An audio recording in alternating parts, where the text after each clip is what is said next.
FixerBot says. Welcome. Stream starts in 5 minutes. Gonna teach you something new. Learning, hacking, exploring. There's so much we can do. Feel the excitement as we dive into uncharted lands. New discoveries await in this digital wonderland. Together we'll unravel the secrets. Unlock the code. No limits, no boundaries, no knowledge will explode. Welcome to my stream where the fire of knowledge burns bright. Chat with me, let's embark on this journey of delight. From the basics to superpowers, we'll learn and grow in this stream of knowledge. Together we'll grow. T-minus 4 minutes.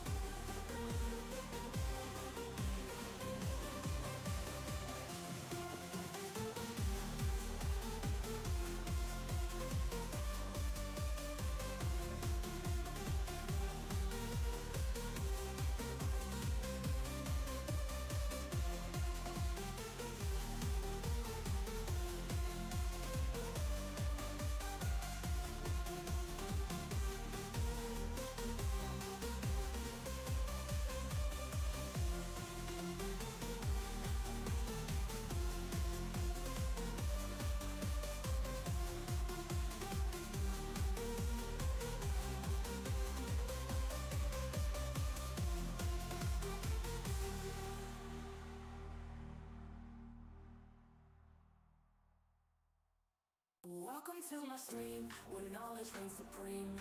Calm and collected, I'm about to go live, you know what I mean. Got high expectations, gonna teach you something new. Learning, hacking, exploring. There's so much we can do. Feel the excitement as we dive into uncharted lands. New discoveries await in this digital wonderland. Together we'll unravel the secrets. Unlock the code. No limits, no boundaries, no knowledge will explode. Welcome to my stream where the fire of knowledge burns bright. Chat with me, let's embark on this journey of delight. From the basics to superpowers, we'll learn and grow in this stream of knowledge. Together we'll grow.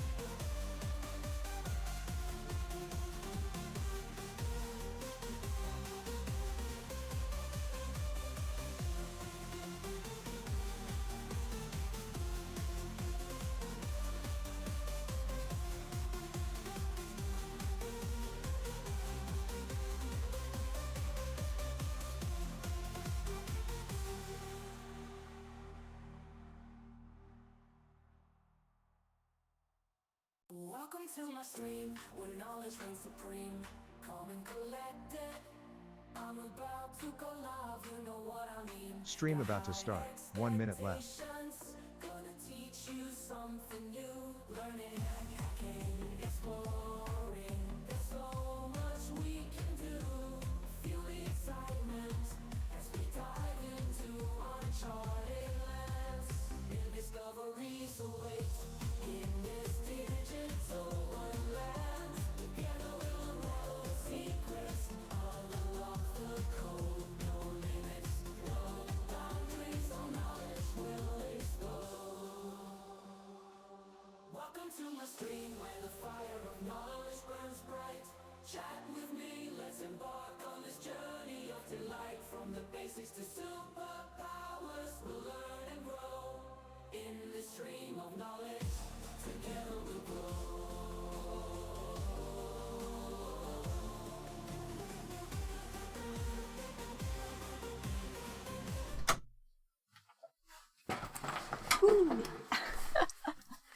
Put my backpack here. Let's see. Yeah, so I did the Advent of Code while waiting for my kid on this laptop, so. But that's not what I'm looking for. This is one there. I brought some food, but I didn't eat it, so no.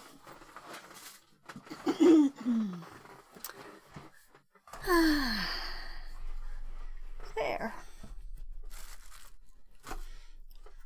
Yeah, I bought a new power bank. We went by a store on the way back from my kid's school.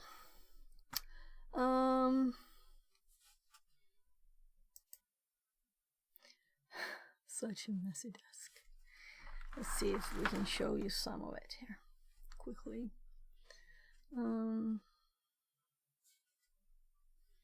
Let's pull the one back a bit. There, I think that's okay. So this is the new power bank.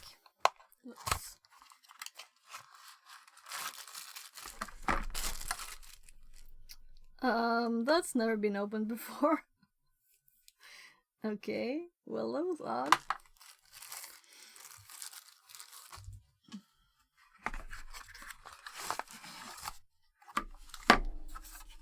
Let's just make this flatter.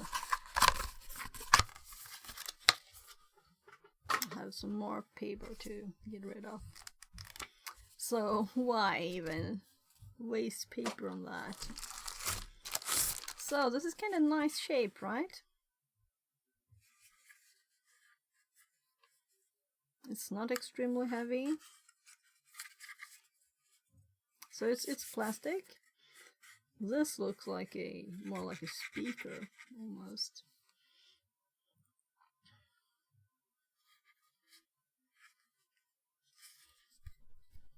I don't know what it weighs, but let's charge it.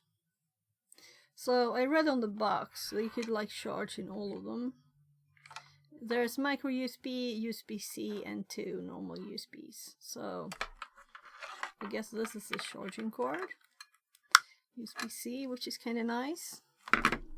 So let's use my desk Easy Connect here to charge it. So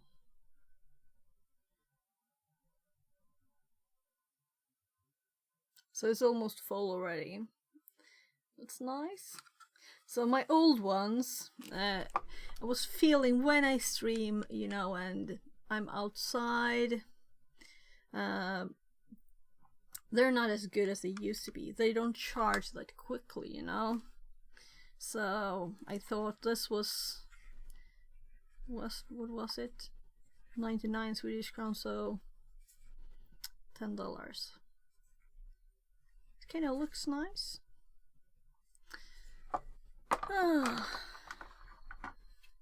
So I'm thinking we'll do the Advent of Cyber. We started this yesterday. Checking this board out a bit. So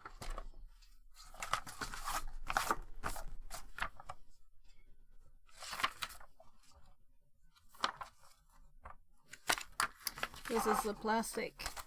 Let's just get rid of it somewhere. Where?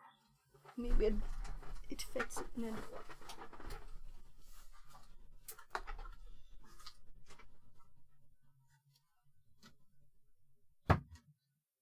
Cover. Here we have hard drives.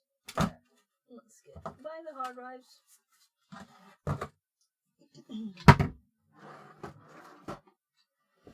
Right, here I have lots of soldering stuff.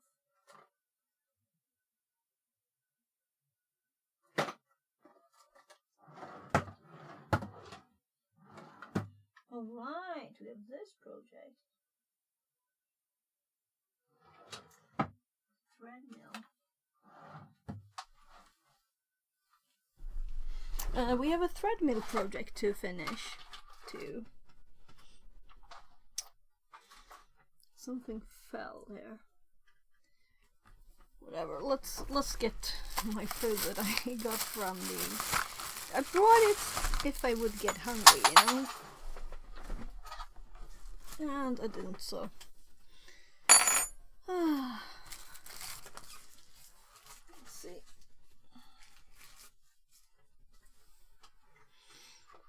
So I'm thinking of putting these back in the other room, so we have more space. But they can be here for now. Let's shut down the that while we do the Advent of Cyber, right? And I'm kind of thinking we'll do 2 days, so we're like on the date instead of having being 1 day behind. So if I were to start streaming much earlier than this, I can just wait. Don't have to do it every day, right? There.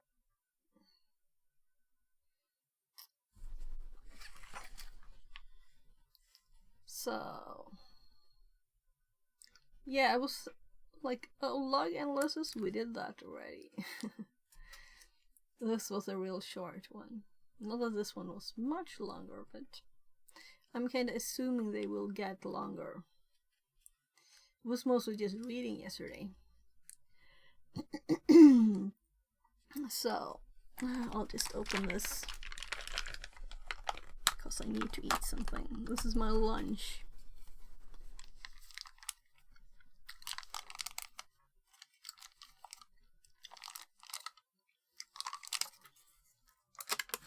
So a bit late lunch. That's why I brought it. I was going to eat it.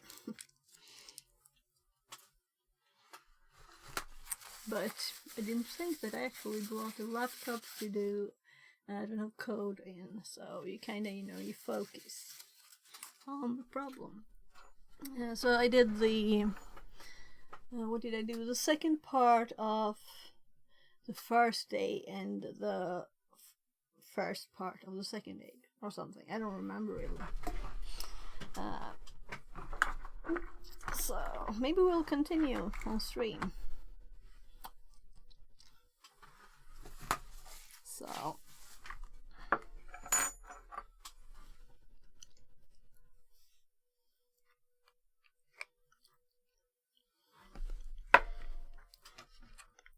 let's not drip that on this, right?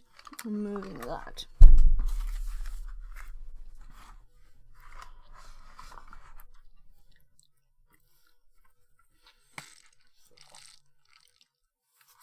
This fits so good in my backpack, so I have this in my in my computer backpack because it's not leaking. Great. There. Day 3 of Advent of Cyber. It's time. So the story. Today's AOC challenge follows a rather unfortunate series of events for the glitch. Here's a little passage which sets the scene for today's task. Late one Christmas evening, the glitch had a feeling. Something forgotten as he stared at the ceiling. He got up out of bed and decided to check. A note on his wall, 2 days in Snowsack. With a click and a type, he got his hotel and tickets. And sank off to sleep to the sound of some crickets. Luggage in hand, he had arrived at Frosty Pines. To get to the conference, just follow the signs. Just as he was ready, the glitch got fright. An RTE vulnerability on their website. He explored it quickly and made a report. But before he could send, arrived his transport. In the Frosty Pines sock, they saw an alert. This looked quite bad. They called an expert. The request came from a room, but they couldn't tell which. The log saved the day. It was a room of the glitch. So this is a room of the glitch. Okay. The room that it was from.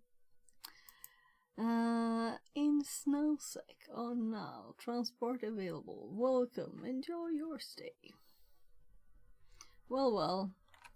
So I'm mostly interested in the actual thing, not as much as in the story, so I just like them to have a little, not that much text, you know.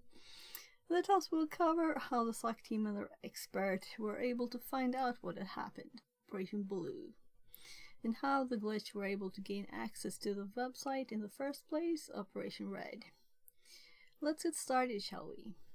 Learning objectives. Learning about log analysis and tools like ELK. Let's click.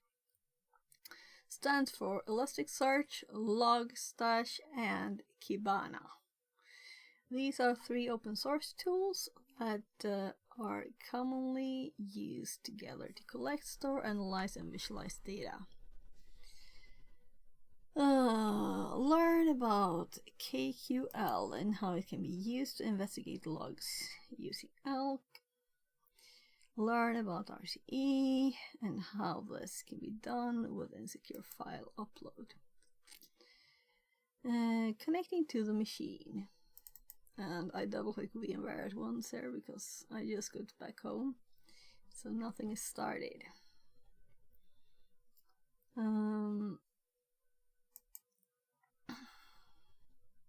And this morning we did Unity, so nothing else started then. My computer was like dying from running it and streaming at the same time. Before moving forward, so we need to start the machine. Click the green start button. 5 minutes.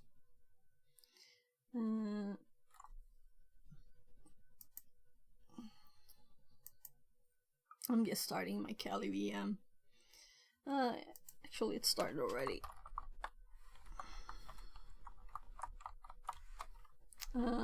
Operation Blue.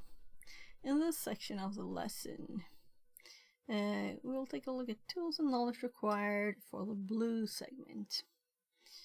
That is the investigation of the attack itself using tools which enable us to analyze the logs. For the first part of Operation Blue, we will demonstrate how to use ELK to analyze logs of a demonstration web app, Werewolf Rails.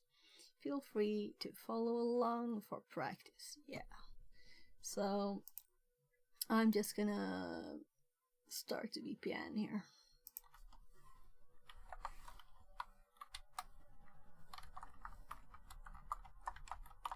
There.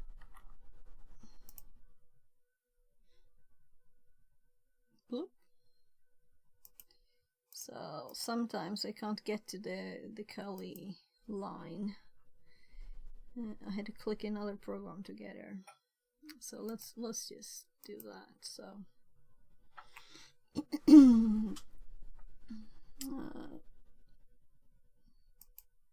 it's just a bit slow.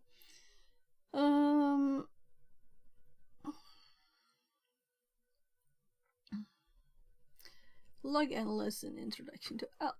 Let's click. It's the same, right? It's the same. Elasticsearch, Logstash, and Kibana. Okay, never even heard of those two. This one we did yesterday, and I think I used it once before that.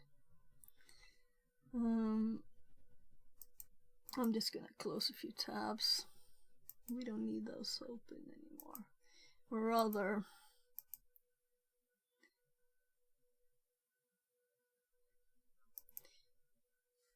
that's stupid. I closed all tabs in Firefox, so I have to start it again. Log analysis is crucial to blue teaming work, as you have likely discovered through this year's Advent of Cyber.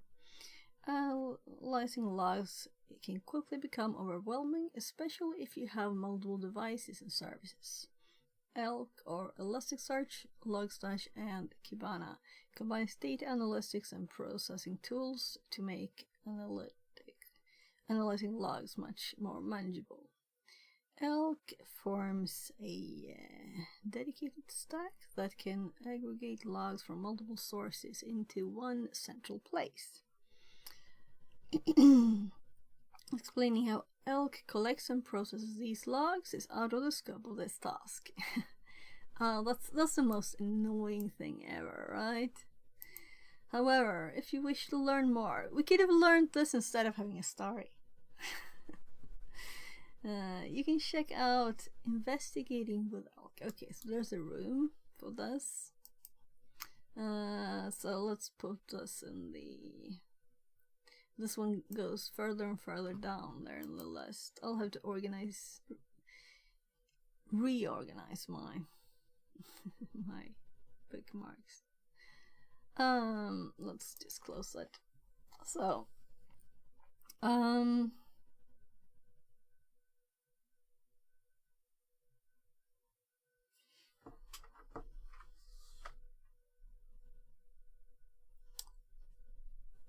just a sec.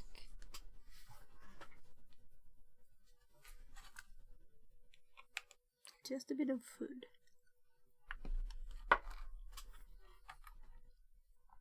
That's so sweet.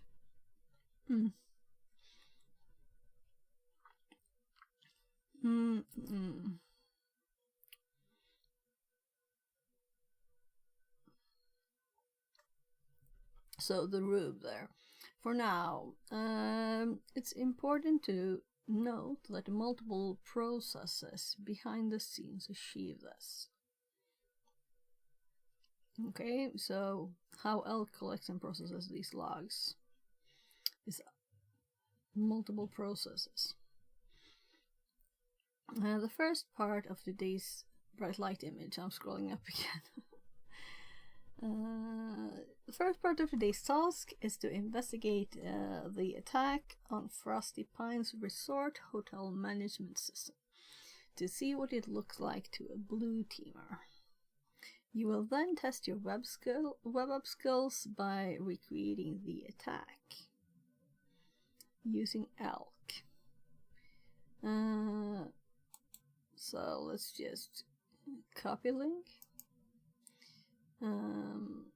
You will be greeted with the Elk homepage. Let's just hop over here and let's just start burp and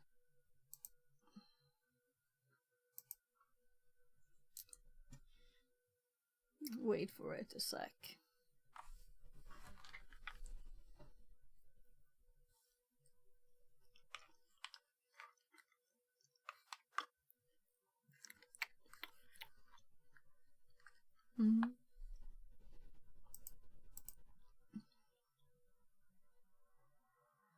It should be up in 2 seconds, right? 1, 2.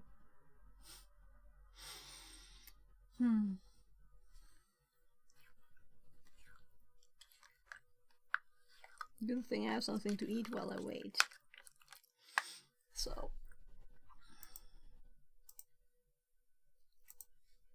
let's go into the page.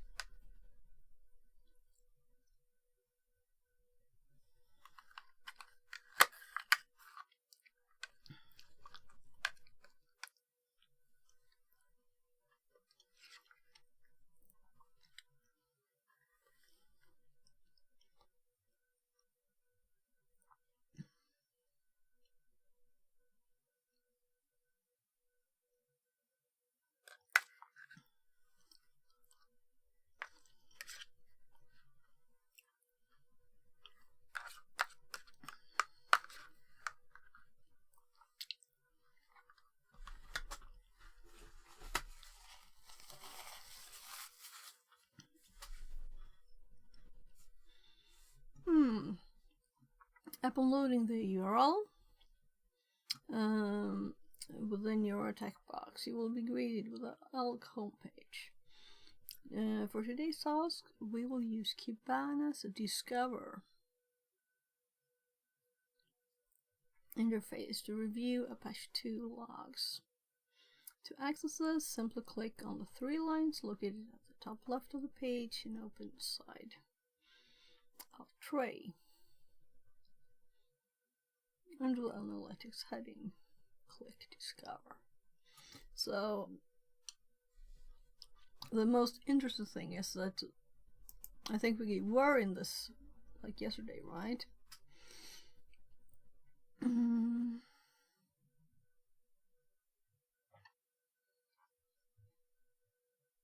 And we did click Discover then too, didn't we? Let's see what it looks like. Yeah. Though they didn't mention Kibana then, yesterday. I don't think I've ever heard of it. So, don't lose one bit. Enable your free security features. So, oh gosh, by the way, bright light mode. Let's fix that. So I probably used that IPN port because I think I had it enabled. Yeah, dark reader is on, so I must have used exactly this IPN port for something and disabled it there. That's funny. So, we will need to select the collection that is relevant to us. A collection is a group of logs. For this stage of Operation Blue, we will be reviewing the logs present within the Wearable Rails collection. To select this collection, click on the drop down on the left of the display. So,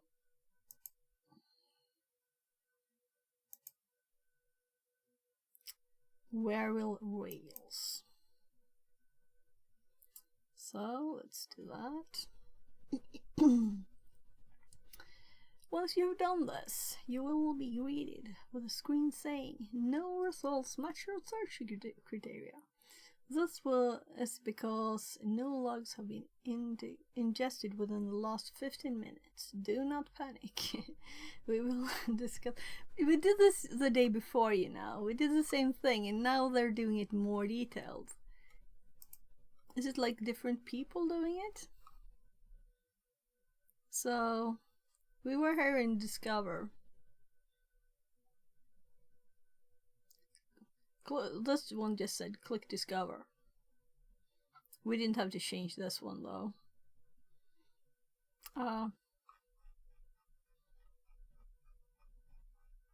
So I'm assuming that most people that do day 3 did day 2 the day before, or maybe the same day. So they're more detailed. I don't mind. Now we've heard about Kibana.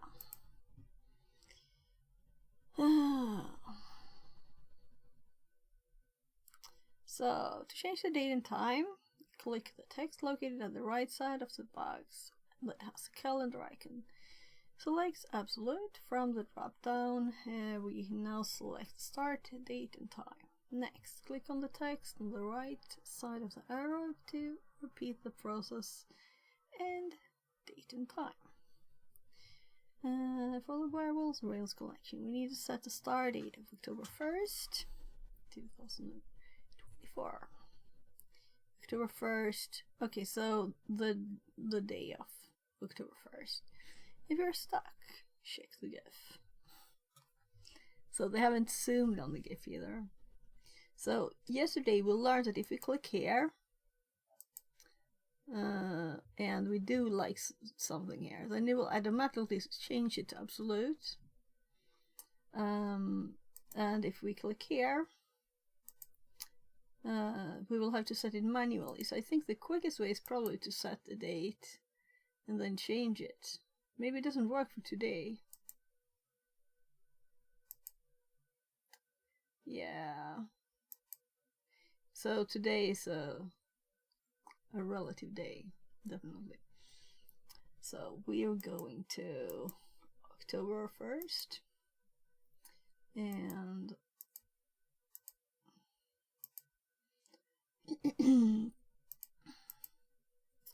October 1st, and now we set the time to the last possible, which is kind of annoying that it's 23:30, right? I mean, we could do 0 this day, of course. So it doesn't close when you click to set something. Let's update. So there's something here around lunchtime.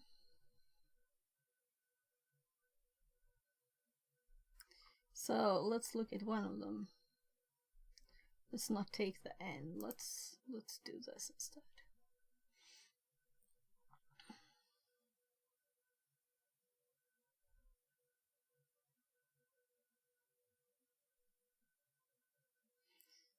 TTF.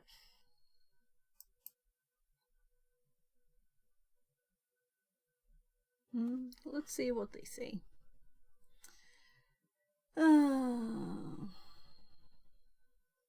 Now that we can see some entries, let's go over the basics of Kibana Discover UI. So this should have been before the last one, because now they're actually explaining things that we used yesterday. Search bar. Here we can place our search queries using KQL. Okay. KQL can refer to Custom Query Language in the context of a server, and Kibana Query Language in the context of Elastic. So it's Kibana Query Language. Most are query languages used to explore or process data based on search terms and filters. Okay. Index pattern.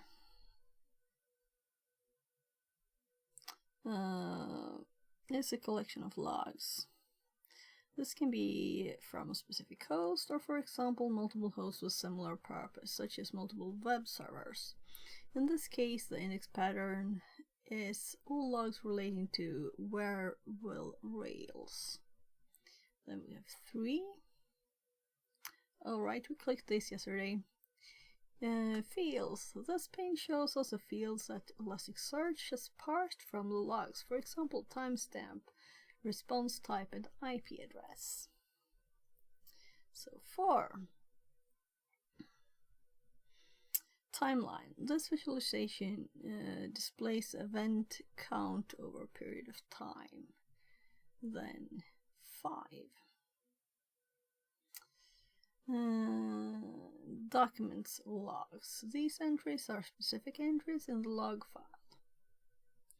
Time filter. We can use this to narrow down a specific time frame, absolute. Alternatively, we can search for logs based on relativity. So it was the search that we just changed there. Kibana Query Language, KQL. Let's see what it says about Kibana. Kibana is a web-based visualization tool for exploring data stored in Elasticsearch. It can be used to create interactive dashboards and charts that help users to understand data. So it's only in this Elasticsearch that this is used. And it still has its own name. Okie dokie. So, an easy-to-use language that can be used to search documents for values. For example, querying if a value within a field exists or matches a value. If you're similar with Splunk, you may be thinking of SPL, Search Processing Language. You may be familiar with that. For example, the query search all documents. I'm just thinking they don't say the connection. The query to search all documents for an IP address may look like IP address colon IP address. Kibana also allows you to use Lucene query, an advanced language that supports features such as fuzzy terms, searches for terms that are similar to the one provided, regular expressions, etc. For today's task, we will stick with using KQL. which has been enabled by default.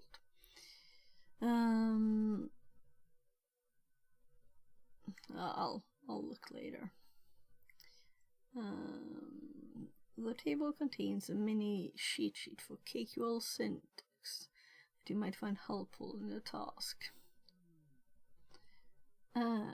So, normal stuff, right? You can do and, you can do or, you can use stars, you can put quotes around stuff and use colons to set things. They showed us already, right?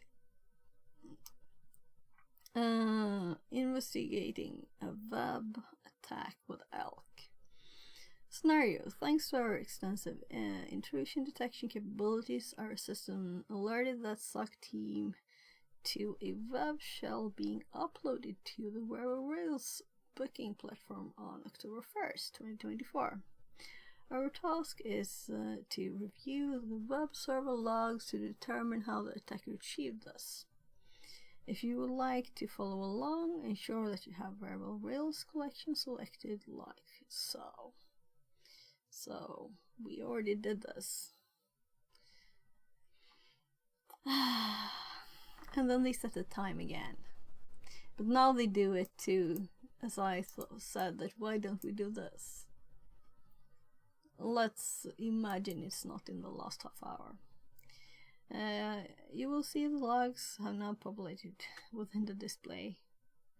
Please note that the quality of entries hits in this task may differ to the amount in the practical VM.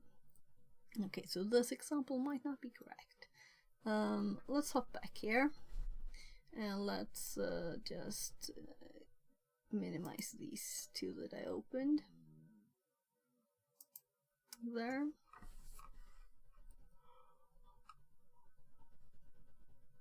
Oh, let's actually change this one to the start of the 2nd of October. And I don't think it changed, did it? I didn't update it. 8/11, 8/11, so no change. So I'm just thinking, did no one like proofread this? I could do that next year. I'll tell them.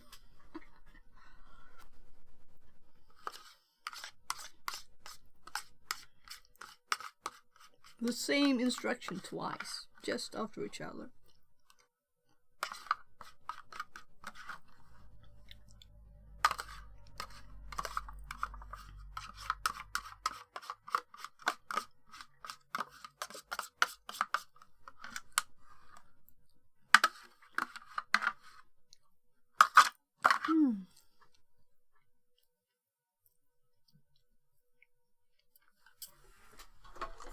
So, this is the only water I have up here, so.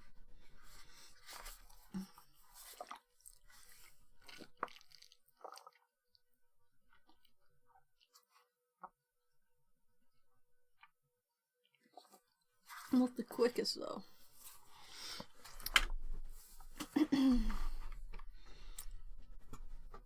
An incredible beneficial feature in ELK is that we can filter out noise. A web server, especially a popular one, will likely have a large number of logs from user traffic, completely unrelated to the attack. Using the fields pane on the left, we can click on plus and minus icons next to the field to show only that value. Oh, there's an image too. Or to remove it from display respectively. I'm just like, we did this yesterday. Fun fact. Clicking on, but that's not what I meant with double. With double I meant that they just told us to do this thing here, for example, and then it's exactly the same here. So that is what's yesterday too. I don't care. We're getting more details now. That's good. Show only that value or to remove it from the display respectively. Fun fact, clicking on these filters is actually just applying the relevant KQL syntax. Yeah, and I noticed that yesterday. I saw those things. Fun fact, I don't know if it is though. Note in the GIF below how the logs are being filtered to only show logs containing the IP address.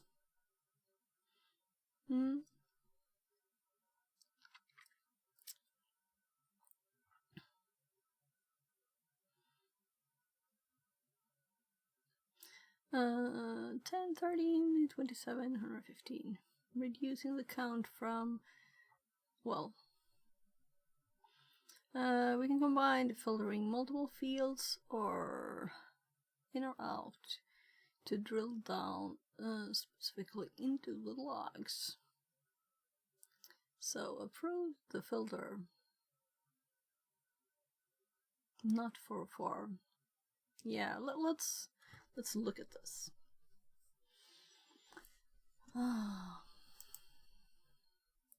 So a lot of people say, like, when will the whole world go dark mode as default? I think TryHackMe could start at least, right? So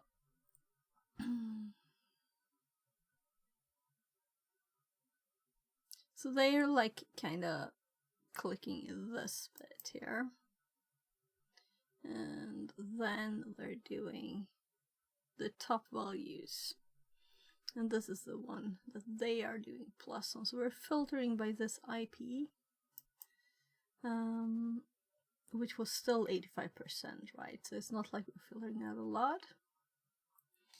Then they're also filtering out for force. So I'm guessing response then. If we click response and remove the for force, so we only see the successful things. Let's look at it again. Response. I was thinking, yeah, now the rest are. Let's click the visualize. Why not, right? We have to explore it to learn. Current visualization. Line chart. So if I go back now, it still has these two set. Client IP and not for force. So to remove applied filter, simply click the X. Yeah, I'm not going to repeat, we did that yesterday more times. In this investigation, let's look at the activity of the IP address 10.998.230.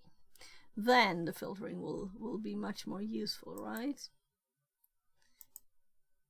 Oh, let's remove that one too. So we have the exact same thing as they do. So these are popular now since we've clicked them. So 230. So let's just plus these 8% instead. And we have 348 hits. Using the timeline at the top, we can see a lot of activity from the IP address between 1130 and 1135. This would be a good place to begin our analysis.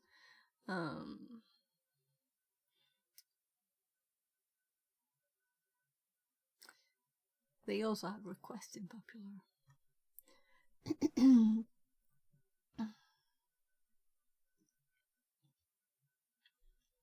So they have changed the time. Okay. So let's do that. So between 11:30 and 12.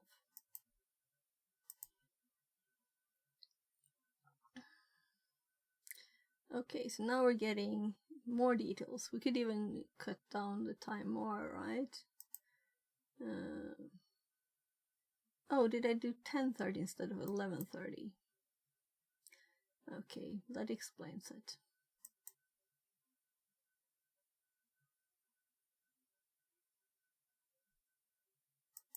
Let's change it. Oh, we can't.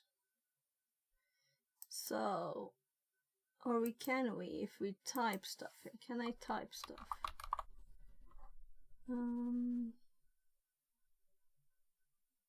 Oh, here I can type. So if I want it to be 11:45 there, then I could do that.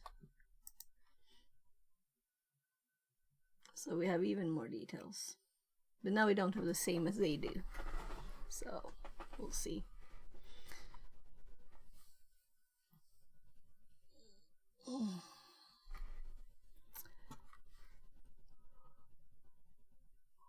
Oh, each log can be expanded by using the arrow. Yeah, that's what the thing we did first, right? Unfortunately, the logs are pretty small in this instance. We can browse through them to look for anything. So I must say that I think it's better to like look at stuff like that, right? Like plus this one. So we can see this easier, right? If we can just see these, this much easier than plussing or expanding all of them to look for stuff. Isn't it? Let's just see what they want us to do. They want us to click there. And scroll down and look at it there. There's also a message. let's add the message too. So this is message.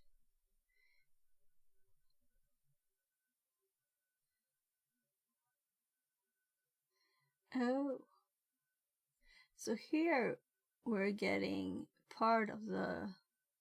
Let's also add the response. So it is the same as this. I just wanted to confirm. So if we remove the message one again.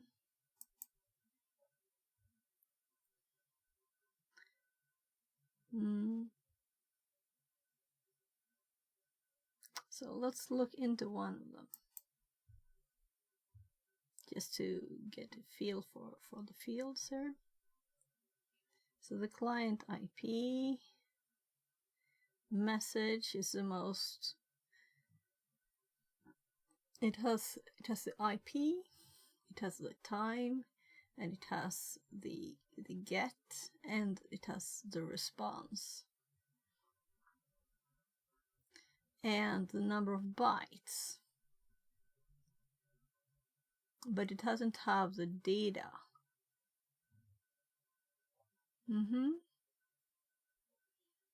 So we can't see the actual.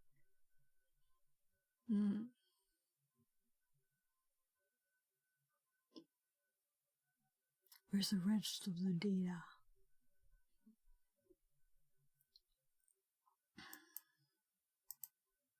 And there's also JSON format.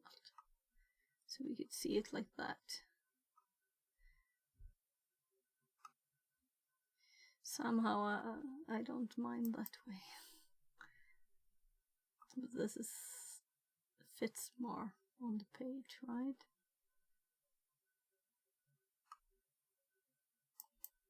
So if we were to just put the message, we would have all the information that's available, really.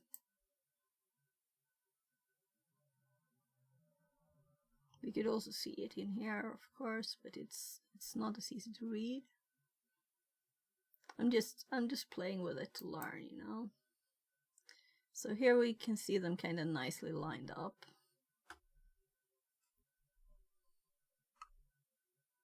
So I'm thinking we should probably add the 404 again, right?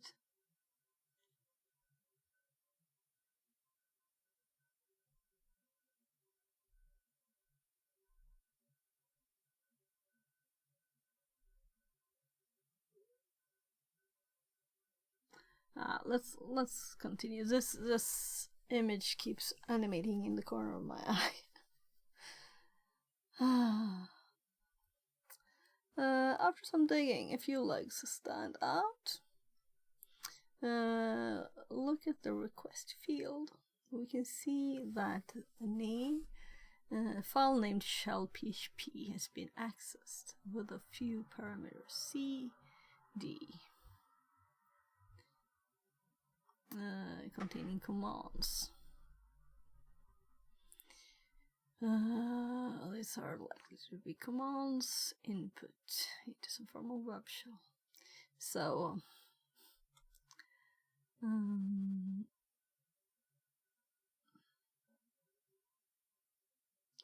now that we have initial lead, let's use a search query to find all logs that contain shell.php.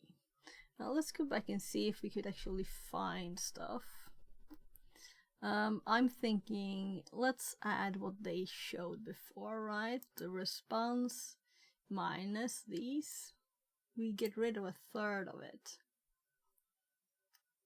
And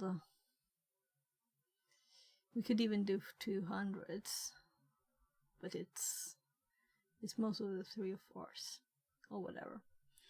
We can have them there. So I think actually it's easier to read the but it's nice to have that. I'm changing my mind. I want this. So let's just read this quickly.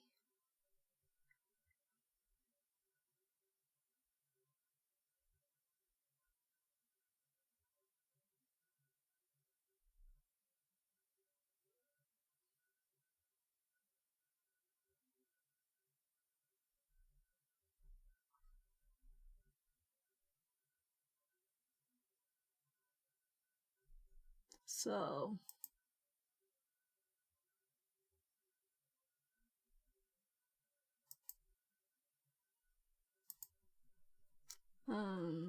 they make it like easy for us.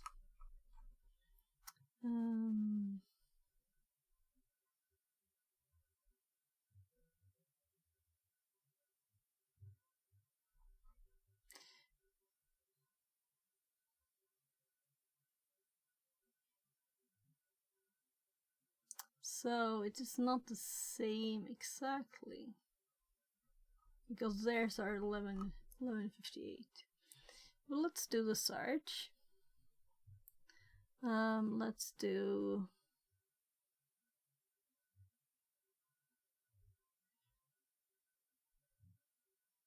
a search. Message.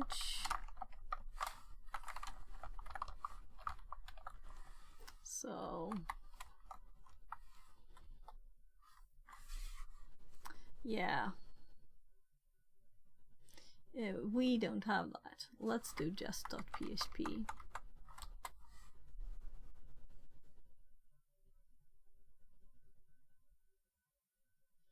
Okay, but I had a dot too, not just PHP.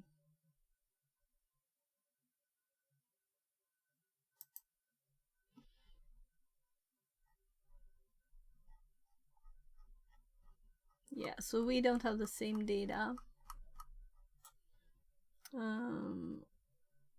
So there's no X for this, so I just have to delete it. Maybe we should look ourselves. Let's update it.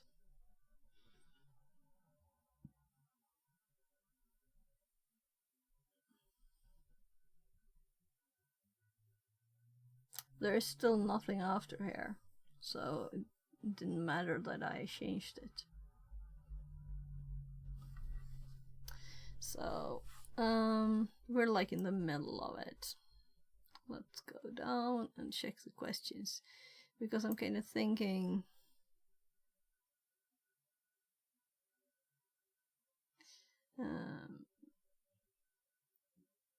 file name PHP. So there'll be a PHP file. Maybe not then though. Let's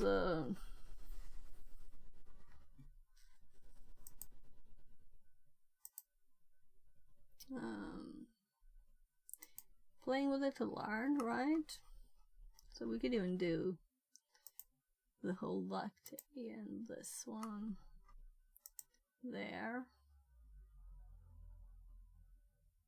and update.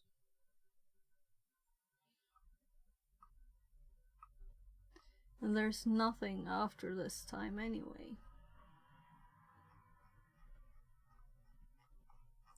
So it's really just a test log. All the data is between these.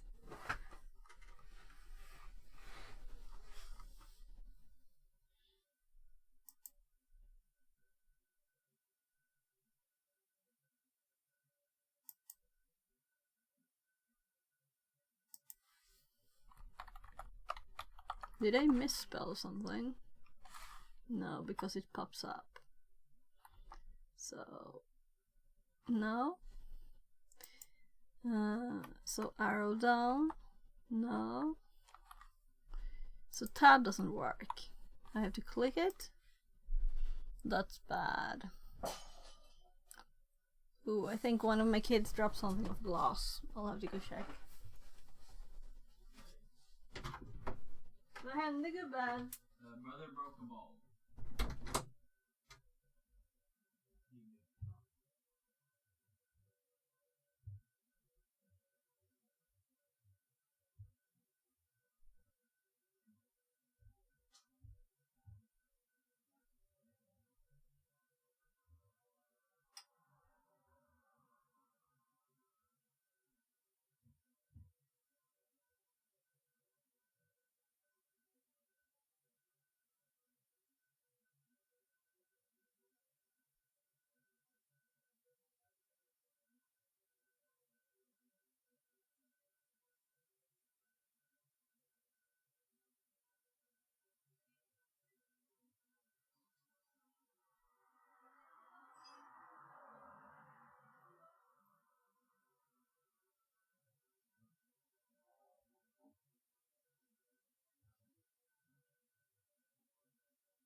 Alright, so my eldest had dropped a glass bowl.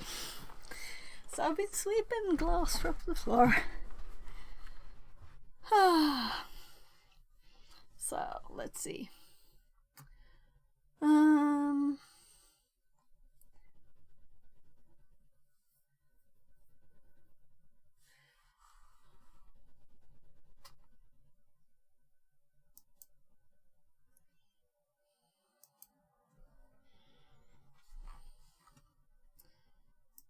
Let's just click the refresh to make sure.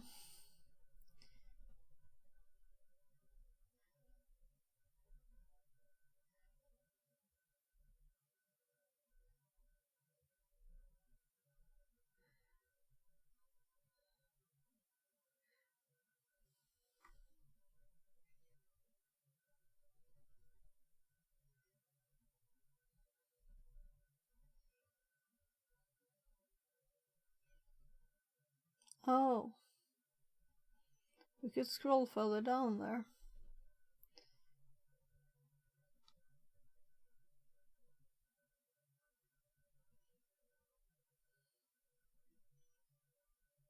It loaded more results.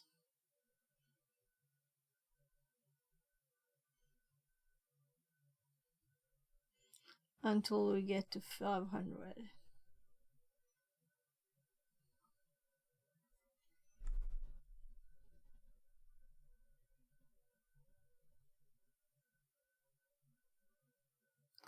So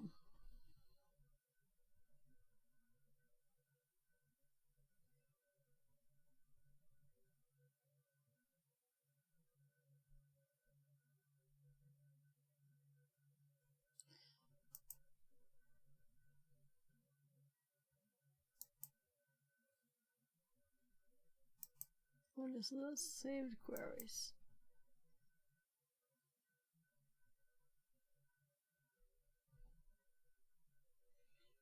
So let's do the requests instead of the message. So it's even easier to read. Here's the PHP.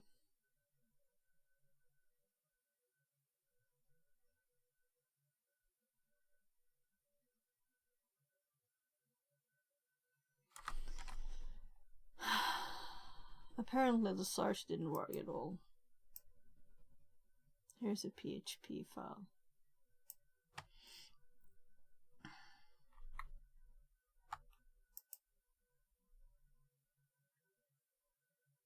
And it's a 200.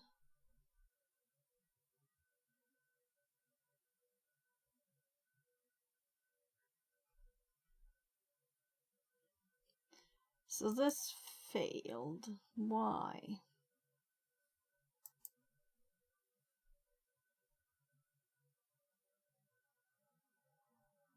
Because I'm doing message. So let's do request instead.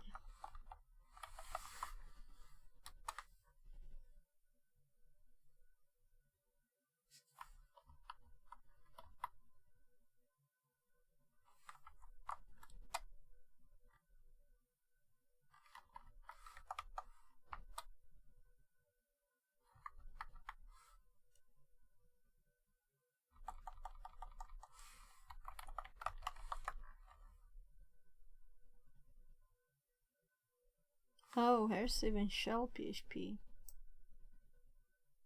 So we can do shell PHP.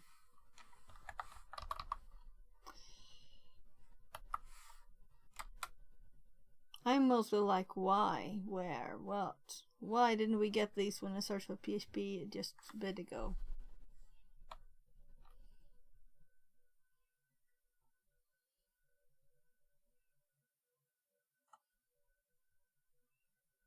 And the newest ones we saw there were 42, were they? So we have a lot of these now. So let's add that one again so we can see the response. These two are 200s. I guess we'll take the opportunity to answer the question, right? No, not the right one. Oops, what happened there? Why did it jump? Why did it jump? Directory, directory, directory.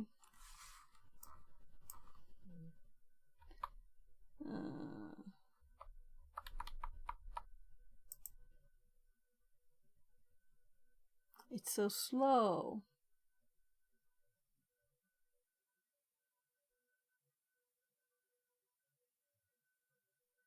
Where was it uploaded to?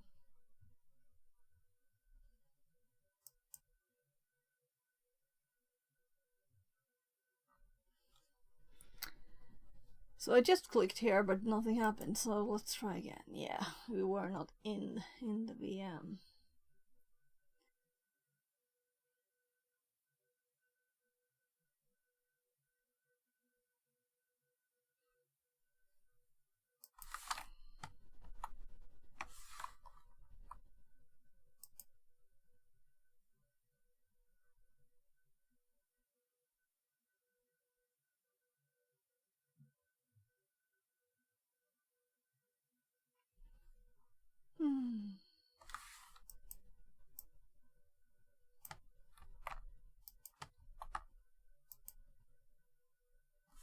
So this is not the correct data. They're not really using it either, so I'm trying to scroll. Nothing is happening now. So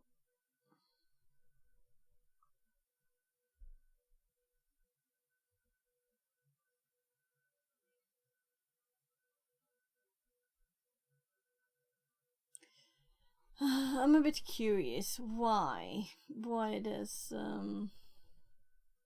we don't have any filters now, right? I should finish it.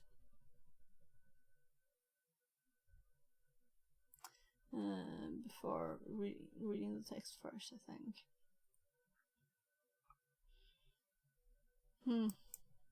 Let's like, let's have that one open, and then remove this one. But let's actually do this again. So I think it could do star, right? So why wouldn't this work? Or start as PHP? So now it works with the PHP thing. Before it marked them yellow. Do you remember?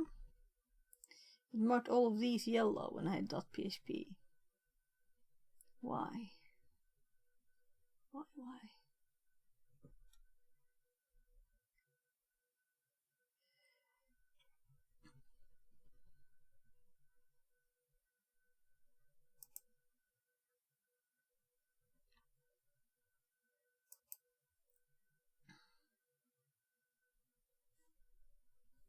So there's other PHP files here.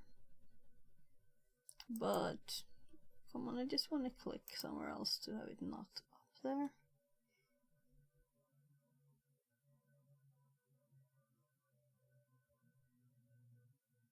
So there's nothing PHP in this. So what if we change this to request again?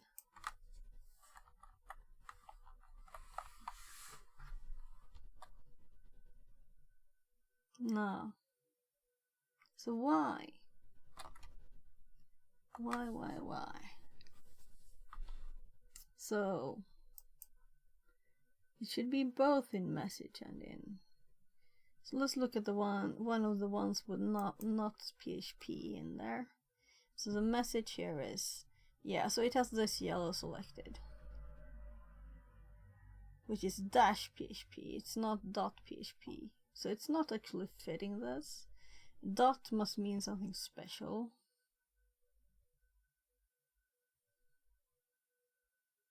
Then I'm thinking, should we like encode this to make it work or what? I am not doing that. I'm thinking will read the rest of the text. I mean, we could just try this one, but I would like to be able to filter out only the ones called .php, really. This path has the right number of directories, does it? No.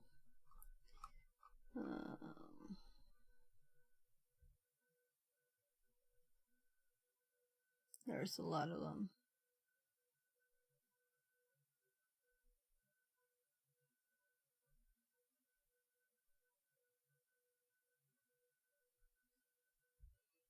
So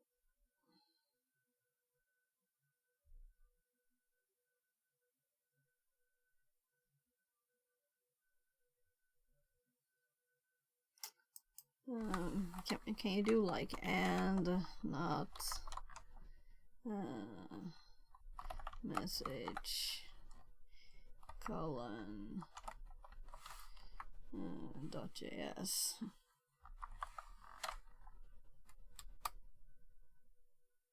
No, it doesn't work.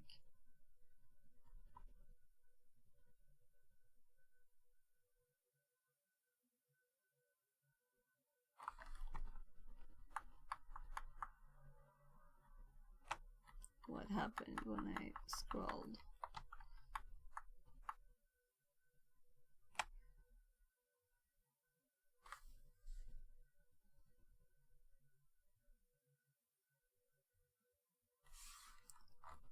So if you have and not,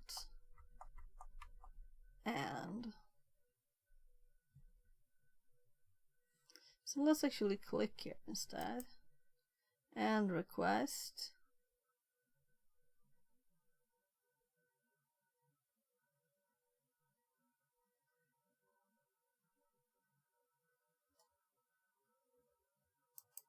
Column star. Let's try star.js. Maybe these make it odd. As if this was readable, but I'm kind of thinking this actually worked. So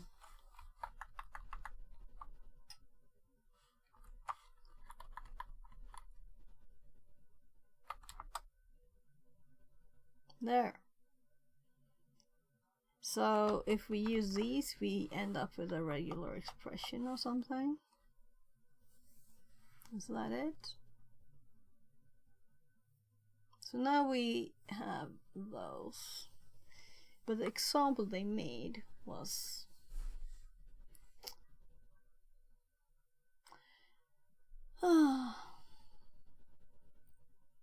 so let's just read the names.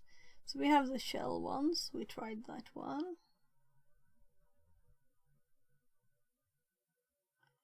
These are, I think it's probably too few directories.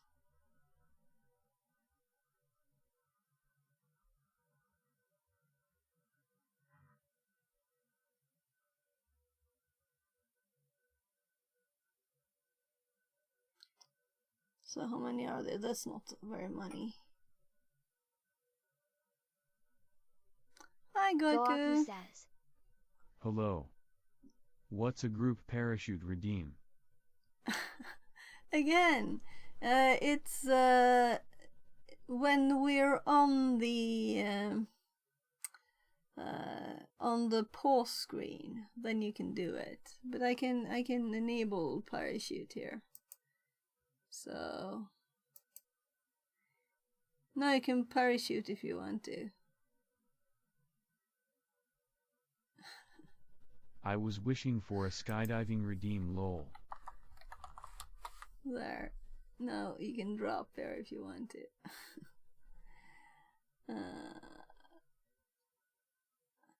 So no skydiving to.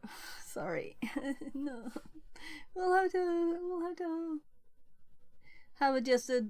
What about diving into a bunch of water instead? There, right? Then you don't want to miss it. That's probably too violent. So all of these. Too cold now. Let's see if we can do and not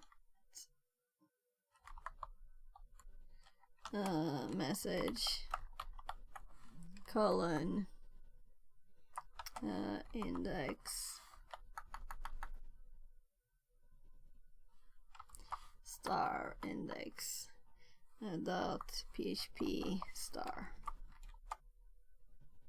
There, we got rid of a lot of them. We only have 30 left.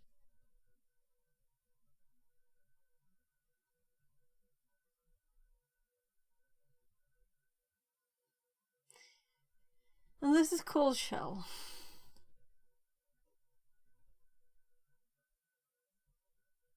So I'm thinking, am I still filtering on that IP or something? No. This is all the PHP files that have been run here or accessed. This is odd. I should continue reading on the page. Let's. Oh, there's also spaces. Will that make it break? No, it's not this IP. So, well, let's actually do this. So if I click on the source IP now, where is it? Client IP. If I click this now, there's two IPs here. Let's actually plus it so we can see the IP, right? So this is the 115 one. And I can see on the format that it's supposed to be 2 digits at the end, so none of these is the correct one, the answer.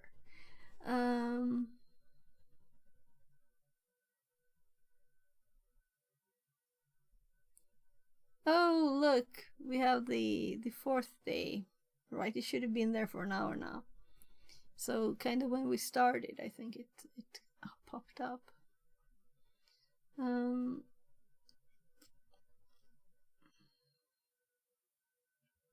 So yeah. There's more instructions here that we need to read before we try and do stuff, because it's not the same. We're up here somewhere doing the examples. But I learned some things about how it works here, right? This works. But if we were to put these around, it wouldn't work as well. So how are you, Gaku?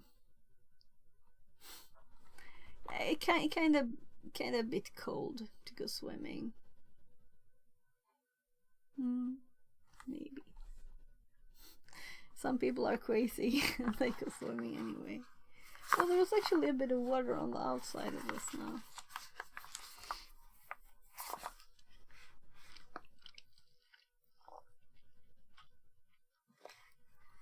I apparently left my big water bottle downstairs. I only have this thing.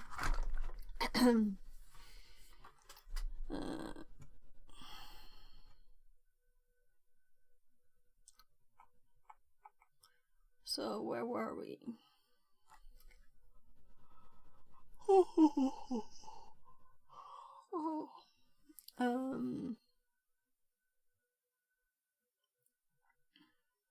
We did that. Oh, this is long ago. Yeah. After some digging, a few logs stand out. Looking at the request field, we can see that a file named shell.php has been accessed with a few parameters, and we don't have this data, so that's why I started searching in our logs and testing this, right? We didn't have this in our logs. Now we have an initial lead. Let's use the search query to find all logs that contain shell.php. Using the search bar at the top, the query, and this is where they use these. we'll search for all entries of shell PHP. Okay, so that was the end of the blue bit. So now we're on the red bit. In this section, we will now take a look at the red aspects. In other words, the attack itself and how it was carried out. Why do websites allow file uploads? File uploads are everywhere on websites, and for a good reason. Users often need to upload files like profile pictures, invoices, or other documents to upload their accounts, send receipts, submit claims. These features make the user experience smoother and more efficient. But while this is convenient, it also creates a risk if file uploads aren't handled properly. If not properly secured, this feature can open up various vulnerabilities attackers can exploit. File upload vulnerabilities. The upload vulnerabilities occurs when a website doesn't properly handle the files that users upload. If the site doesn't check what kind of file is being uploaded, how big it is, or what it contains, it opens the door for all sorts of attacks. For example, RCE, uploading a script that the server runs, gives the attacker control over it. XSS, uploading an HTML file that contains an XSS code, which will steal a cookie and send it back to the attacker's server. These can happen if a site doesn't properly secure its file upload functionality. Why unrestricted file uploads are dangerous. Unrestricted file uploads, it's so much repetition. I'm almost not reading it. Unrestricted file uploads can be particularly dangerous because they allow an attacker to upload any file type. If the file's contents aren't properly validated to ensure that only specific formats like PNG or JPG are accepted, an attacker could upload a malicious script such as a PHP file or an executable that the server might process and run. This upload lead to code execution on the server, allowing attackers to take over the system. Examples of abuse through unrestricted file uploads include uploading a script that the server executes, leading to RCE, uploading corrupted image file that triggers a vulnerability when processed by the server, uploading a web shell, and browsing to it directly using a browser. Uses of weak credentials. One of the easiest ways for attackers to break into systems is through weak or default credentials. This can be an open door for attackers to gain unauthorized access. Default credentials are often found in systems where administrators fail to change initial login details provided during setup. For attackers, trying a few common usernames and passwords can lead to easy access. Below are some examples of weak default credentials that attackers might try. Guest, admin. So, attackers can use tools to try these common credentials manually, or try manually, which is often it takes to break into the system. What is RCE? Remote code execution. It happens when an attacker finds a way to run their own code on the system. This is highly dangerous vulnerability because it can allow attackers to take control of the system, exfiltrate sensitive data, or compromise other connected systems. Frosty Pines Hotel, 237. What is a web shell? A web shell is a script. A lot of reading here. Web shell is a script that attackers upload to a vulnerable server, giving them remote control over it. Once a web shell is in place, attackers can run commands, manipulate files, and essentially use a compromised server as their own. They can even use it to launch attacks on other systems. For example, attackers could use a web shell to execute commands on the server, move laterally within the network, download sensitive data, or pivot to other services. A web shell typically gives the attacker a web-based interface to run commands. Still, in some cases, attackers may use a reverse shell to establish a direct connection back to the system, allowing them to control the compromised machine remotely. Once an attacker has this level of access, they may attempt privileged isolation to gain even more control, such as achieving root access or moving deeper into the network. Okay. Now we're familiar with remote code execution vulnerability and how it works. Let's take a look at how we would exploit it. I think this is great for people who are just starting. And that's kind of what Advent of Cyber is for, right? So this is great to have those things here. Practice makes perfect. To understand how a file upload vulnerability can result in RCE, best approach is to get some hands-on experience with it. A handy and ethical way to do this is to find and download a reputable open source web application which has this vulnerability built into it. Many open source projects exist in places like GitHub, which can be run in your own environment to experiment and practice. In today's task, we will demonstrate achieving RCE via unrestricted file upload within an open source railway management system. So they have a GitHub link to this thingy. CV write-up. Okay. So it's about the CV there.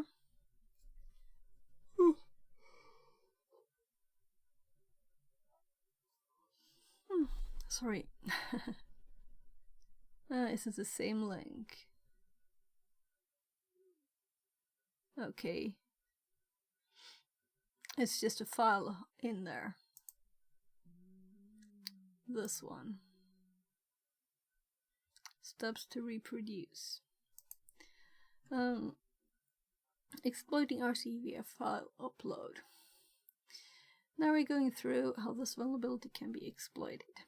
For now, you can just read along, but an opportunity to put this knowledge into practice is coming up. Once an RCE vulnerability has been identified that can be exploited via file upload, we need to create a malicious file that will allow remote code execution when uploaded. Below is an example PHP file which could be uploaded to exploit this vulnerability. Using your favorite text editor, copy and paste this code below and save it as shell PHP. So, PHP echo base new server. Okay. This is a pretty one. We can copy this one and put it in the notes as a pretty one. Let's put it in Web Shell's notes. Oh,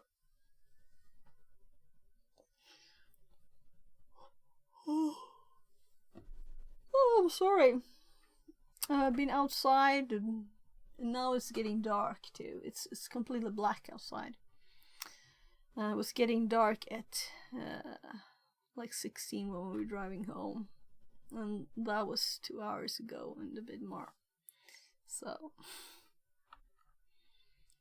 why do I have that up?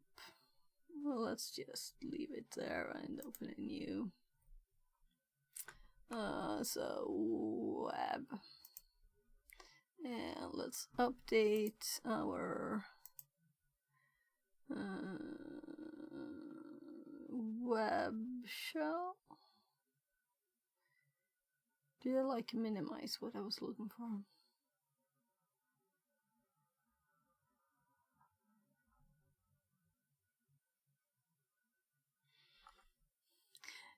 Yeah, I have a special shells. Right, so this is where I have here's web shells, and we have like basic web shells there too. Where are those? This is just the links. Oh, there, PHP web shells. So PHP web shells. So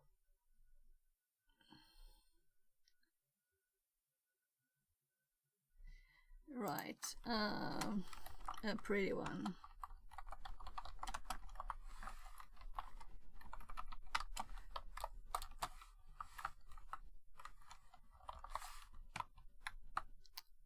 Oh, it says HTML already, and it's already one of those, so let's just paste it. It's okay. There. I wonder how much different it is if we do PHP. I like those colors better, I think. Yeah, I like those colors better. The HTML ones is...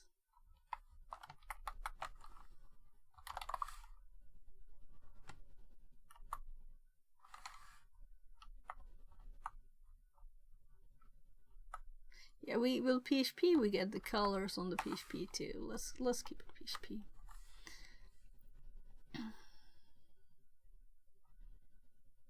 So,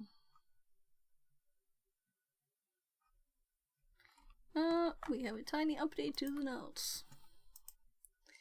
The above script, when access displays an input field, and that's a pretty bit. Whatever is entered into this input field is then running its underlying operating system using the system PHP function. And the output is displayed to the user. This is a perfect file to upload to a vulnerable Rails system restoration application. The vulnerability is surrounding the upload of a new profile image, okay? So, to exploit it, we navigate to the profile page, picture page. Instead of a new profile picture, we upload. There's no check at all, so on types. In this case, this application, the RCE, is possible through an unrestricted file upload. Once this profile picture is uploaded and updated, it is stored in the admin assets image profile directory. The file can be accessed directly via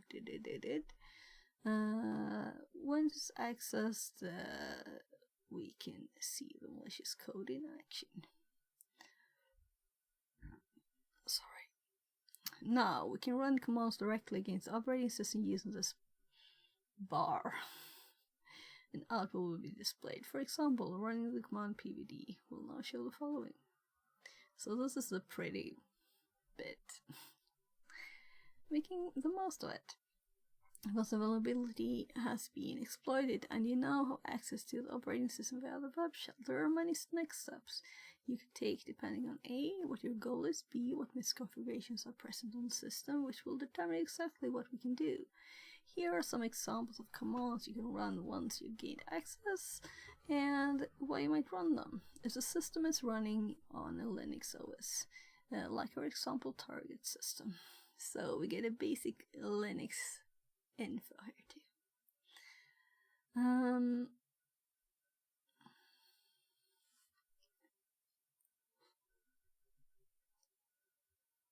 Oh, sorry. A sewage check from a web shell. Isn't that a bit far-fetched? Find writable type.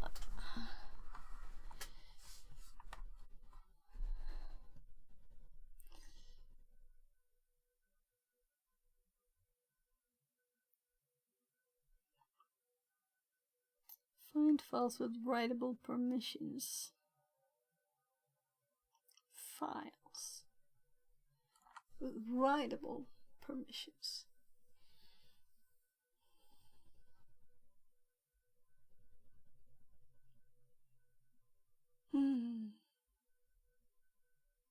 So I think I have similar.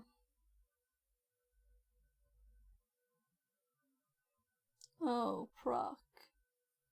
Yeah, we can take this one. Why not? So it's another note. So we have Linux exploration. Should be like exploration and exploitation here, but whatever. So let's start here for Linux. Let's put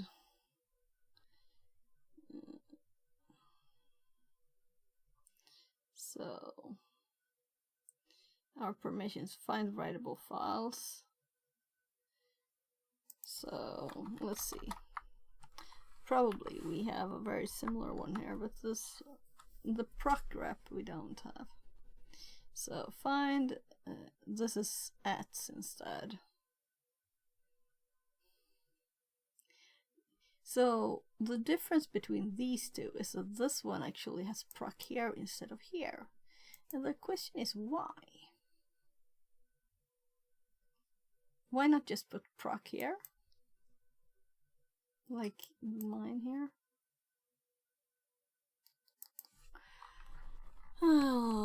So I'm adding it here because this is where it would fit. Oh no, why? Probably I had still control pressed there. So it's just, I'll keep it like this, though we don't need 2 spaces before F.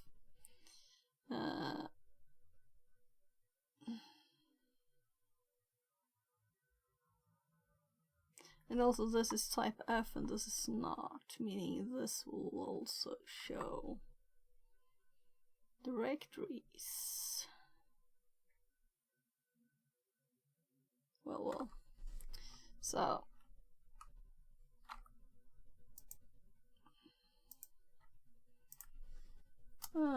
these are just some commands that can be run following successful RCE exploit.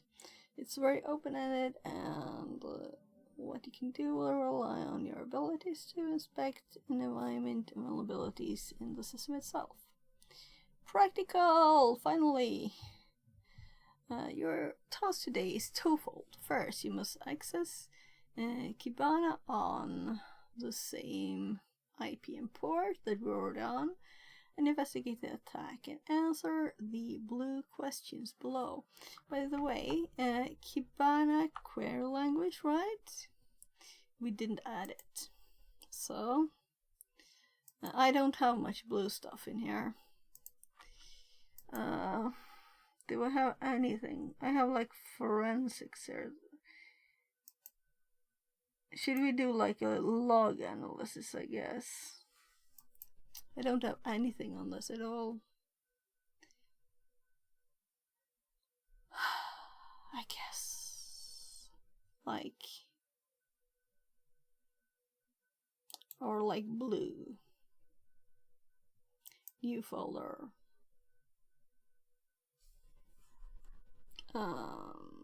Like, let's do like 50 blue. Blue team. And we'll do new notes, log analysis with 2 A's. And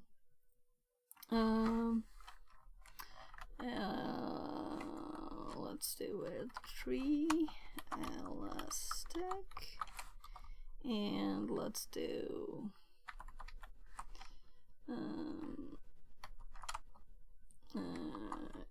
Kibana. Let's do KQL. My god, that's not a K. Query language. So we keep all the knowledge that we get here. So my search was this.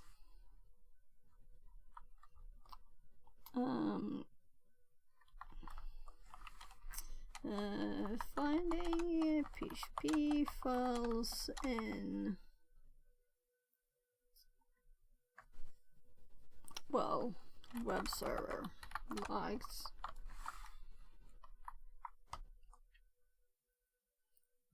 You could also do like and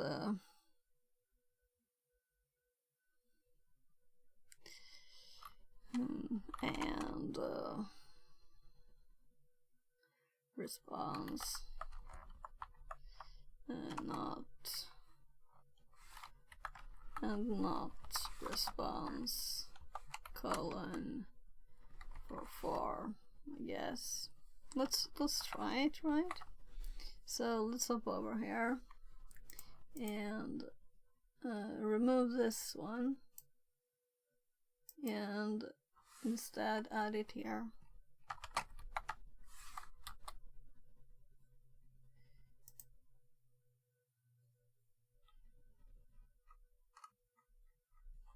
And if I were to delete this again, we have 30 hits, and we update, we have 48.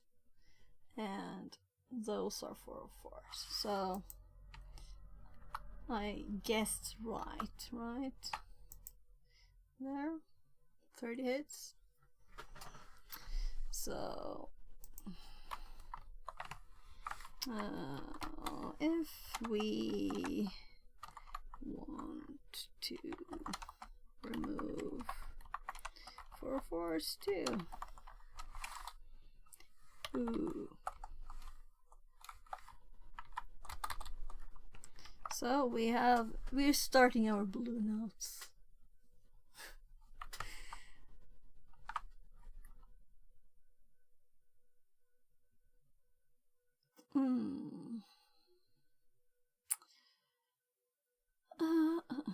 To investigate, I can answer questions below. You will need to proceed to. Then you will need to proceed to Frosty Pines Resort website at.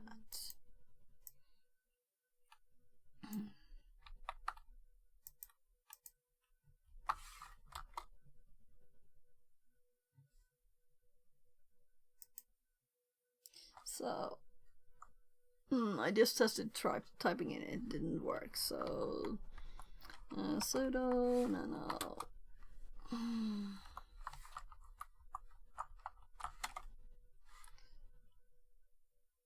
I should clean out the list. 10, 10, 25, 104.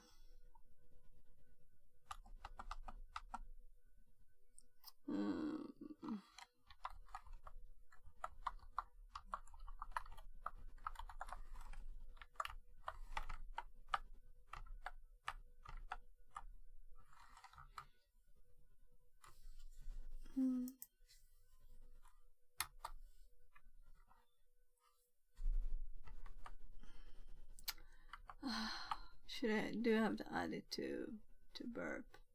No, because we don't need burp, right? We don't even need it. Probably. I just thought I might as well start it, you know. So there.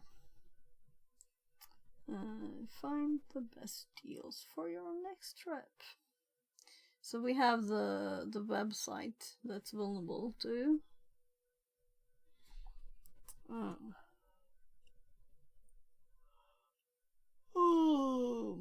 Let's see, Frostbite and recreate the attack to answer the red question and inform the developers what element of the website was vulnerable. That's what we're supposed to answer, probably, right? Please note, to access you will... Okay, we already edited the host file. If you do not see an IP address on the machine IP, ensure that you... Yeah, its machine is started. By the way, it's been like... Let's see, so it doesn't time out. Yeah, better add an hour there.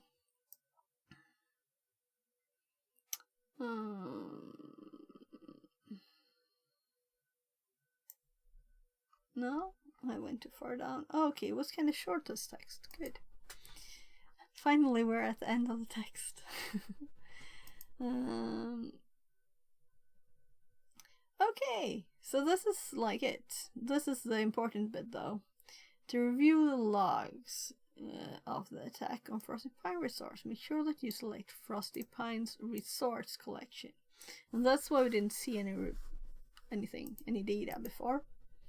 So we will have to change this one. And and nothing matches our search criteria. So let's just delete this thing. I'm kind of thinking there should be something like that. Maybe this is mega short because we're supposed to like just... Oh, right, it's a date here too. Let's clear this out. How do we do that? Lost 1 year. Is that cheating?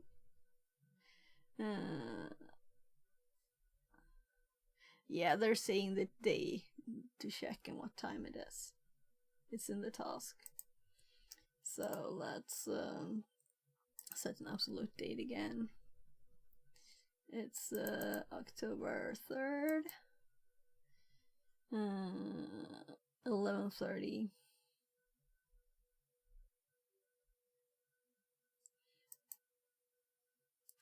To absolute 3rd, 12. So it's even the same times. There. So update. And we still have these things, you know, so it's kind of useful. Though we can choose this already done query, right?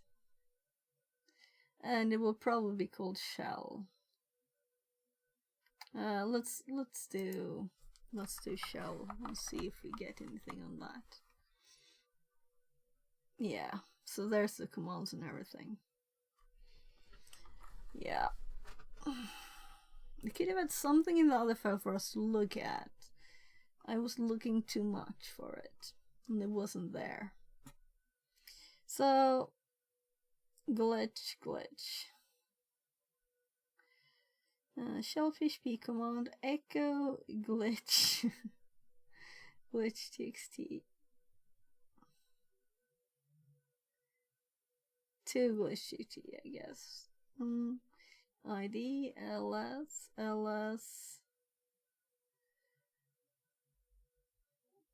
Who am I? Yeah, so let's see the length of this. So if we look at it like this, we won't see the response anyway. I would so much want to see the response for all of these, but we can't. So I wish we were doing something else on this elastic thing. I want it to be a pcap file we're looking at instead or something. Oh well, one of the questions was the path of the file and one was the IP. So let's start with copying the IP. Because it's short and I had it in front of me. And I think it can do it even though there are spaces. Yeah, so this is the new nice try hack me stuff that can fix it. So shell php there. Oh look.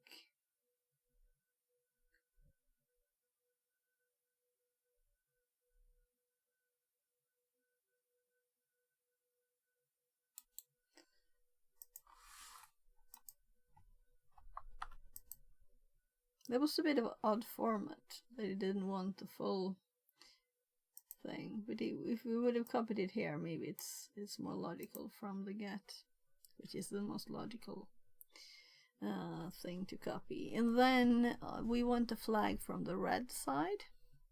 So these were the blues, and this is the red one. Then there's another room that's suggested.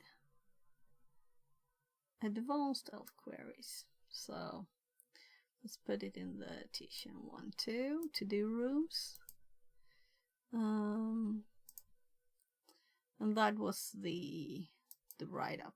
I kept it in case we needed to.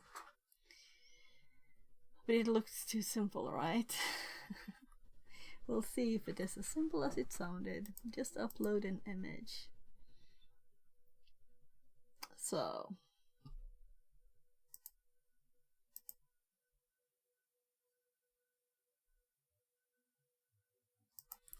let's see if it's just admin. Email address. Yeah, so they had the examples here, you know. And one of them was, I think, an email address. Or admin at domain name.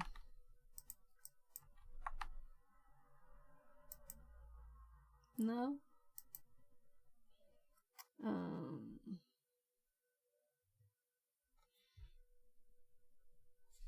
Let's just go to the first page first and just check stuff from the start.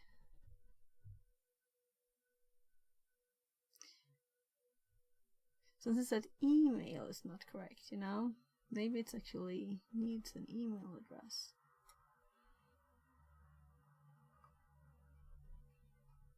So are these links? About us?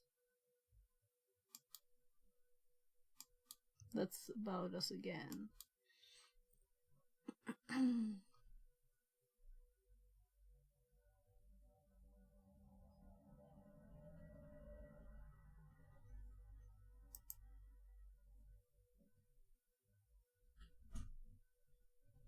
This is about us. So it wasn't really anything. I was thinking maybe there was the email address there. It did that things there.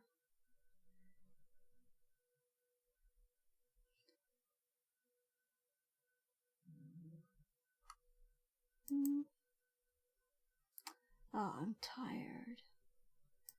I'm tired. What was your first impression when you entered the website? Where did you hear from us?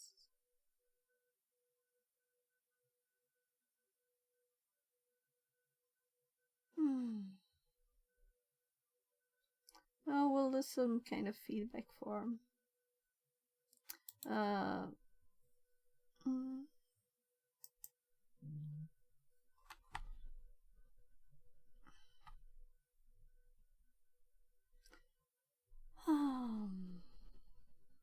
The day is starting to feel long.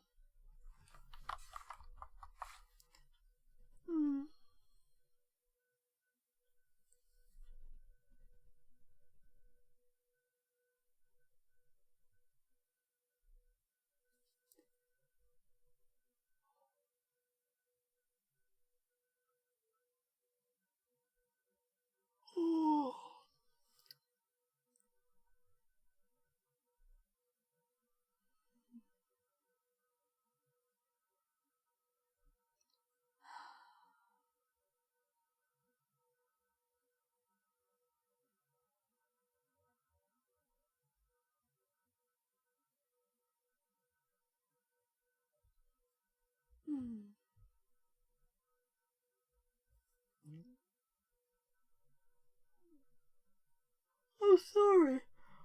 Oh, I'm falling asleep.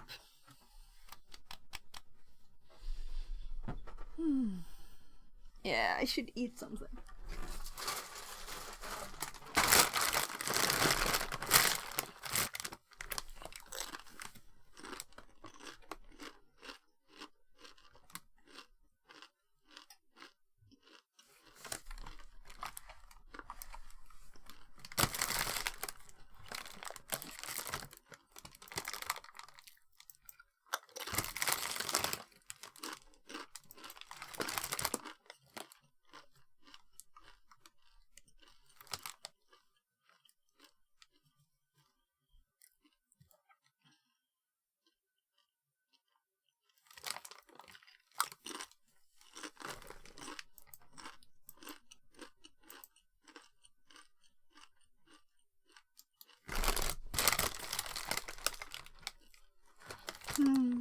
Let's log in.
I'm sorry for the sound. I'm just eating some nacho chips.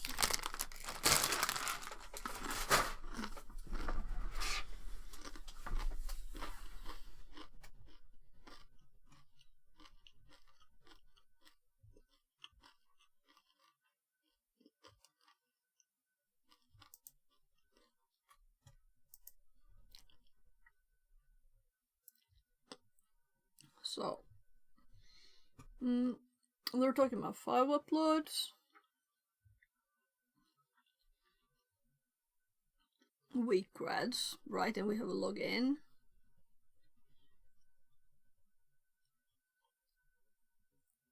We could just see if we can just create one, you know, but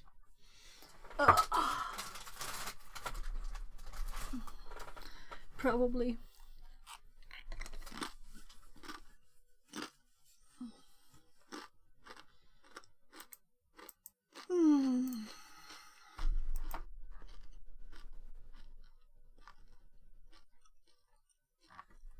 What's this?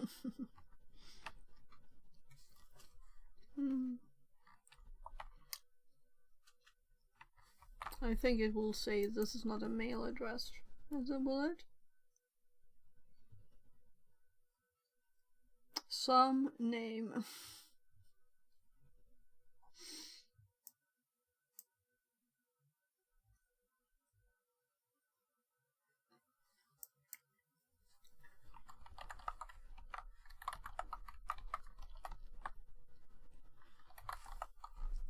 Let's do password. We have to be careful there, so we have a secure password like password.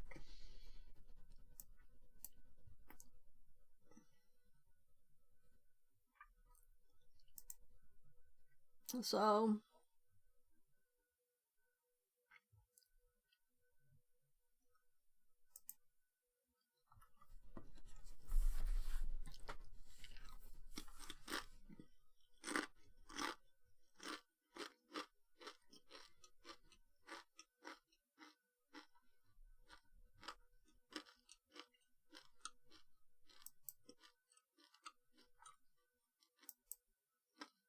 we need an image upload, right? File upload.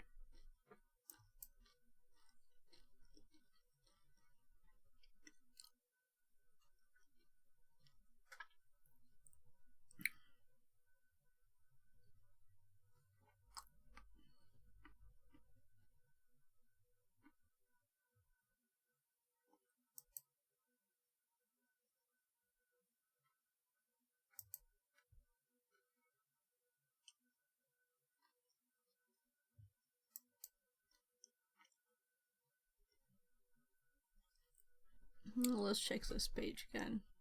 Since we linked it. It says admin, right? But I thought maybe the users have an also.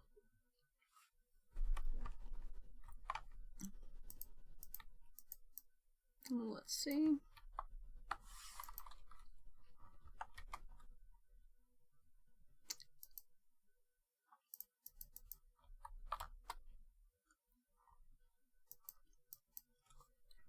So this doesn't work.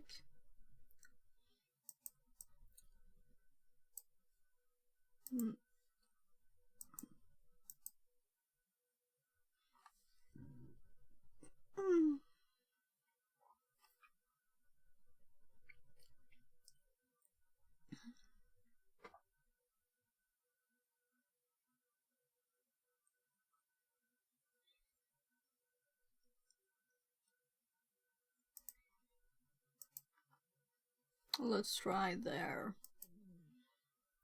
credentials.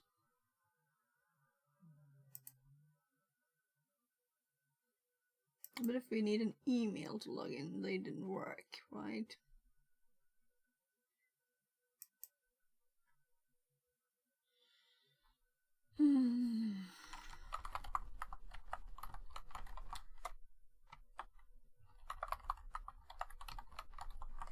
Never wrote administrator before.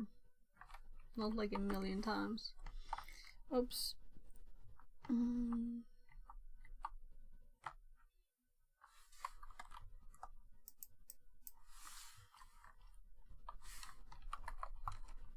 try this, right? Oops.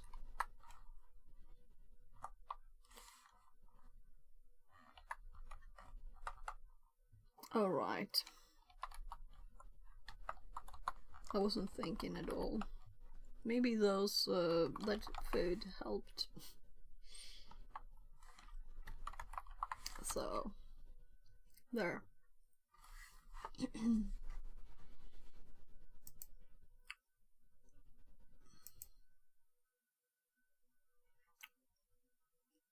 So now we can go to that page. So it says domain, and I'm in a domain.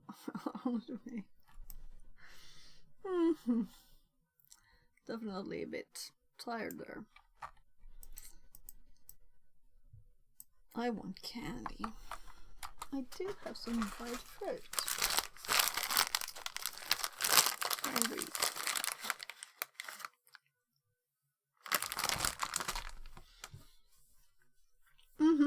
Still.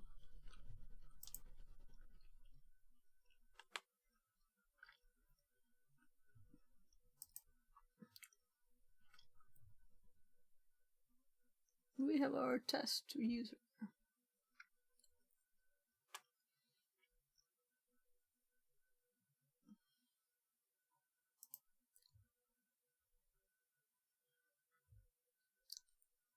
So this one doesn't have an image, for example.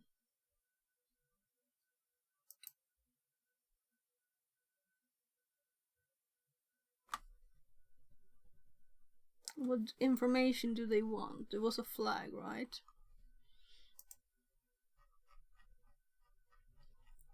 I'm thinking if we should...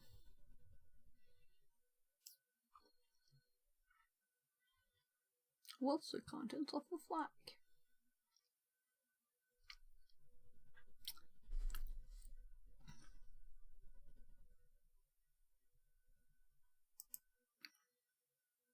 .jpg. Room 7.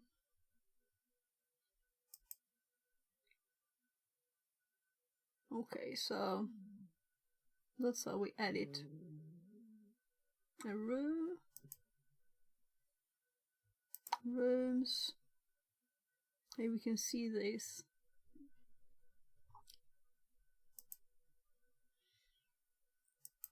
Without having to type a path. I guess we'll have to type anyway. So edit room seemed like, click here to edit the room.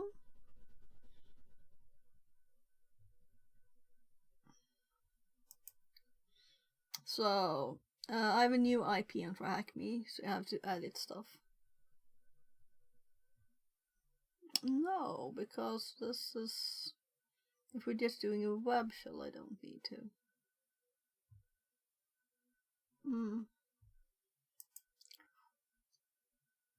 Shells. Don't I have a simple web shell here?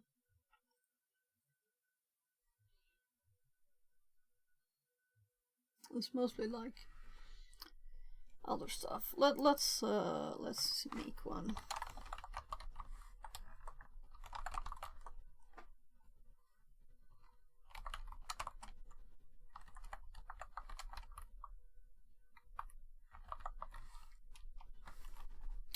Oh, it already existed.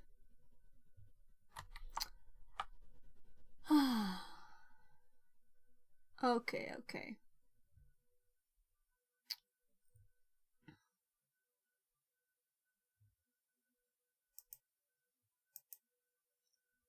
It wasn't showing all files. And now we have web shell PHP and CMD. Edit room.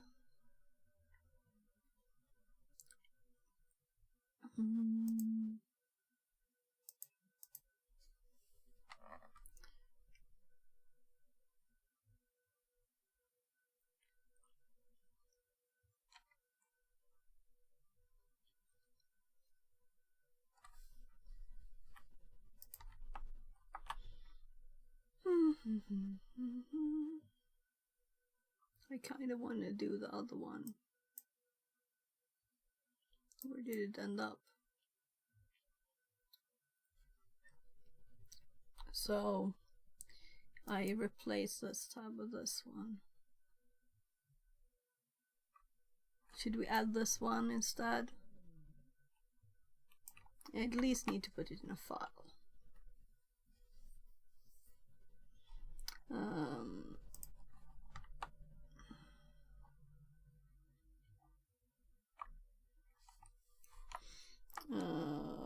Let's nano pretty web shell.php.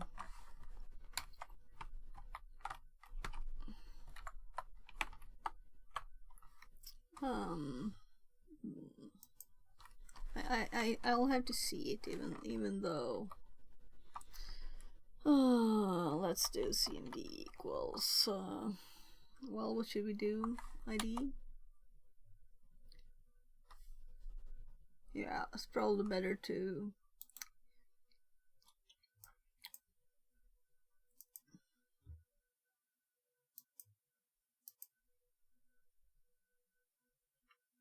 oh look, it went there. Not found.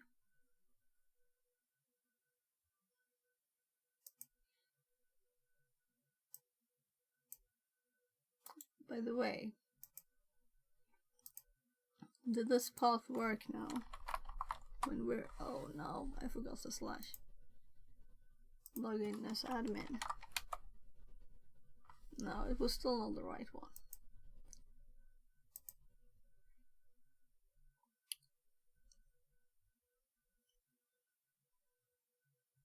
So let's edit this again. Web shell PHP.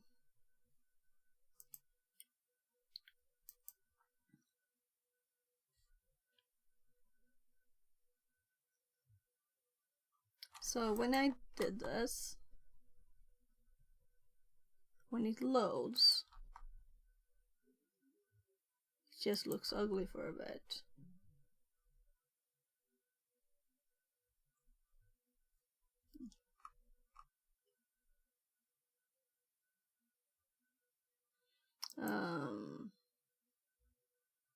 So I never use web shells. I'm like, why do that when we can get a reverse shell, right? But this file should exist. But maybe that one is not the where we could upload, but it looks like it's there. So, did the user have some kind of image?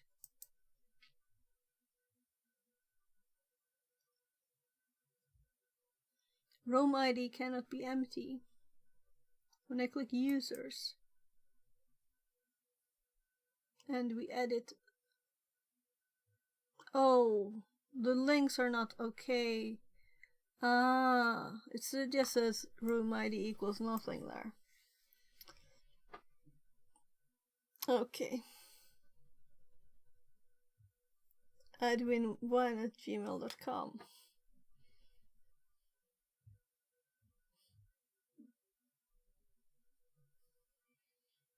So if these links don't work, these also don't work. But when we look at the rooms, we have a room ID.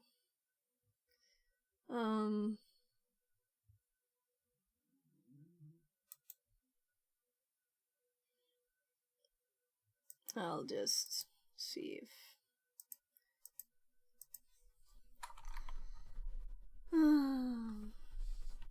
let's just try and put user here instead. I don't know why we couldn't click the edit the users. Oh, there's not even 4. But I don't think the page exists either.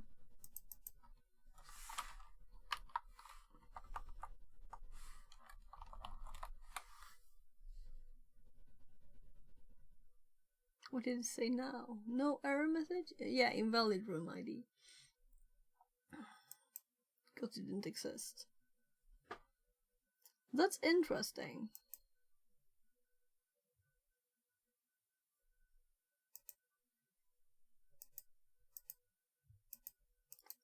I can't click this. I was thinking the account of the admin, but I don't think that's it either. Because it still doesn't have an image, right?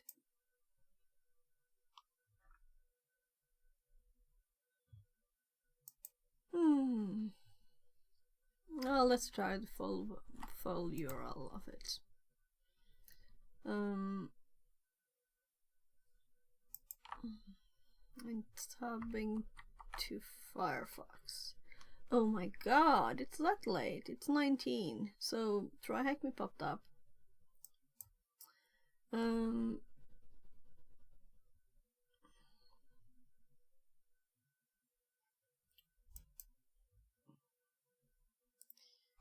So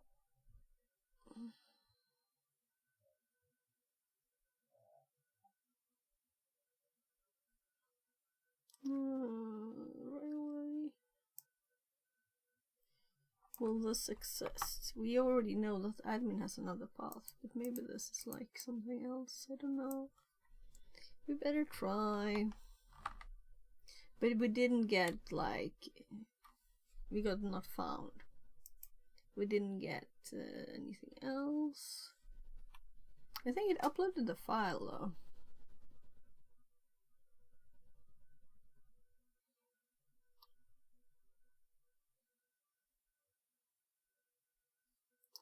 Access to uploaded through. Well, let's just check this one compared to the one we got. Media. Images rooms is ours. Admin assets IMG profile. Yeah, so this is. Sorry.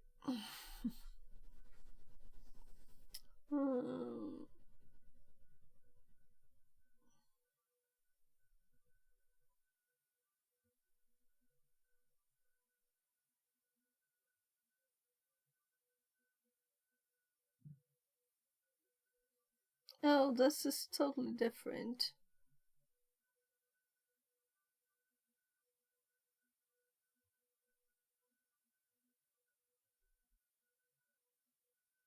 So maybe this was just an example.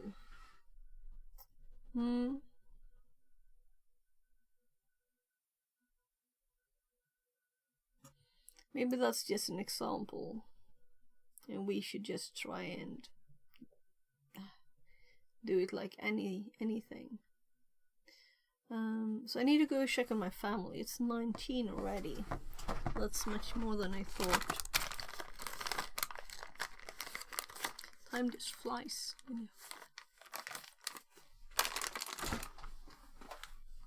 right back.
Panatong says.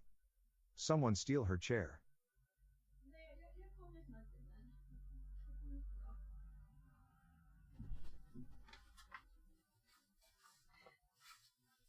Hi, Panda. So I'm just about to make some food. I'm just gonna microwave some pancakes probably for my oldest. So I'll be right back. OMG, don't scare me like that. Okay, so yeah, I'll be right back. I'll just get some food for Translated him. from Dutch.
Lurkin.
It's kind of warm in here.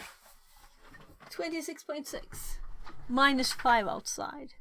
I'd rather have warm. Maybe I should lower the temperature a bit though. Have a heater right here. Big thing in the way. So we got hints for the blue ones, but not for this one. This one really should be very easy, right? Since this is a very beginner room.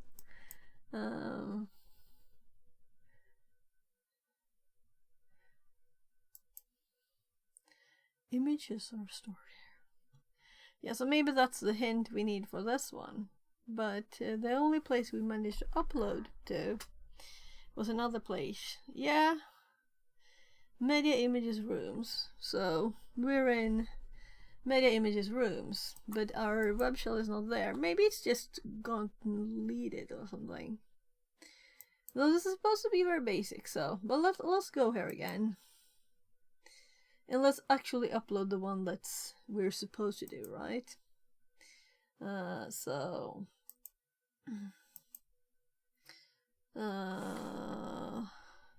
I called it pretty. Pretty web shell, right?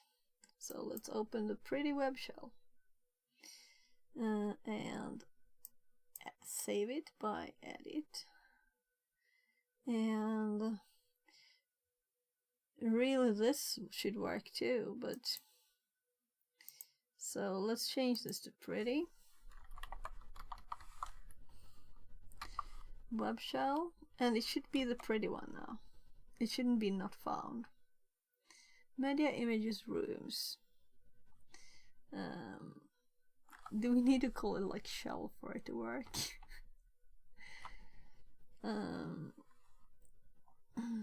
I guess I probably have a shell already.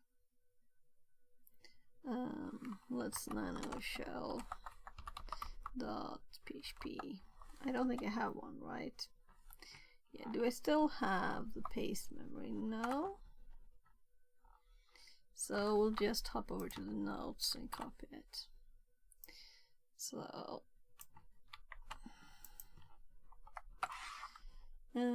it's the exact thing that they said we should use, right? And the command is the name of it. Okay.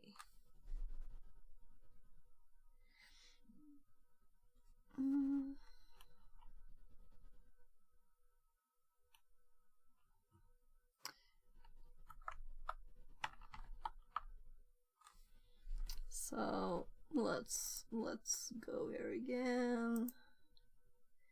Let's call it the name it's supposed to have.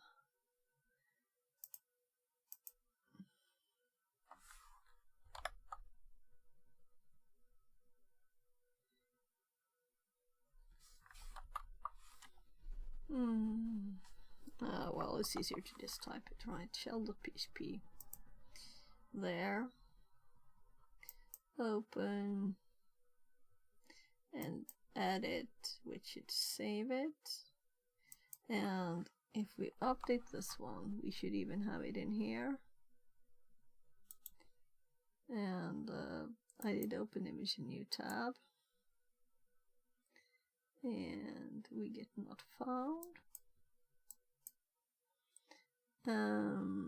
So what if we do the IP instead? Maybe it's something off here.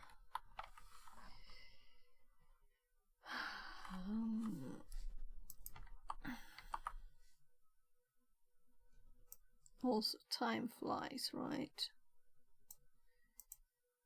Making sure it doesn't expire. Copying the IP. There. No.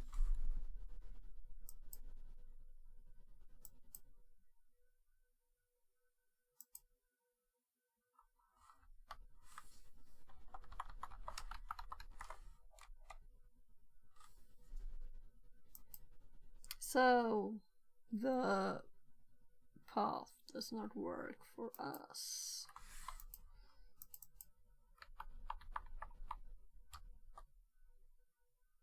At all. And this is where this is and exists. And let's just look at this. And oh, why did I do ID? Right.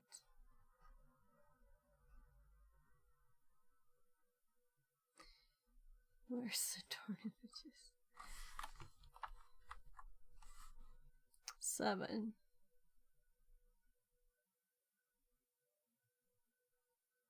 Oh, it's even doing the line numbers.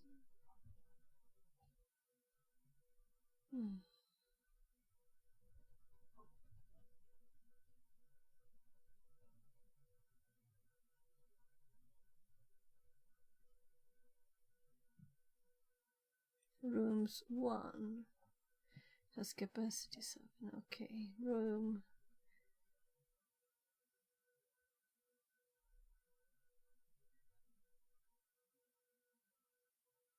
I just have to check, you know.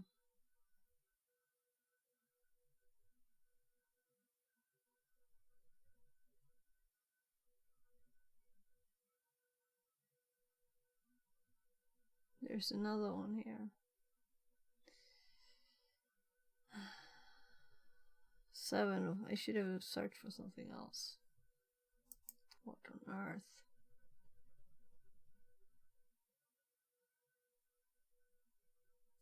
It's not actually room 7, it's capacity 7. Ooh. So what I should look for is what?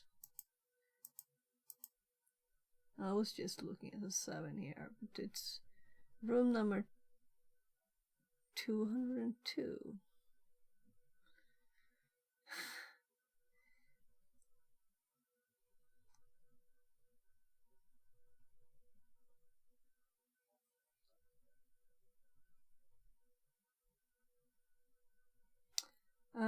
Let's I guess, I mean, if it would work, we would get something here, right? So why doesn't it work? Is it one of those be quick thingies? I don't think so.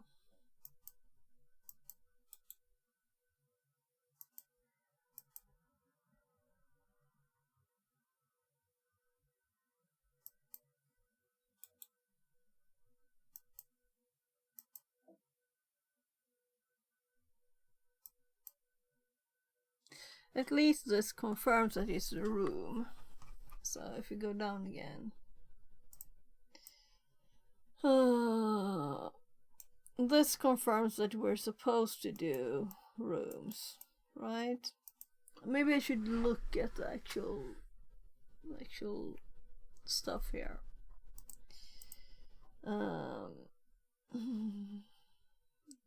So there's probably more hints. So before the first command, let's see, 36, 37. This is who am I? That is the first command. Alright. I need to change this to commander because we changed shell. That's the wrong one.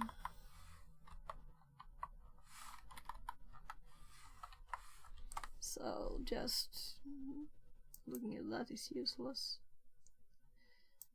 Why do I have 2 of these? I don't know. 6 rooms, all with a number 202, or 5 of them at least. So we've found the ones we want, but now we want to check more around this time here, right?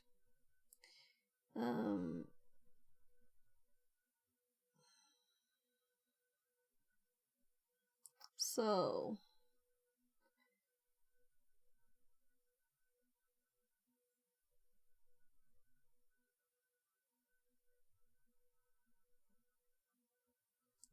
Can we, like, if I 11:36, let's just show everything again and let's see what's there.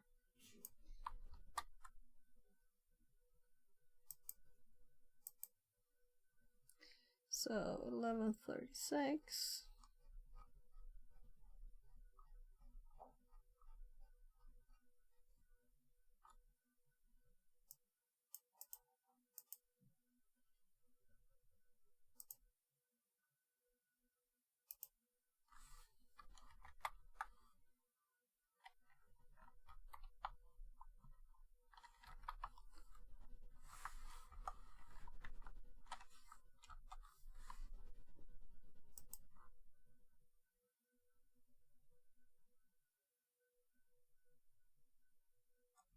It shows us 11:39 here.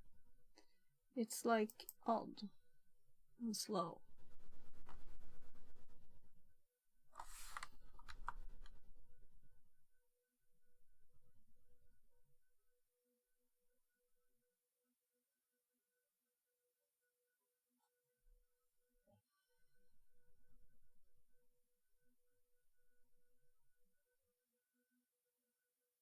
Didn't help at all.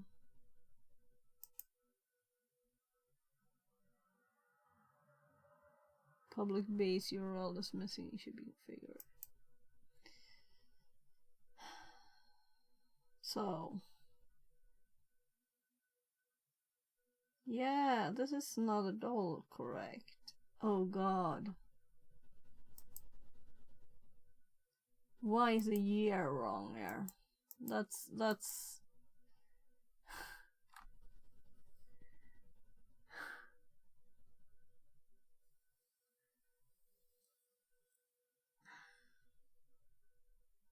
I'm trying to scroll.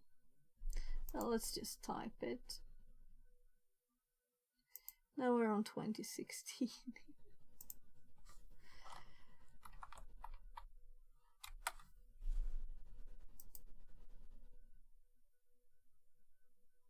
It's still supposed to stop at the 3rd of December, 11:37, and it's not, so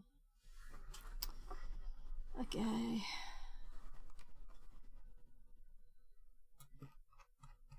I'll just scroll like crazy.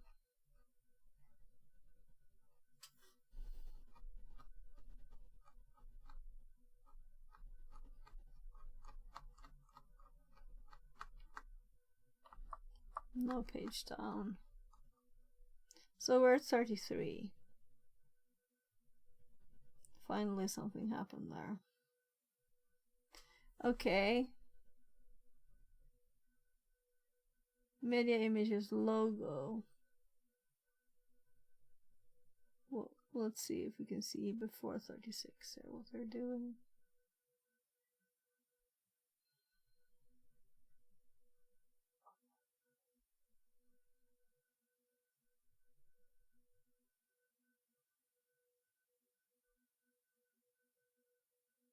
Here's the Who Am I. And here it exists. We get 200s on shell PHP that we don't get 200 on at all.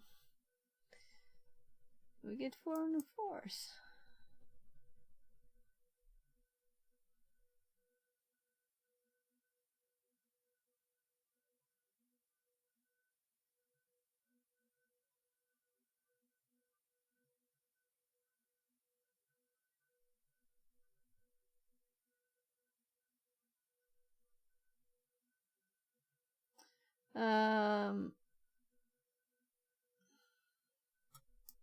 Here's the 200 on that one again. We're still on 36.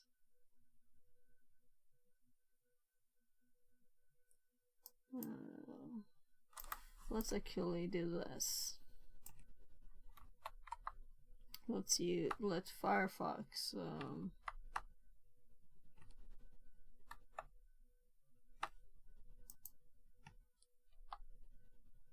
there. Let's Firefox highlight them for us. there. So there should be 1, 2, then there's no more. So somewhere before this it should have been uploaded.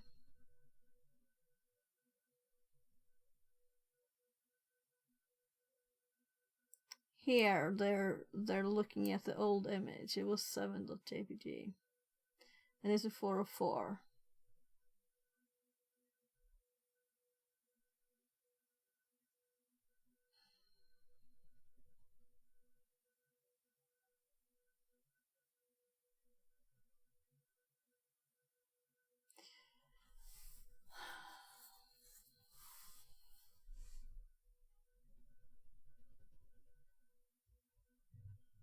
We don't have very much information.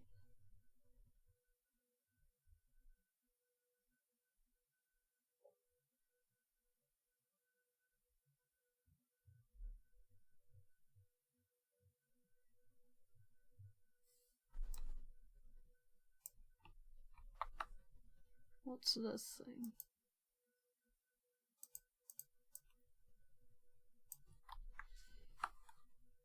Oh gosh, why did it put it all there?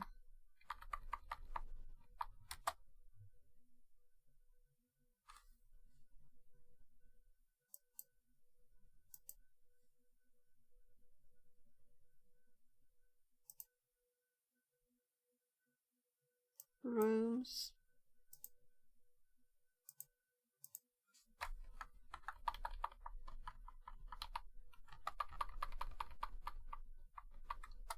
That's the one we were at, right?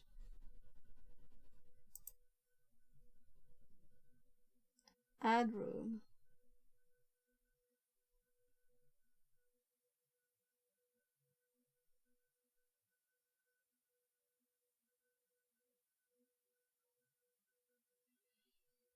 Let's try add room. I guess it's, I don't see an add button, but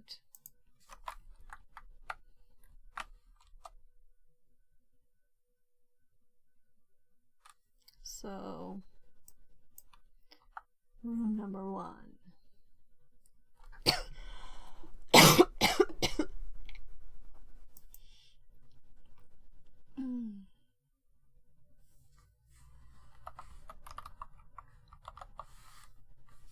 Oh gosh, I made a dash instead of a dot.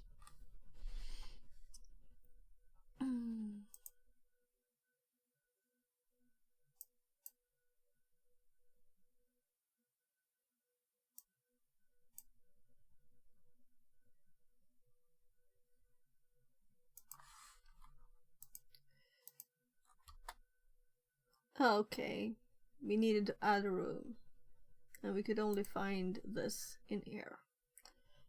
Okay, well that's good, that's good. I just thought that the other one should work too, since we appear to be able to upload, right? So let's just try cat.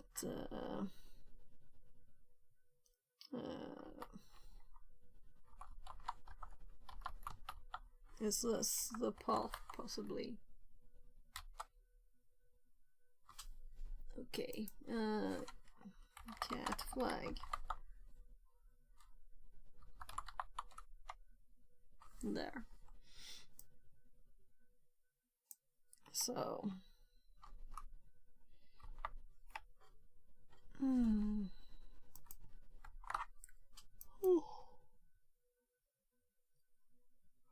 Now I almost want to upload another shell. This was very annoying. But oh gosh, I didn't zoom this one.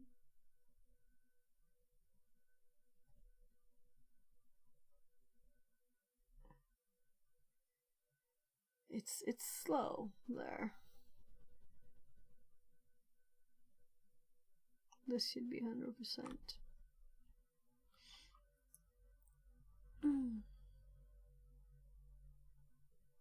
Yeah, this is, I guess, a bit annoying, but still you should have looked at the logs from the start, right? Kinda punching me in the nose saying that. So Adru was the thing. So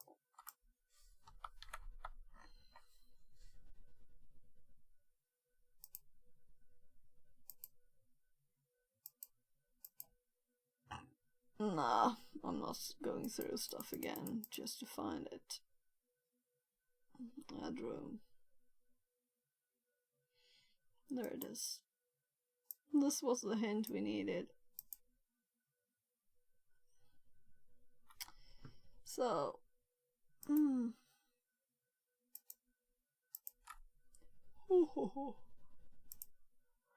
very pretty. No, we have to make a new room again. So let's add room. Number 2. And let's get see if it's like a size limit or anything on it. So .php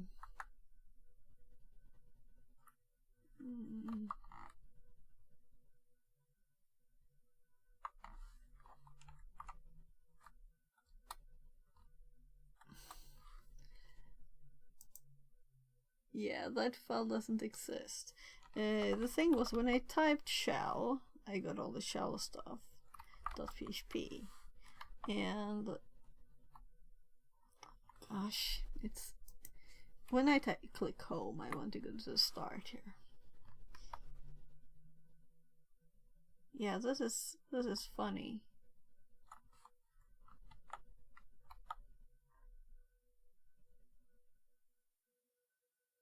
Oh, it's just showing the JPEG still.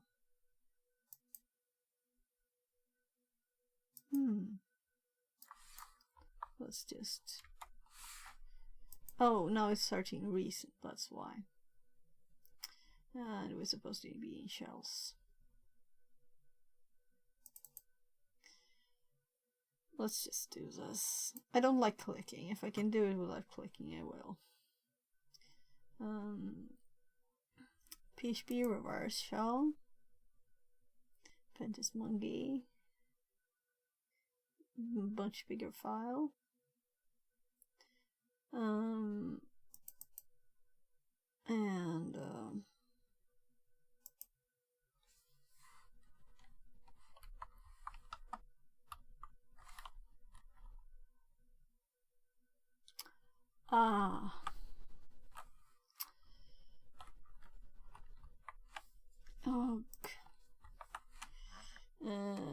no.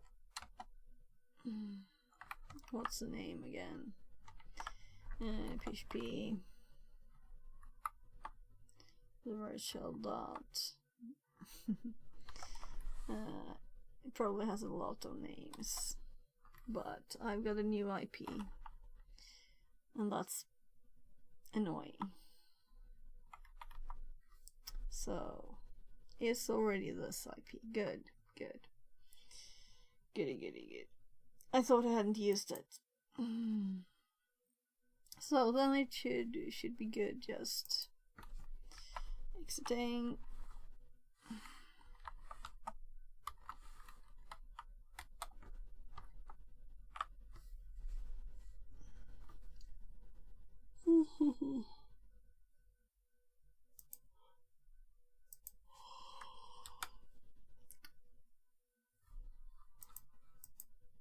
Oh, it's still this file. My god.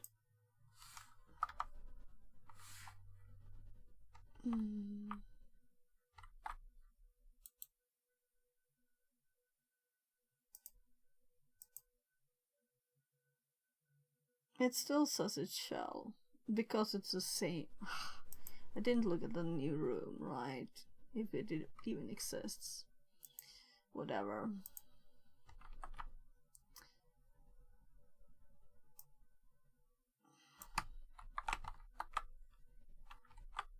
It's listening.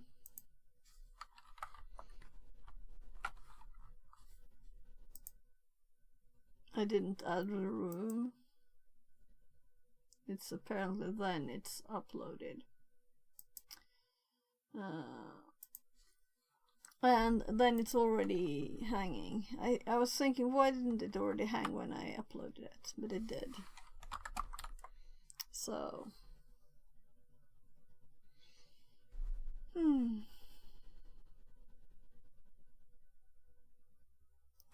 we don't need to do anything more. We already have the flag. So this work is fine too. So I'm just curious, where's the flag?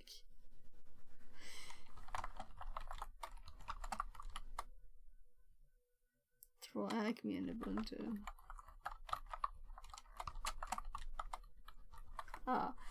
We could just abort, so. Oh, no, not this one. Just a sec.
Work problems. My hubby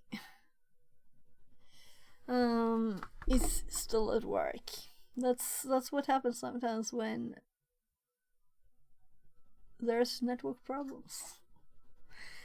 So let's see. Yeah. So I didn't see the flag fell here, but whatever, we already have it, so I just exited. Let's just close these things down. We can keep that up just so I don't close the last tab, right? Oh, then it's the next day. I was thinking this one took much more time than I expected it to, because I was looking in the wrong place, right? I should have looked in the logs, and then I would have seen the ad room earlier. So next time I would do that, to do the same thing as Glitch did.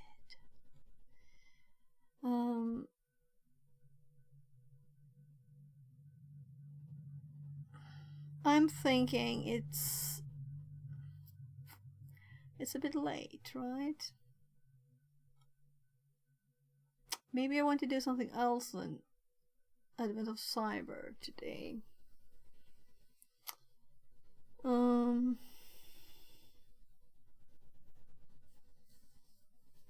So we did do this yesterday. We opened up the box for this, and I kind of wanna connect this to my PC and see. But we're also still charging the new.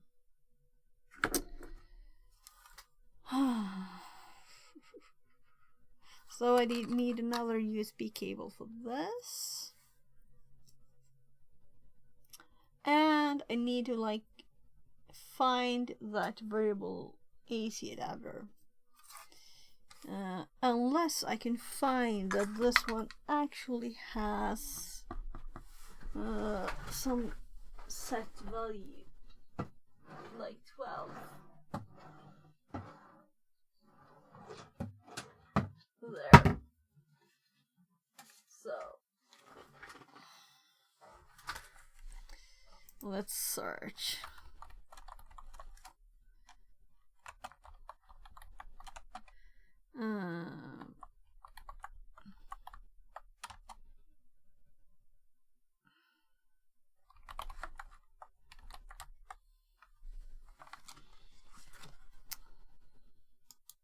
So this is where it comes from, this one that we opened up. There probably won't be any information. Or if I don't ask them.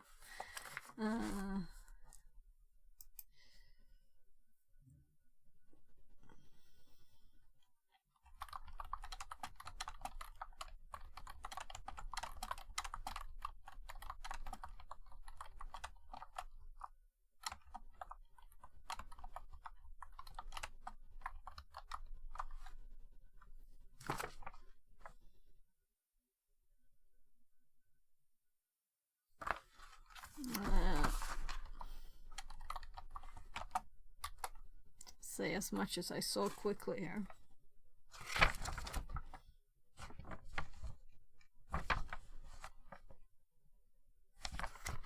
Just reading on the paper. What? Did I select something? Oh, this is the thing though.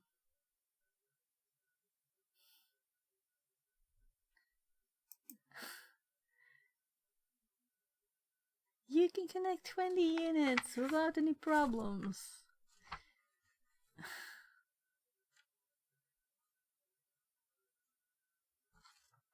So maybe we have the name of it there.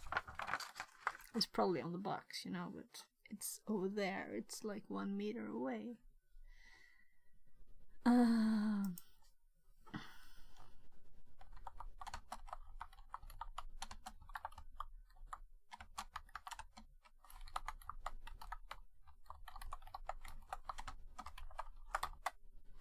How many volts is the AC adapter on? That's word per word translation from Swedish.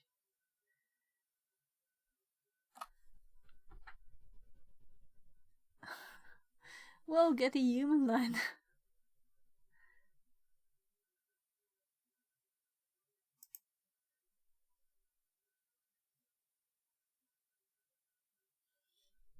It doesn't know anything.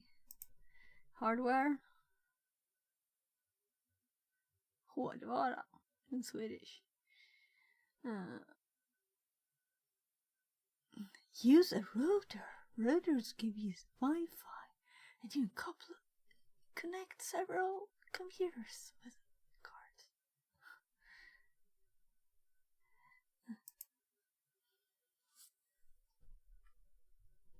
So this router came with someone's broadband and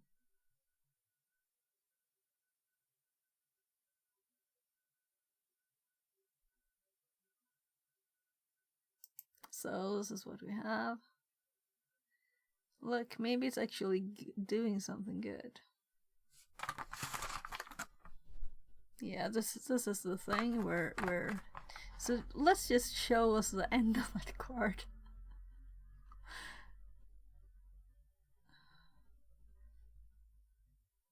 So, if this is the name of it.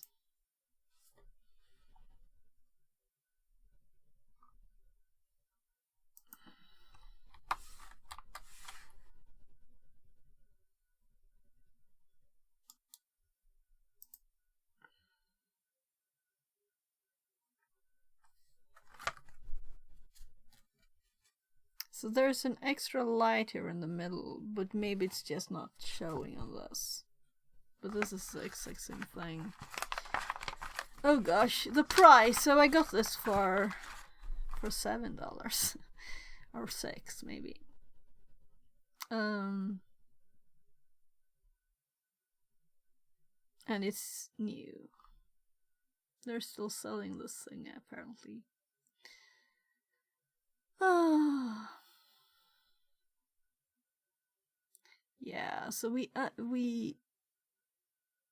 just opened it up yesterday. I'm just checking for the power.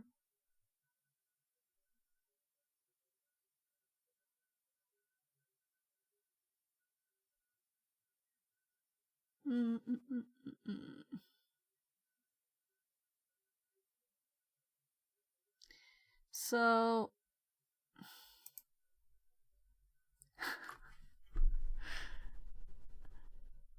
oh my god.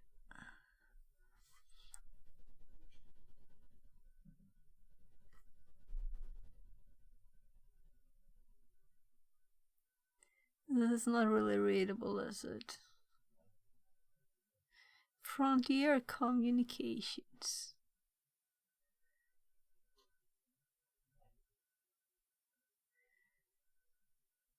Yeah, I saw there was an RG11 there too.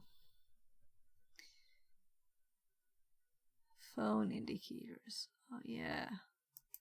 So this is what we have to play with. And it's like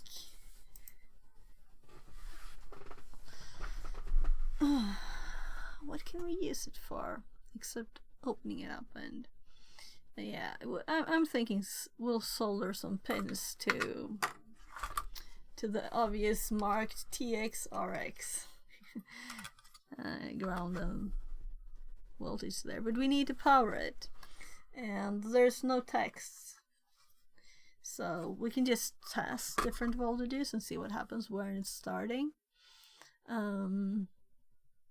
But I'm kind of thinking if we can see it in a manual line would be better. Legal disclaimer. It's the best router. That's a legal disclaimer. Compare with similar items. So 468 MQ. This is the same? No, this item. Okay, compare it.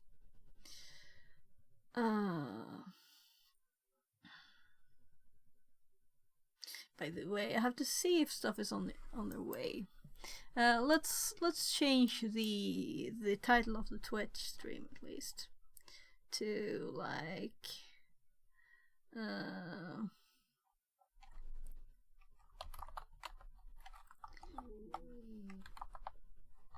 I can't spell open.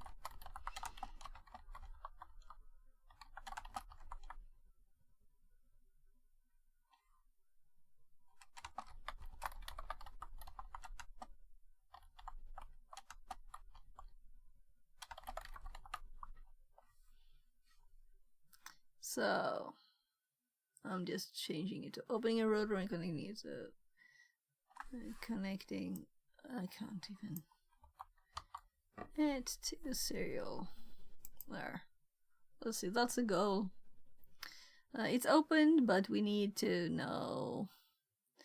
I was going to.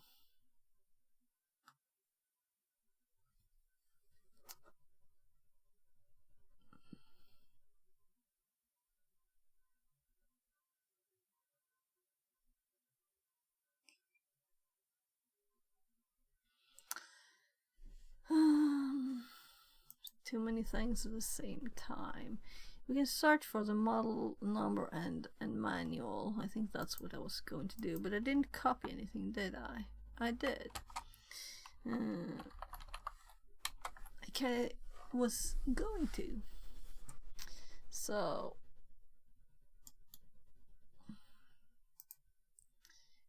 quick setup manual. This power adapter, of course I have a one that works over here in Sweden, but this is what you want to see.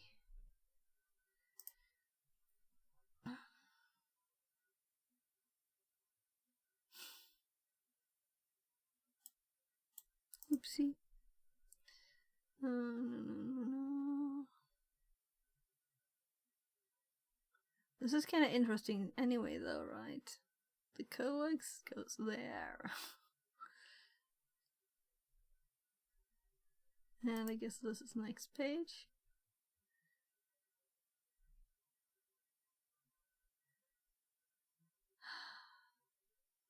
Can't we see the power cable, please? Or the power connection? 2017.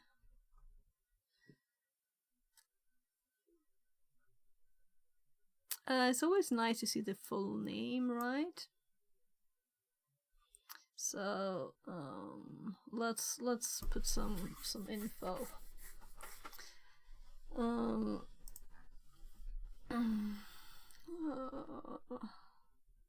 I made a hardware one, but it's kind of empty so far. Let's just make a new note here. We can. So.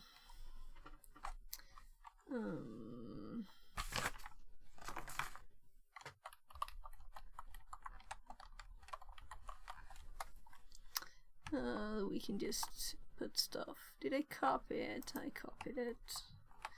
And then let's do this name that I didn't copy. Oops. There. So that's like a more complete name, apparently. Or maybe this is another one just doing the same as these do, right? So another broadband company. Come on. Oh, that was all? Oh,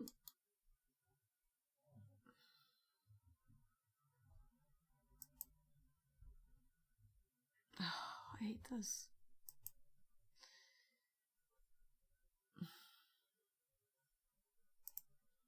Why do I even bother unchecking stuff? There should be nobody. Oh.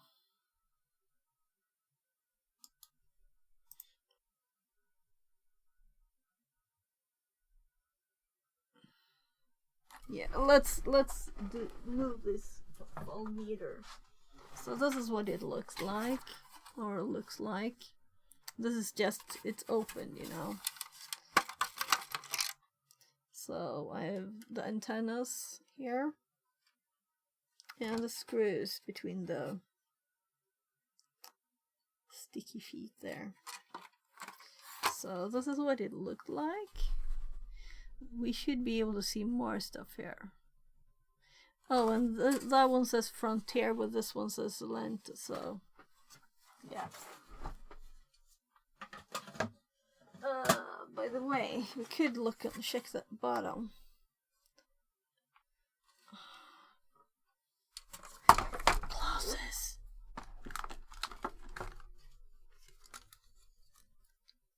I should probably switch category, right? I don't wanna. NVG 468. Let's just click the thing here. 468 Q. So it's not MQ, it's just Q. So no M.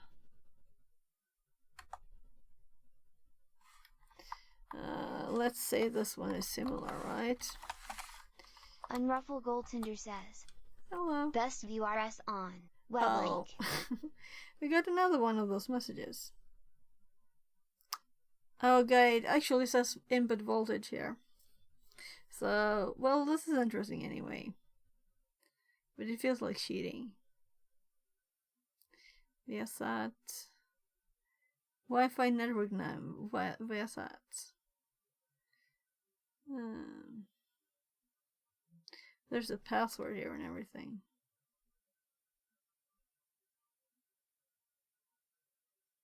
So we know it is 12 volts now. I thought it was, but I didn't want to just plug in, you know? So now we know. We know. So all three rotors we have on the table to play with, they're all 12 volts. So we have a Netgear here. We have a Divido one with antennas. So, and this one is probably a bit broken. And we have a 12 volt adapter. That's most probably for this one then. The others might have been like, I was just probably going to like, no, at least the Netgear one is, my mom had it.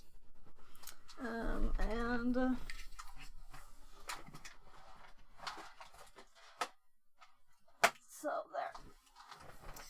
Now we can power stuff. 12 volts.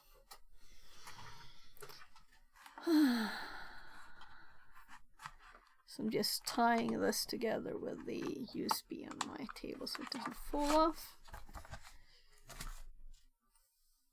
Well, we can play with stuff now. But soldering before plugging into the power, right?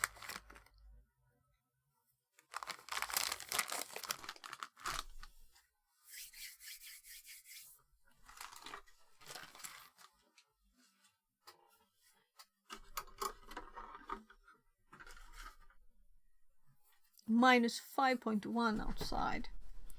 I'm kind of glad I'm inside. So, Literally everyone says. For the broken one you could try a CH341A and pull the firmware from the EEPROM.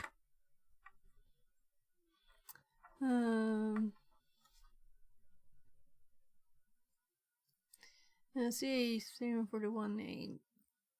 Yeah, that's kind of what we're going to look at, the one that works. I found that it's 12 volts. It said on the box, but extremely tiny letters. So this is it, and it is very nice. Let's get the camera up again. Let's see. I didn't close up, I think. No, it's still up. So we should be able to just hop over to the desk cam. Let's turn the light on. It's on max. It's very bright. Yeah, so my water and everything here. I need to clean my desk. So this is from yesterday. We checked what's on the tiny ship. And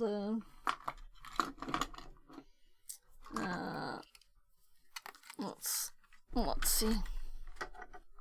So why do I have gloves there? I don't know.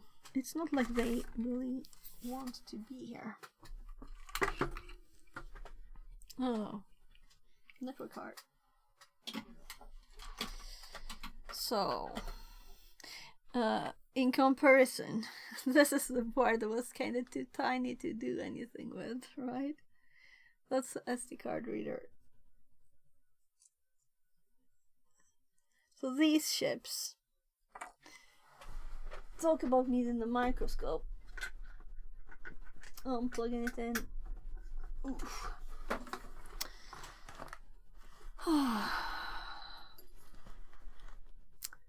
There. So we're charging this. I don't want to unplug it, but I guess we will probably have to.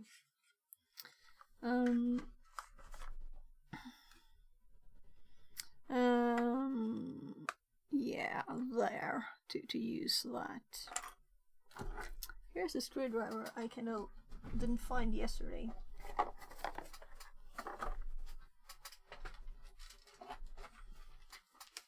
Just putting it back. We opened it with this, so it was Torx screwdrivers.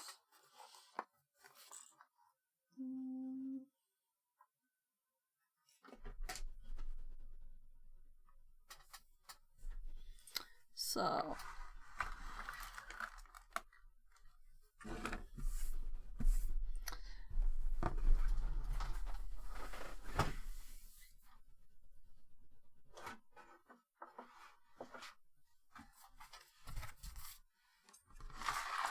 just protecting the desk a bit. I'm just gonna get some pins so we can solder them to the board. What color should we do?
So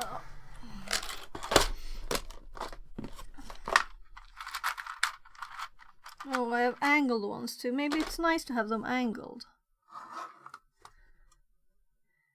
But if we put the box back on, straight ones are better.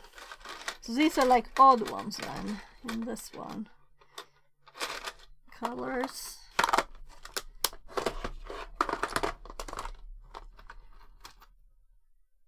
There. So, pliers. 1, 2, 3, 4.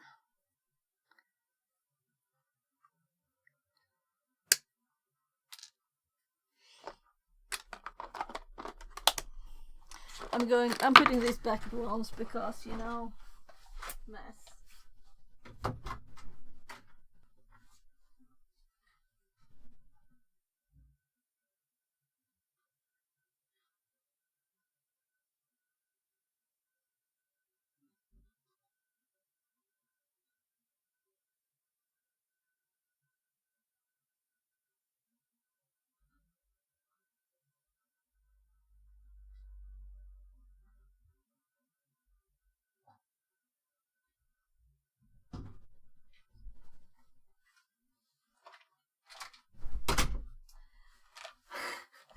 I couldn't avoid reading Arduino on this one.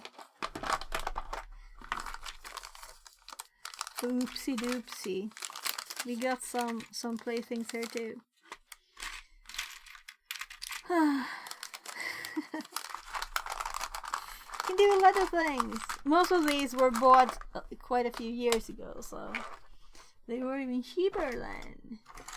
So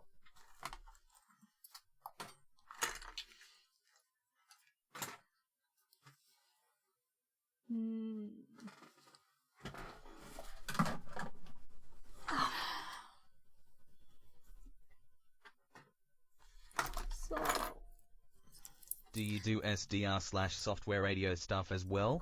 Not now, but in general. I don't know what SDR is, and I haven't done like radio stuff, no. But that could be fun, right? I wanna do everything, always. So, trying to sort some thingies. So, now we can access... The solar station is live. Turning it on. It will need some time. It is a few years old. I think I was a teenager when I got it.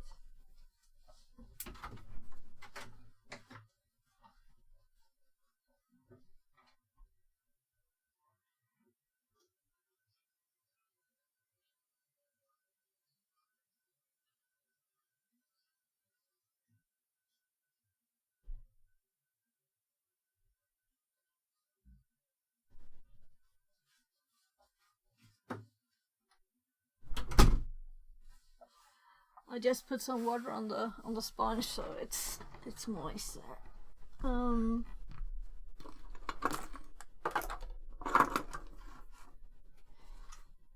One thing I want to check before I have to lower the light.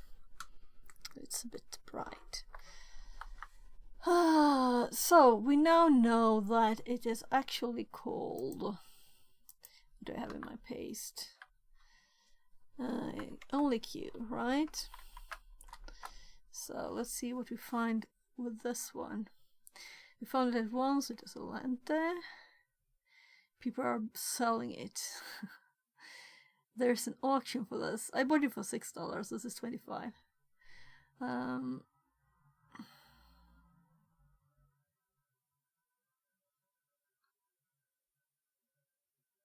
How can you increase the range? Let it reach, and this is the MQ.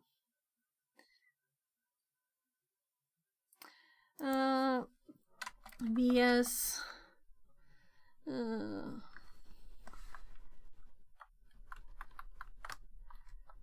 MQ.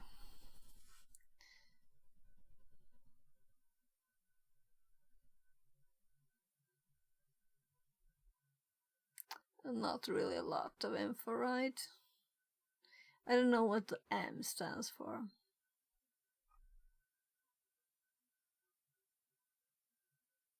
People also search for admin password.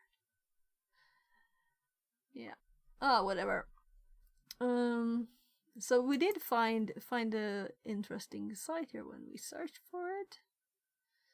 But this 4XXQ.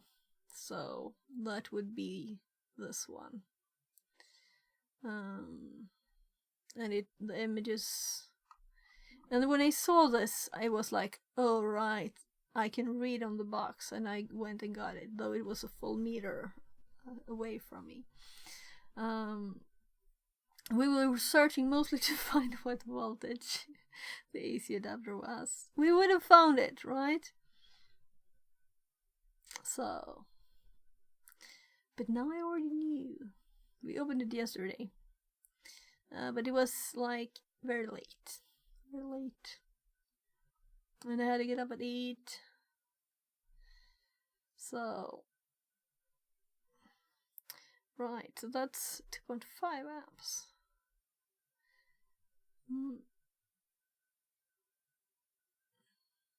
This is 6.8. This is 4.8 and 6.8. So we found this like by mistake here. 4.8, 6.8. Label sample. Okay, we already have user manual. So this one is not a link.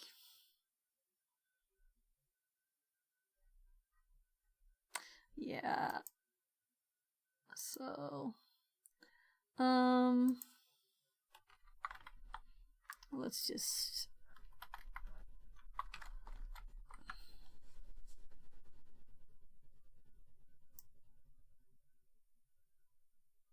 I was searching for the manual to find that.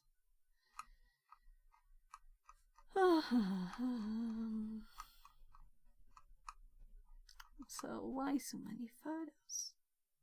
Oh, now I know why it was not blue, because this is actually that manual. This is the manual, this tiny thing. Yeah. Okay.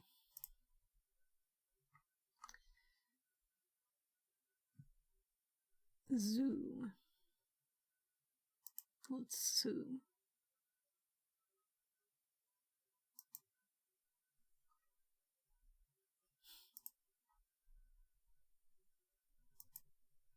Okay, so this is more zoomed.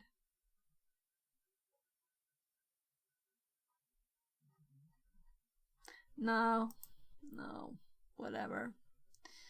We can just zoom like this, and it works. I don't think we need to read that. I'm mostly curious about. I just got this one to play with, you know. So this is not for any actual real use. I'll just open my soldering drawer.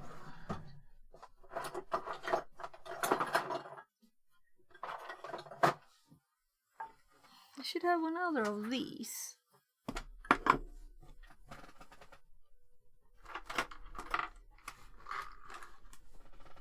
One is probably enough. I'm just thinking so it's not on there. Just a bit up.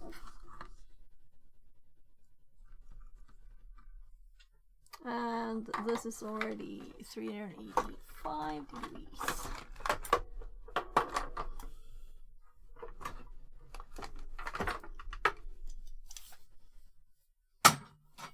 Yeah, so I guess that I need to like clean the room here. It's a bit of a mess. So I've had a lot of pain in my shoulder, so then it tends to build. So there's already solder here.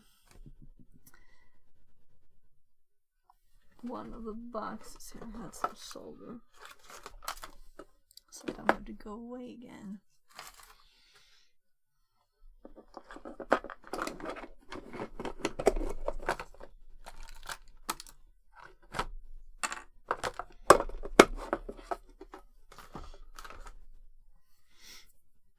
So,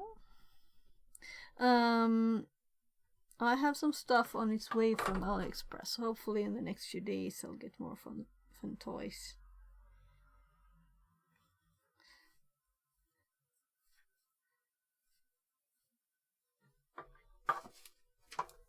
So many things. Yeah.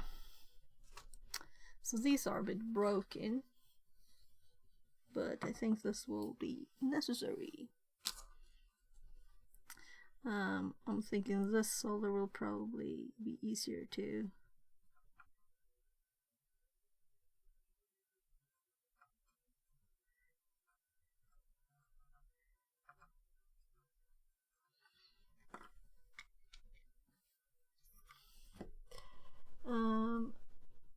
I was thinking we could just melt them and pull it in, but I would probably burn my fingers that way.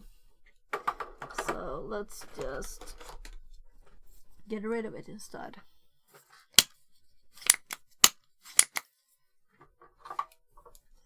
So it's been melted now. We just need to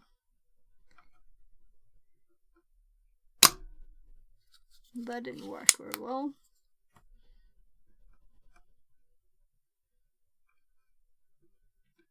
Bought something similar to this for soldering. Really helps. Weblink. Oh, okay. I have other things too. So this didn't really work. It's all down to the bottom here. So I want this to stick through from the side like that. So I'm going to switch it around and let this lean on this instead. And let's see.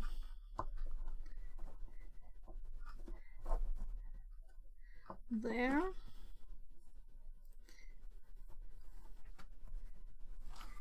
And that's a bit in the way though. I'll have to have these on the tip of it.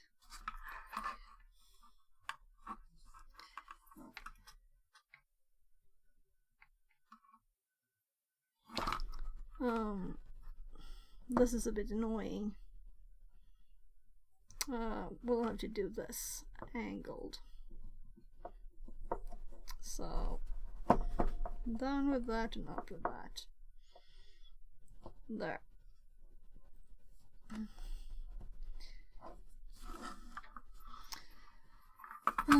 We could do like so the mouse got moved about by the cable, so we could put the microscope up here.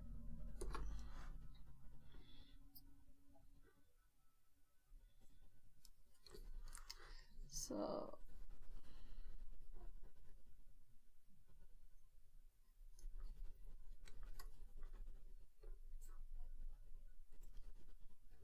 trying to make this one controlled, not just ending up somewhere. So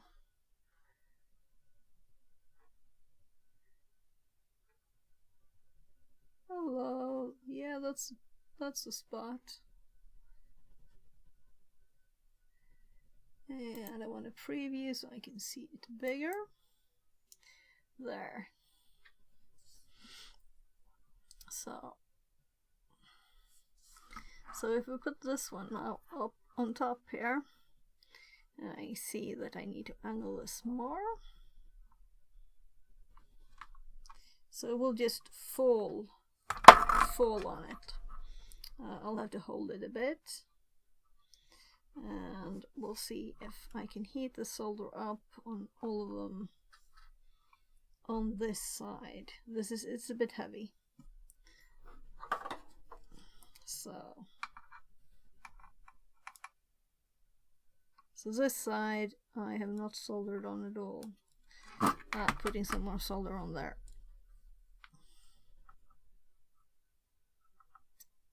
Come on.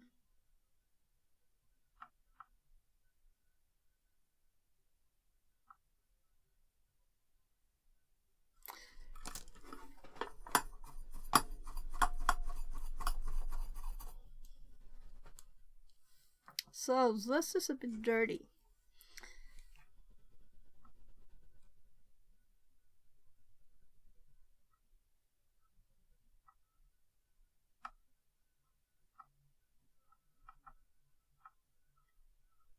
Yeah, they're melting.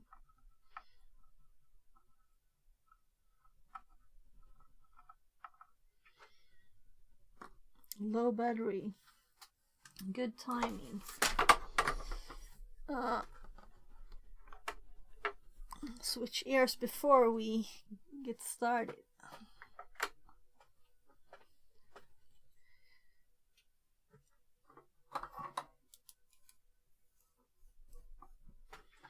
So, yeah, when I order stuff from AliExpress, like yesterday, I didn't. It's not like I wait for one order before I get the next. But I ordered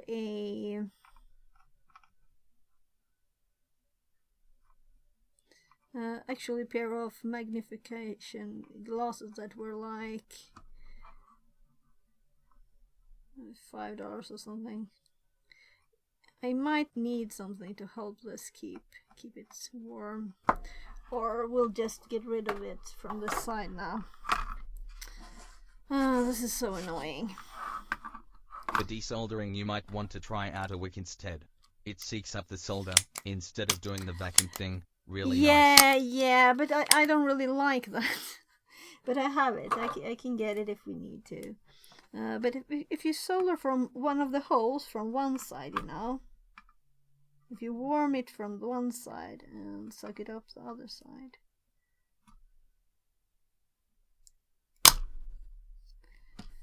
I don't think I'm actually touching the right spot. Yeah, I probably was. So, let's see. Oh.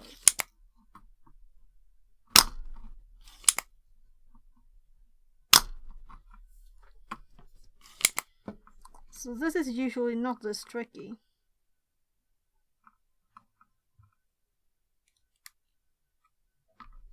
Yeah, I might do as you said, actually.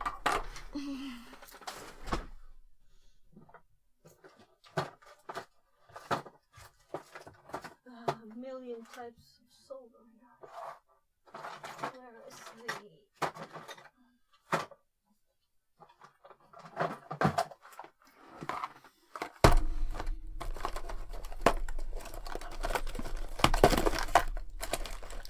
I don't really use this, as you can see. I don't know if there's any difference in those. I hate the vacuum thing intensely. Oh! I'm the opposite. I hate these intensely. So, I think it's kind of like a bit hard, the solder. Maybe I could have just increased the temperature too. But it did melt, so they are used. This one might actually not be. So this is on the ground now, since we have it upside down. Let's see if we can clean this a bit.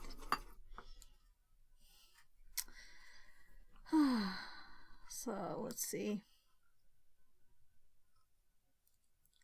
This is not very good. I don't like this.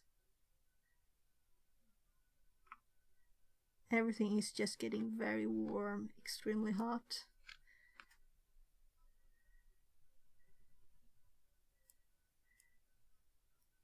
So it's not sucking anything up at all. This is why I don't use this. So let's try the one that has more solder on it.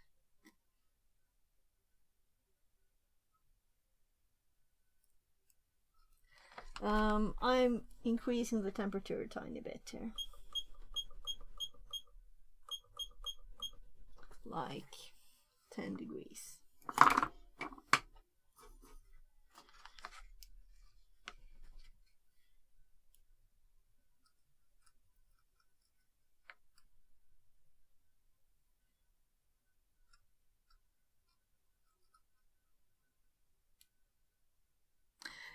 So why even do this? I can do something else. Let's see.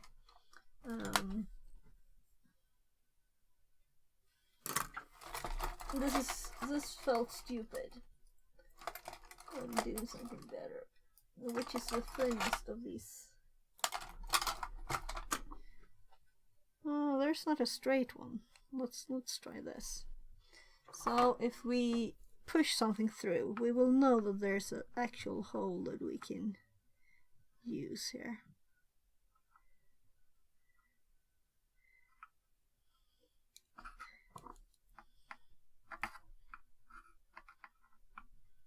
So let's first put some more solder on again. I mostly did that on the other side. So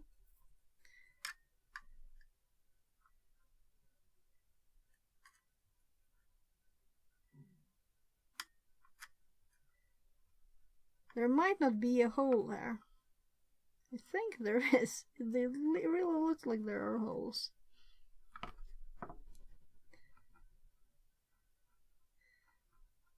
That was odd.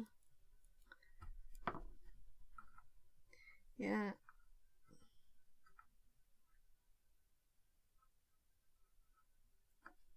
There's a bit of a hole at least. So I've never had this much problems with such a thing.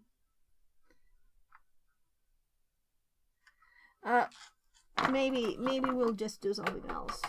So what would be like a million times easier than this is just solder some wires there, right? It would be very easy. And I just had some that I cut the other day for like breadboard use. We can use these. Very simple. Or I get some new ones. Yeah, the cables are still on the desk. Let's just not waste the ones I cut for the exact length for breadboards, right? So what colors do we want? Let's do like green and yellow and red and black. That's brown. So how long do we want them?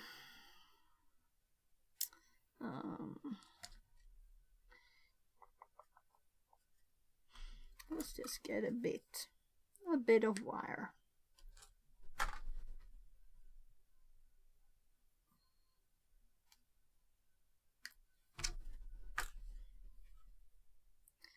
About the same length. So why make something harder for yourself than you have to, right? This is just fun. More fun things to do.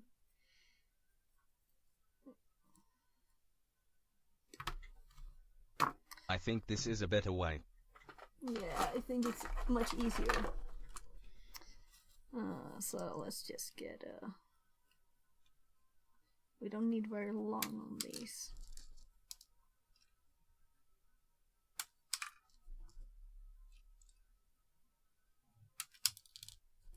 Then we'll have to see which one is which before we put them there. So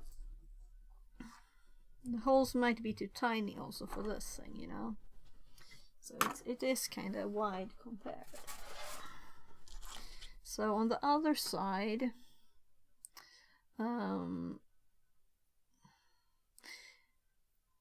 let's see if we can do all at the same time. This is probably a bad idea. It worked. The one got stuck in there. Just 3 colors out. So, if we think first what to do with the other side, since we want to connect them to this, we want to have like things on there. I have a box of those. Oh my god, my shoulder.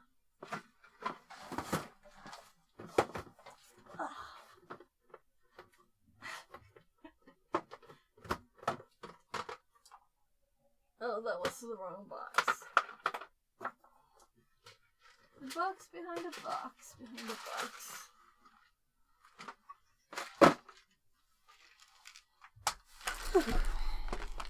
So, let's look at this one. So we might not even need all, right? So maybe I should have thought before I cut the wires. So we have, let's say we need ground, RX and TX. So let's say we need 3, and they are together, right? So let's I can redo this if we need to. So the more things you get to play with, the better, right?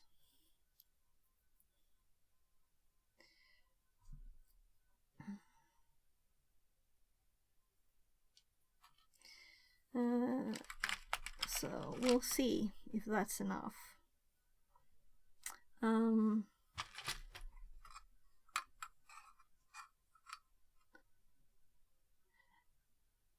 Let's take 5-1 and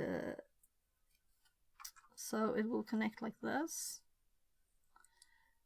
and we will use 3 of these, and we can put more in later if we need them.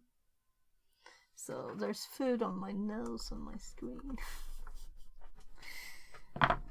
It's obviously not me putting food on my screen. How could that have happened? It must be my kids. So this is AliExpress kind of cheap too, right? Playthings. So thinking and looking. So we want it to be like this. We want these three to each have a wire. One of them. So I guess I'll cut these. We can even do this. There. And I think I see better without the microscope. It's kind of odd to look at the side, right?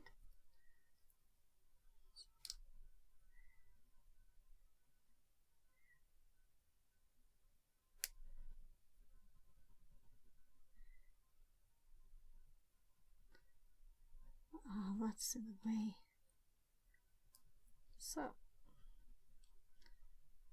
So sharp metal is.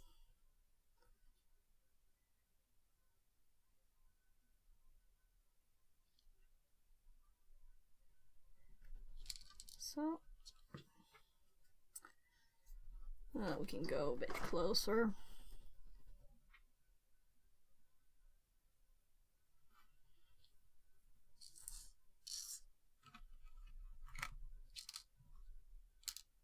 So the long sides, that's what I intended for that.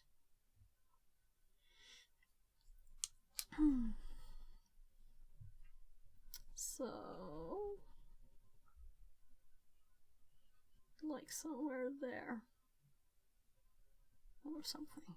This is just boing boing boing.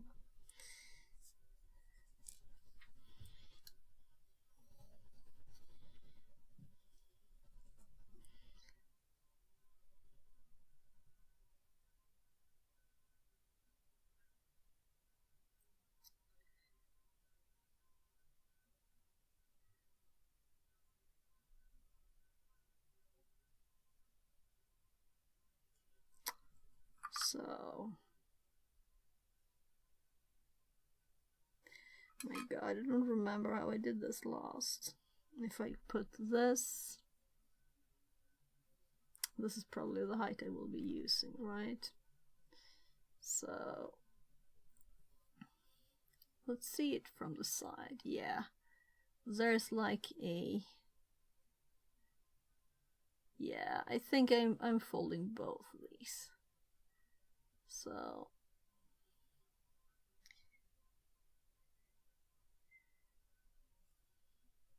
let's look on the side if we can see. Let's imagine it is like this, and it will stick onto this. So how far will it go?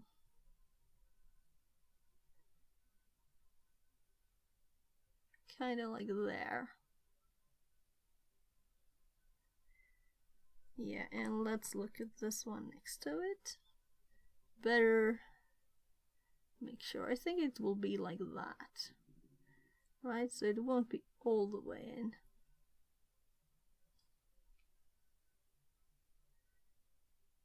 Maybe even there.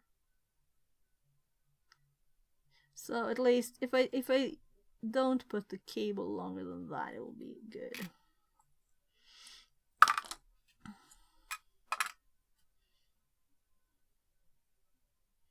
So I ordered a new one of these too. Let's hope it has the same pins. They all have different pins, the ones I have, I think. So let's, maybe I should use the short side.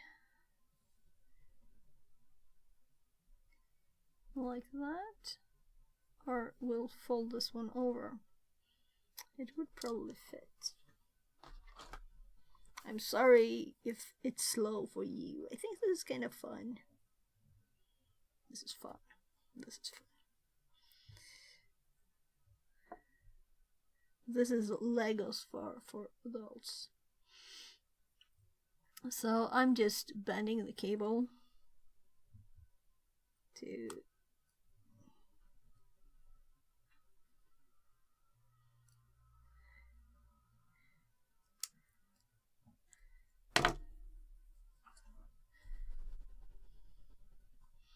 I don't even think we need to like solder this.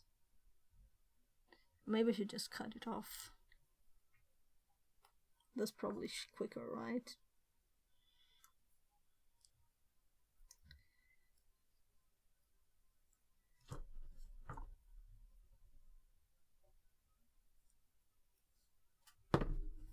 I think the ones I did before were I put it long further in, but I think this is, I don't know what I think.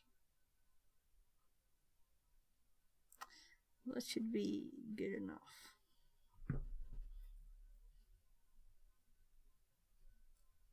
Pandatong says. You can get it in. Grab the lube.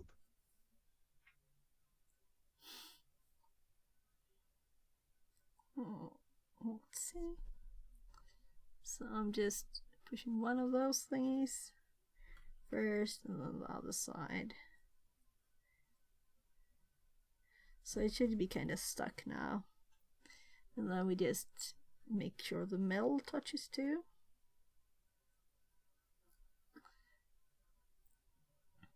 So up or down?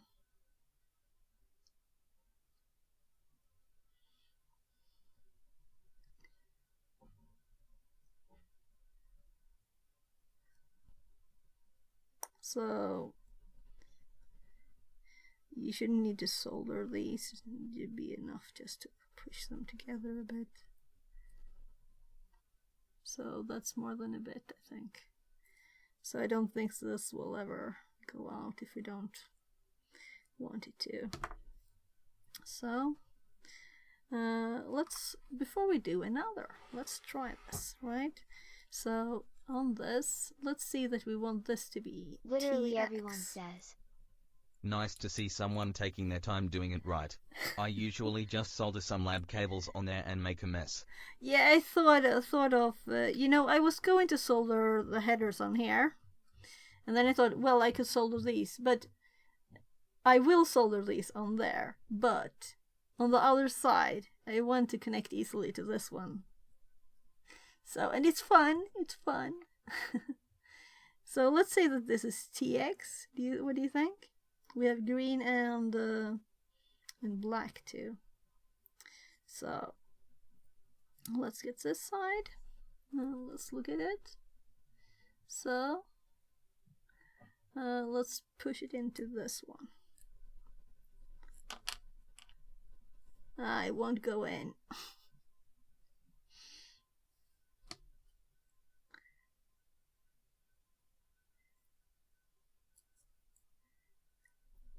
There. Ouchie. So it's still not like feels like it has anything. It's loose. That's not good. We want it to get stuck there when it's attached. If I like, so it's really in there though. So let's try one of these without. Yeah, this is definitely not loose. I need to push real hard to get it to go in there. So try again. And it's just at the start too, right? At the start it's tough to push it, and then it's connected. And if you compare to this one, it should be in a place that it should be connected. So when I put this one here, something is off. But it's stuck, right? Now I got it out. So, it sticks. Well, we don't really need more than this, really, but the other thing is just aesthetical, mostly. It's not like we're afraid of touching this.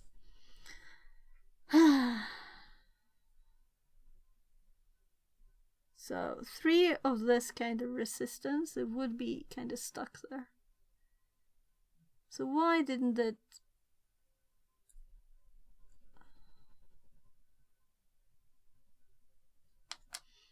So it was this one I used, the second. So when I push this one in there,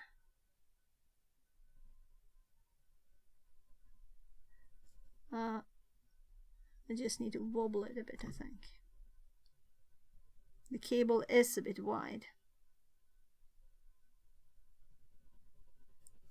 I'm trying to get it out again now. I think it's stuck.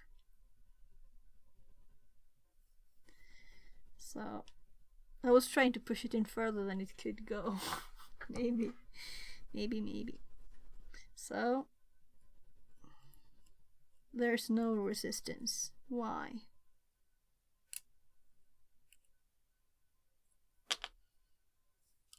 So compare the length with this one.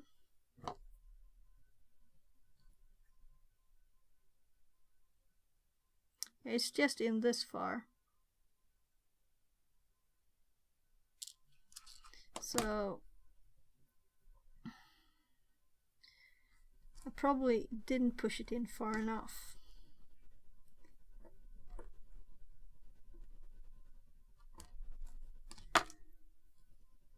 Now, let's try again. Yeah, so the problem was I didn't push it far. I was correct when I said it didn't go in the way I wanted it. So yeah, now it's there. It's very stuck. It doesn't wobble at all anymore. So 1 down. So let's take the next hour to do the next one. Well, I'm having fun. So electronics is adult Legos, right? Now I'm gonna cut these off a bit. I better see. We don't need very long to get a connection. So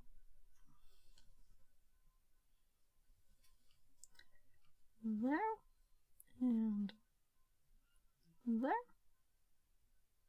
Something like that. Gosh, it's hard to find the right height here. So let's just bend those middle bits over first. I just want to make sure that I don't have the plastic too far so it can't.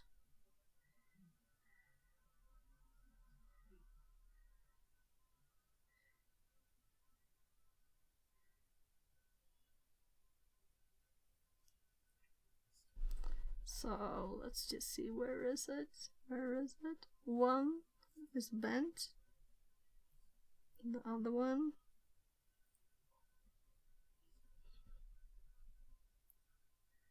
So good enough. Trying to make it round so it will fit later. So, and then we have the metal bit. Make sure it has a good connection.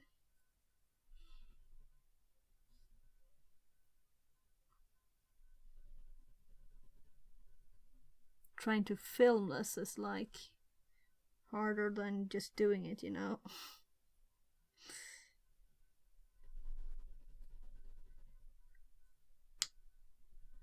So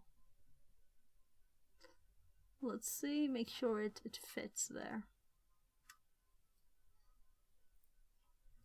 So this should be very stuck. And this keeps falling out of my ear. So now I know and remember what to do. So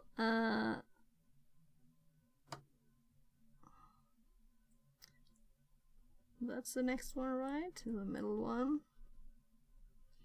And it kind of looks like it's there already, right? But it's not, it's just at the very top, so we need to... It looks very similar to the other spot. That's why I didn't manage last time. So let's grab it and push it further in. There. So, another even more similar. Third one.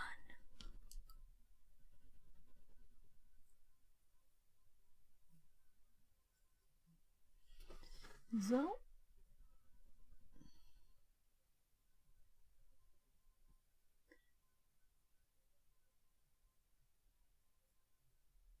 I'm just holding it with my nail, really. There. In between them.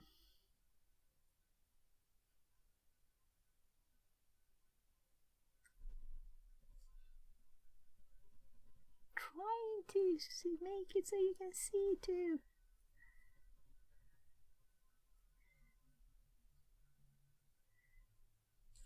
So, bit more there, and it's very, very stuck. Can't move it.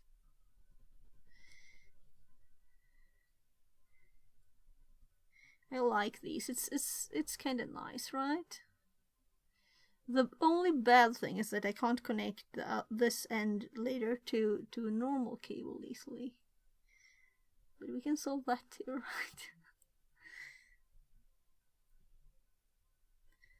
Yeah, it will be cool when those glasses from AliExpress for like $4 get here and see if they are actually... Panatong says. Be careful, you're gonna poke my eye out. Oh! Poke.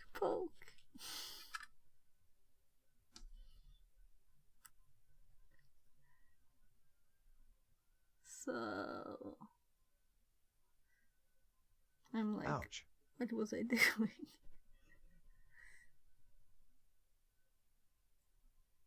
That looks a bit odd. But I guess I can't reach it further there. Oh, let's do the other one. So, and I can see that one is not really bent, is it? So it'll probably be hard to put it in the black thingy. That's the official name, right? Black thingy. So we put this one in. Maybe I should actually double check that I was right before I put it in. So if we look at this and we compare, we have TX, RX ground, and then we have the black one on that side. Of course we could just turn it over if it was backwards. So let's see if we can push this one in. Yeah, we need the extra power of the pliers here. I can't do this with my hands. They're too big. There. So these are not exactly the same length. That doesn't matter, but I'll just cut one that's a bit longer, really. We'll probably have to like mix them up. Anyway, so first of all, let's, oh gosh, the soldering iron is still on almost 400 degrees. So let's just flatten these out a bit.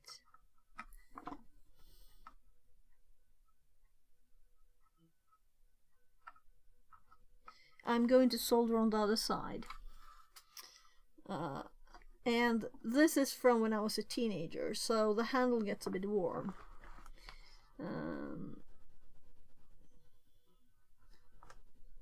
Come on now.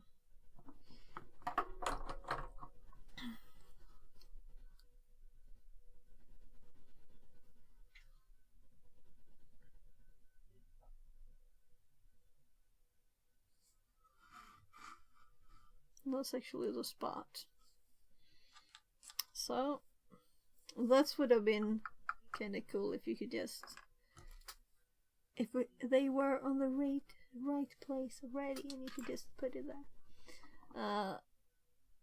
But I wouldn't want to, right? So I'm going for what I like here. Come on.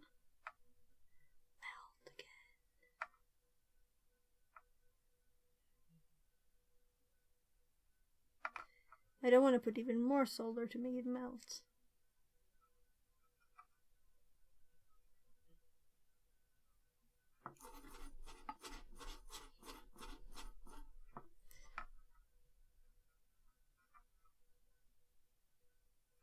Seriously, this is really warm now.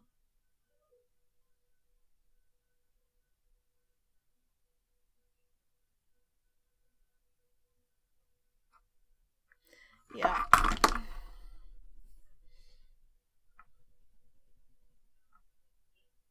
Literally everyone says. Did they make solder out of hafnium? Melt it. Panatong says. Dick. Something Translated that from Dutch. won't melt at oh gosh, it got stuck that too.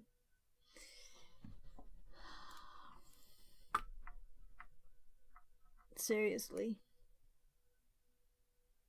So let's guess that this is the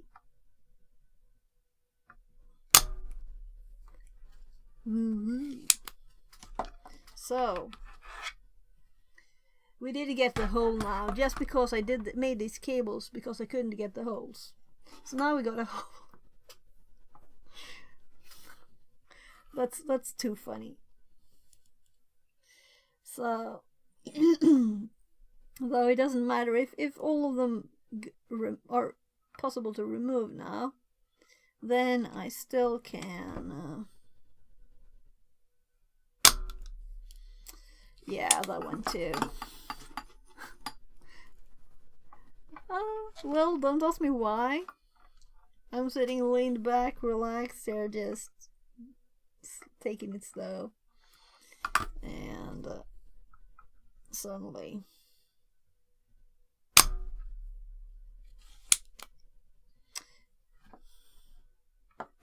so the third one also a hole. So we have 3 holes now. And we made this cable because I couldn't get holes.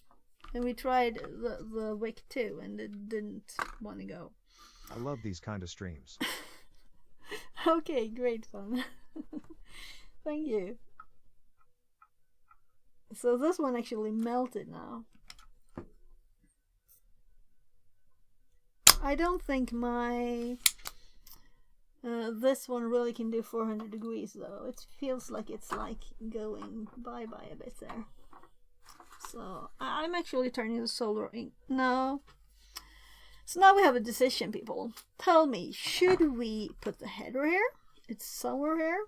I had it a bit ago. That's probably better. And then using cables from that instead of soldering this to it. Because soldering these, it will have to go if we put it back together again. The headers we can just leave. But where are they? So, what do you think?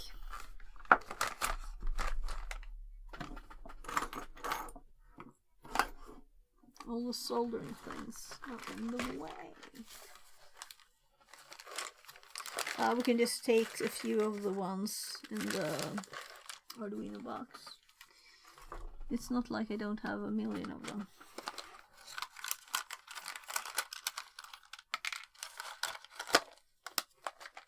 Oh, I select the black ones anyway, right? Literally everyone says. I would probably go for the headers, even though I liked your custom connector. Yeah.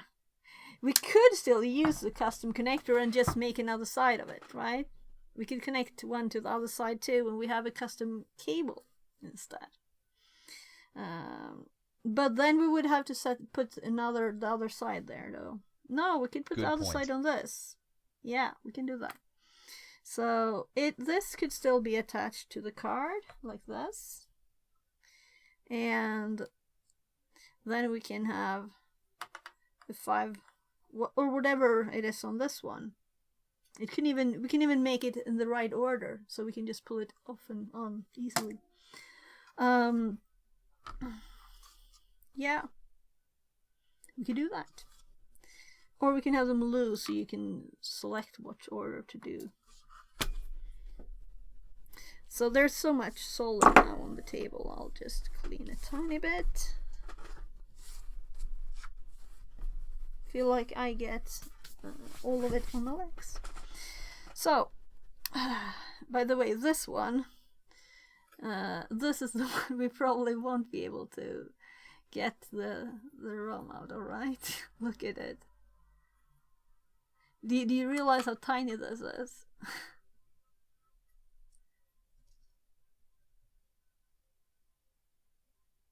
Maybe you can access those pins there, but compare it with the cables we just have, right?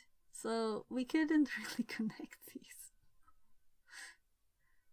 but yeah, it's not a lot on this. These are for the battery that was supposed to be in here. Apparently not. This is a camera from AliExpress with an app that requires access to your whole phone.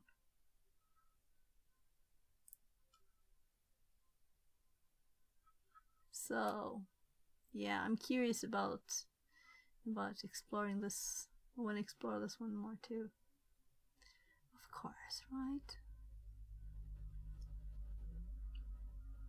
But not now. So, all the holes, they seem to be holes, all of them. Maybe one is not. The last one. Let's see. Can we put this here? Yeah, it was just some leftover. So to get this steady, I can't hold it, because when you solder, it gets crazy hot. Knock on the door. Yes, love. Yes. To fix that.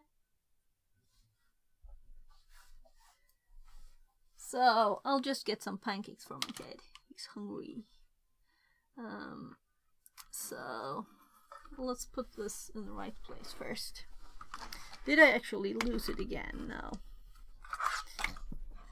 So what we'll do, since we want to solder on this side, we want that up. So we want something underneath pushing it up, so it won't fall out, because if I just drop it here, it will fall. Maybe the soldering sponge will do this good job. It's nice to get it straight too, right? Yeah, I think that will work fine. So I will be gone for like 3 minutes. What do you think? Can I do 3 minutes?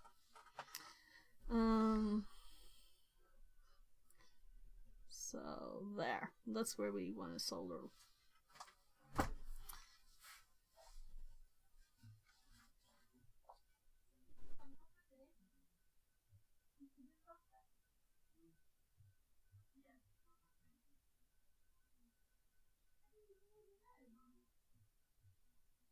Cliffhanger.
Har den torkat redan så gör det ingenting.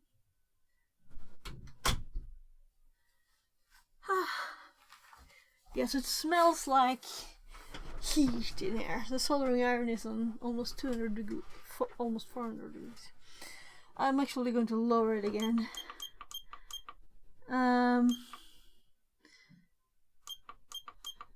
So I usually have 385. That should be enough for this. So now it is kind of far away from me here though. So let's see. Though it's not like how to... So, this is funny though.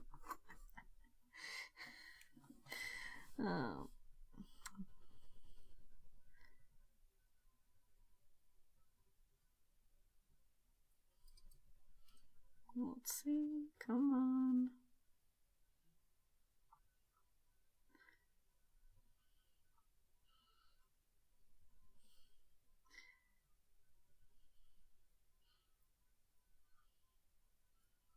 So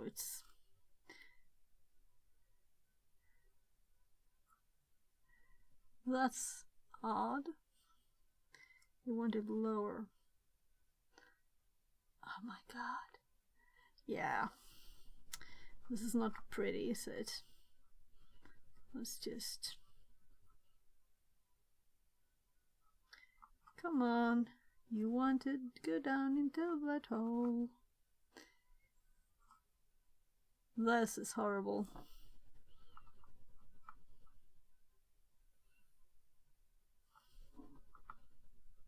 So the first one went nicely.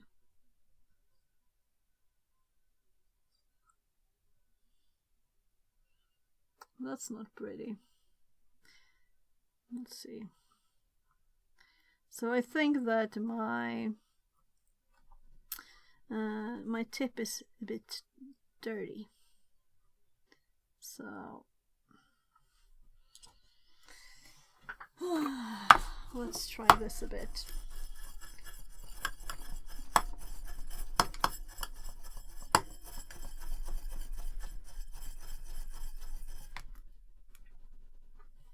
Yeah, so this is years and years old.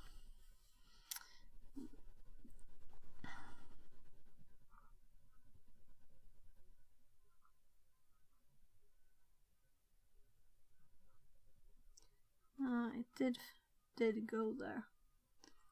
Good. And this one. It's just a bit much. Let's actually... So we don't really need that foam anymore now. You prefer the sponge or the metal wool for cleaning the tip? I use both. It depends on if I want to like get rid of solder, then I do this. And if I want to like, if it's like dirty, then I do the metal. So depends. So let's see now. It's not very pretty, it's all black.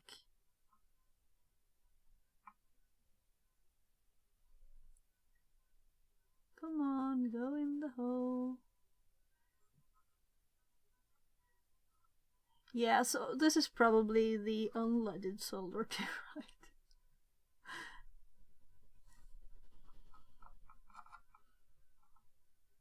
Come on. So let's see if we can even put it on the tip. So I probably should switch this one out. As I told you, this soldering iron is from when I was a teenager. I think I might have a spare one, or might not. But this is like, this should just melt. This is 385 degrees. Shouldn't be hard to melt stuff with it.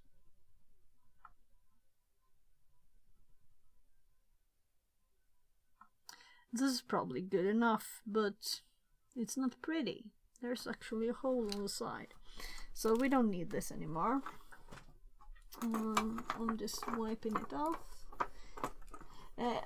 So I've been seeing these nice... I was looking into a new soldering iron a while ago. and the Pinaseal V2 looked very promising. Okay, yeah, I think I've heard of that. So let's just angle this a bit in the microscope there, and you can see it's not good. There's like a hole on the side. That means it's not like flowing at all. So this is probably the bad solder, but I'm not sure really, because the tip. Let's see if we just put some on the other side here.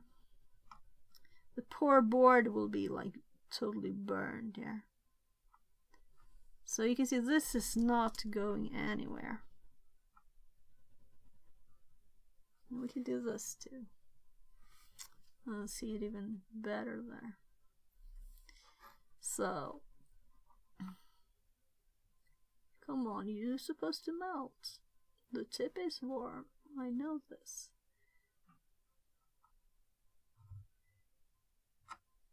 So we should have a connection here. So maybe I should have just went with the lost solution anyway. Come on. So you know the plastic on the other side might be all melted now too. So usually you do this quickly. Unleaded like solder is a this. bit trickier to work with, but on the upside you don't die from lead poisoning. Yeah, that's always nice. I saw someone testing a fan.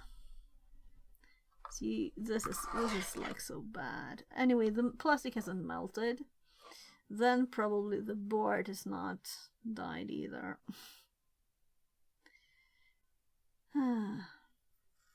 So the pins are there. I just don't trust this. I'm going up in temperature again.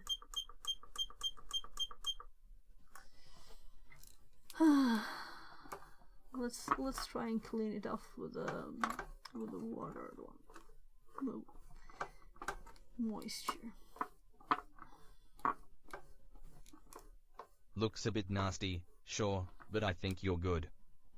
Yeah, I think so, but I fix stuff at work sometimes, and I know that things like this can look good but not be good. So sometimes it's crazy what doesn't work. So let's just try, or I get other solder, because this is like amazing. It's like it really doesn't want to go anywhere. Or I'll just leave a big blob of stuff here. Oh, whatever. Well, let's just try it. If it doesn't work, I'll have to... I guess I'll have to get a new soldering iron. I don't want to say how many years I think it is. Or just a new tip, probably. I don't think it's actually the soldering iron. I think it's okay. So, I don't know if I want to show it. It's. I have to fix that thing though. We can do this. Right, you're on microscope. So.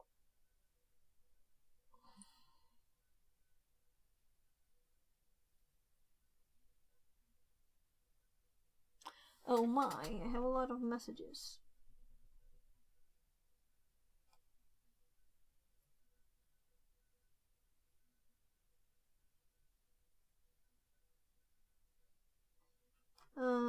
I need to call my mom quickly. Sorry.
So, oh,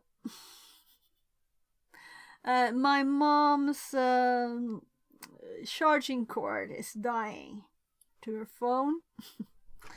Let's see, I'll just check one thing more. I had more messages.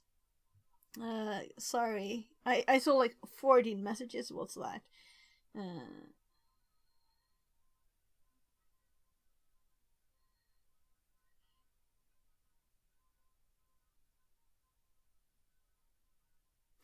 Okay. And her dog food had arrived at the wrong street. So it was the right number and the wrong street. So she carried a very heavy bag of dog food long. Let's see now. So we have a new one. I'm kind of thinking we'll just connect this to that. And let's get more of them. So we need more of these. So these are kind of nice. I would never have done this if I hadn't already done with the other side, you know. And I'm kind of happy the solder did actually. Oh, she's calling back.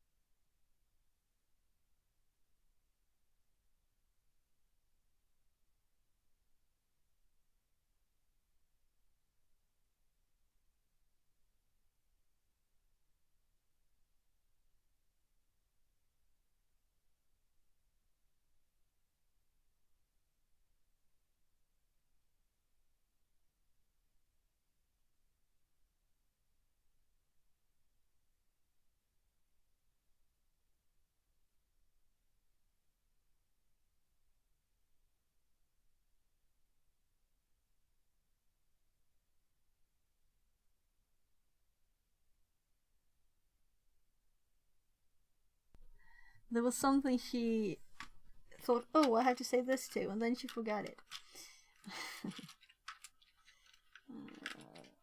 Or rather, I didn't know what she was talking about, and then she couldn't explain it more. Let's see. Ah, gosh. There. So, let's see if I'm quicker now when I've done it recently, right? This should be quicker. First of all, I think these are kinda okay. First, let's actually see where we want them, right? So,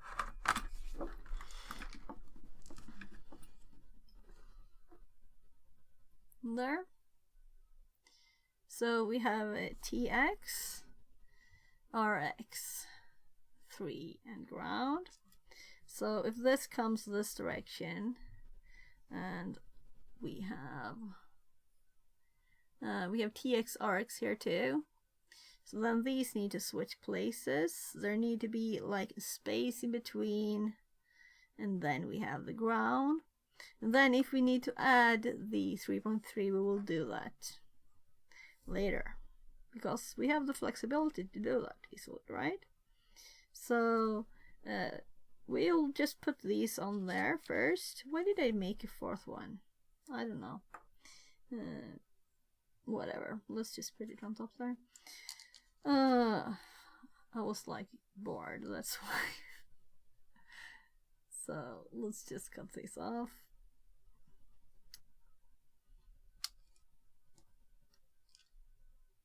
So there, and you could just like go back and forth a bit with these, right? And they will just fall off, I think. Come on. There. So, lots of metal in my trash now. I usually try to sort it, but these things are so tiny.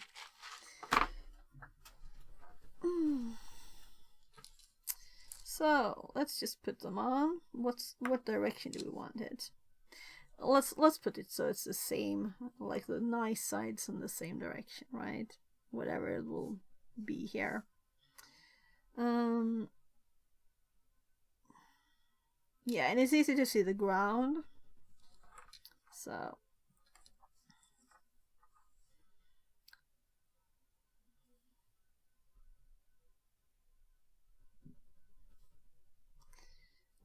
let's see, is this is kind of too long, right? We want it somewhere.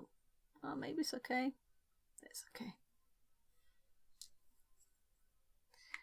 Let's do it this direction so I can use my nail. So there. It's really, maybe this is messy to have it this length. There, I think you can hold it.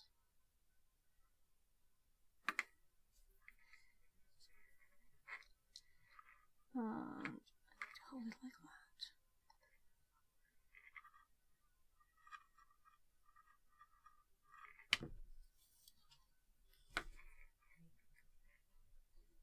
So the nice bit with this is that you don't melt the plastic at all.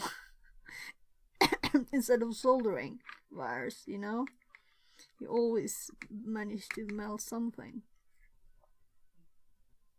So that's very tight. Let's do all three at once, so it's more efficient to do the same thing just after itself. Come on, why won't it? There. So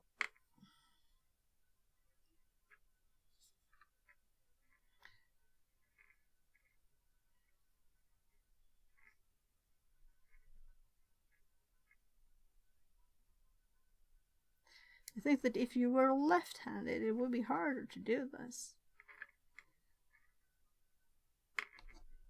Because of how that one is pointing. Maybe. Maybe not. So, there. That one's totally stuck too. And then the green one. Yeah, so I said I'll do it this direction, and then I did it the other direction. So, now it's done. Ah, well, whatever. It doesn't matter. Now we have my fingerprints too, right? So let's... These are a bit sharp to hold, actually. So I'm glad that I didn't cut my nails yesterday. Maybe I did though. They're kind of short. So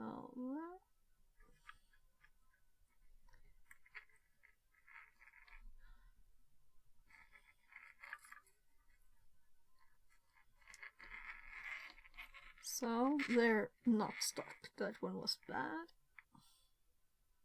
So can I get it back in there, or do I need the extra one?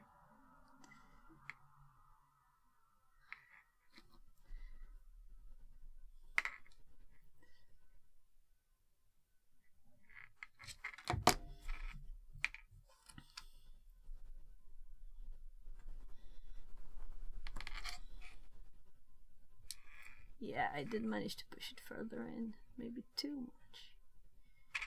Definitely too much. This is annoying. Annoying. So if I rotate it a bit, maybe it will be a bit tinier. So I'm really feeling I'm doing nothing. It's wasting time now. So there. Let's tighten it again. Actually, so the other ones I haven't pushed anything on. I just put them there, and they were stuck. So now I feel I have to tighten these a tiny bit more too, just in case, you know. So then let's do the metal bit.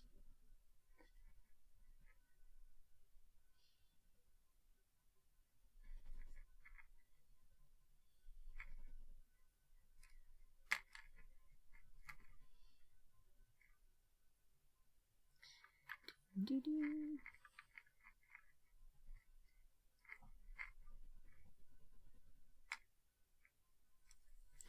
So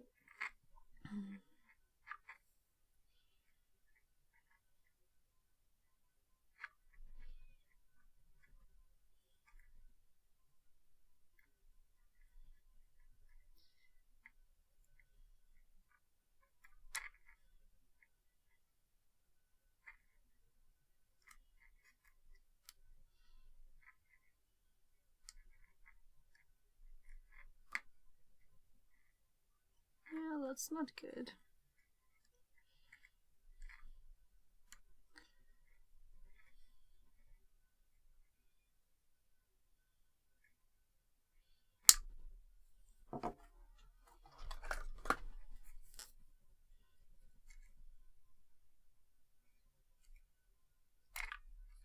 Whatever. I think it's got the connection there now, right?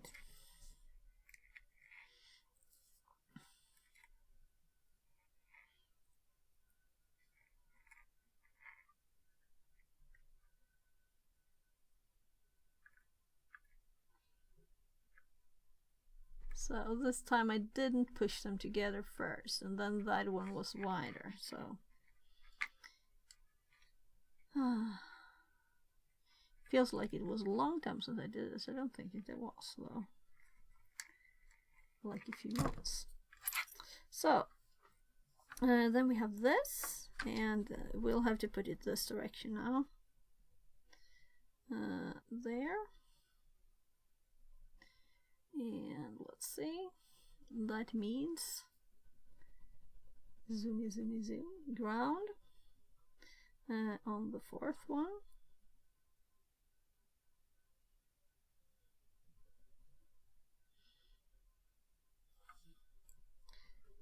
Yeah, this is the hard part.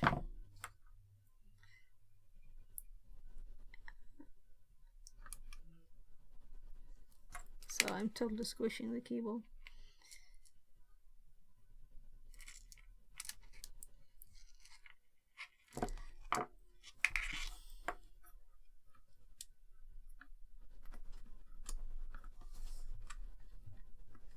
Yeah, I don't think it's far enough in.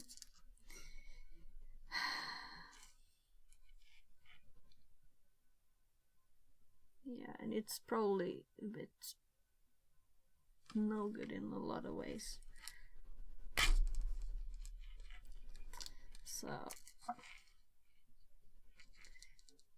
I think it changed the shape of the plastic by me pushing it so far, so hard. So now I think it's a bit rounder. Let's actually put it straight now. That's the right way. There, and now it was easy to do it. So the next one, so on this side we have TX yellow, so on this side we should have RX yellow, meaning the middle one of the ones we have left, right? So RX is middle one. Let's make sure we get it in the right direction and not rotated. There. So this one is also too big.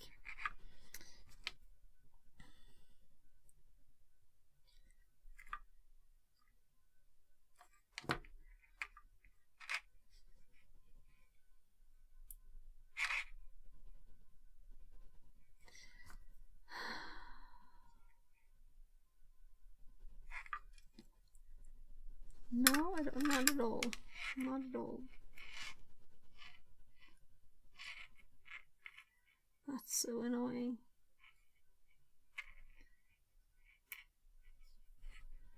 So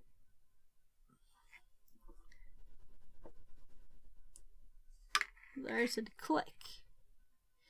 Click, click. So, and the last one. The last one. Let's actually make sure this one is round before I try this time. Getting something out of the experience here, right? So.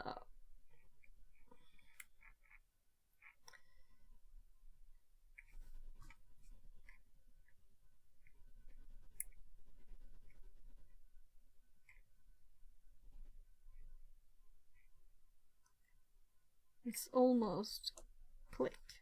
There. So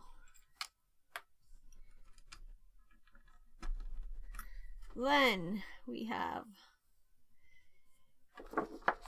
let's see if this is charged now.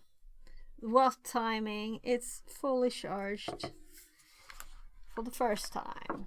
Bought it today. So this will be useful for lots of stuff. So this is the power for this board. I think we can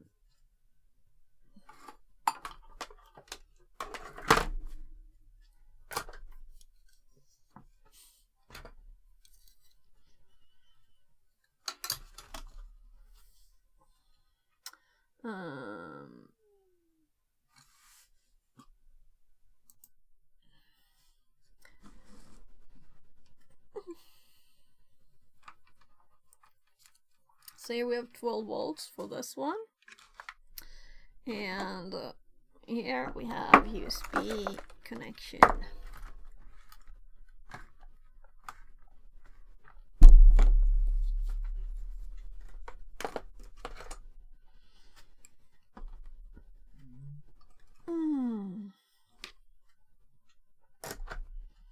What will happen? So this one does also have a power button. Oh, so are we about to see the bitstream of truth or the smoke of shame? Exciting. Yeah, exactly. Though we'll probably need to think about what we'll do on the computer too.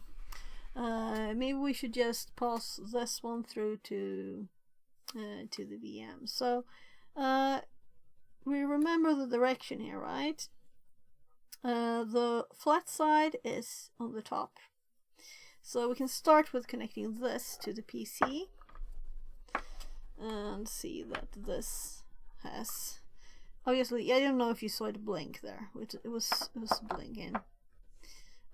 And it should have drivers, hopefully. And this is just turning the power on for this. So we can see, is this the power button? We don't have the antennas connected, but I can see the lights on. So the Wi-Fi won't be very good, let's say that. And this, we can actually lift it in this. And this keeps falling out of my ear. So, we have power. So let's not touch everything, right? Let's, I have preview up there. Let's actually go like, if we do left screen, and I remove my preview, and let's log in here.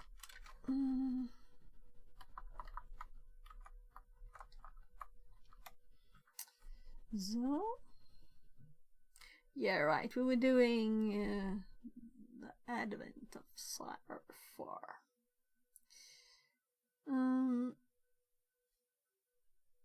So, if we click on the VM one, right, removable devices, here, so this one we want to steal it from the host. There. And, let's see.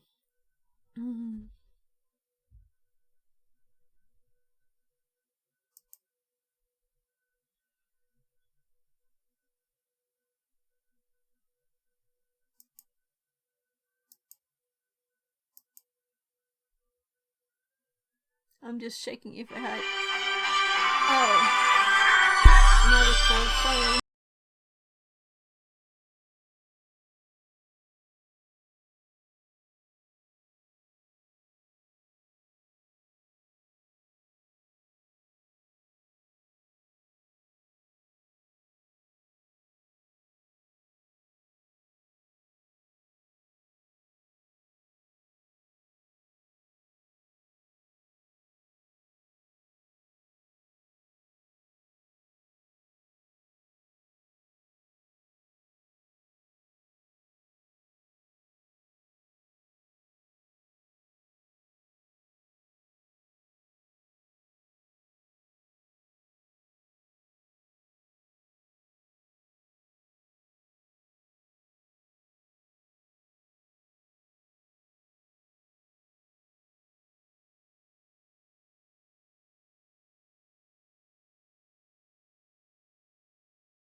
Yeah, so my hubby is finally on his way home from work at 22. So there's network problems. I'm not saying more for security reasons. So I can see the LEDs over here. Right, let's just hop back to this one. I'm just gonna go like 2 seconds and put his frozen chicken into the oven.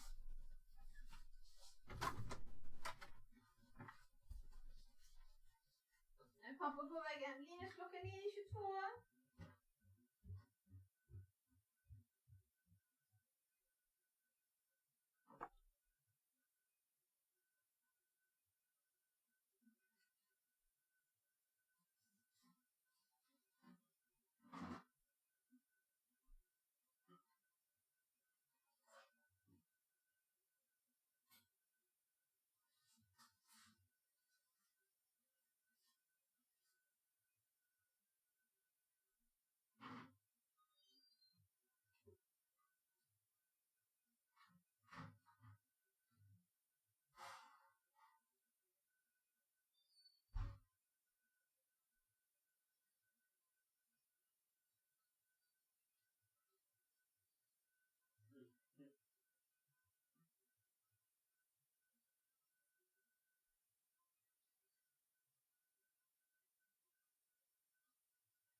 There. So it takes like an hour in the oven to do one of this like herbal spice chicken parts thingy. Yeah. So, where were we? Yeah, I connected it there, I think. Let's check. So this one is connected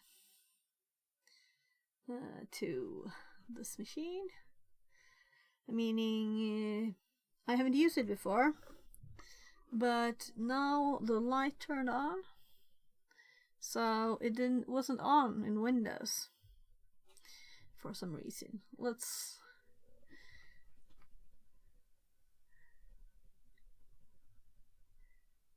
Yeah.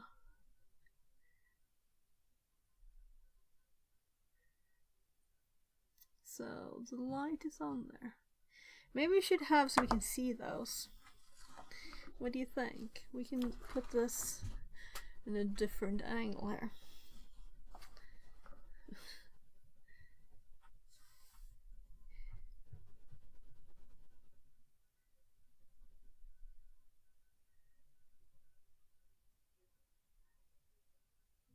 There.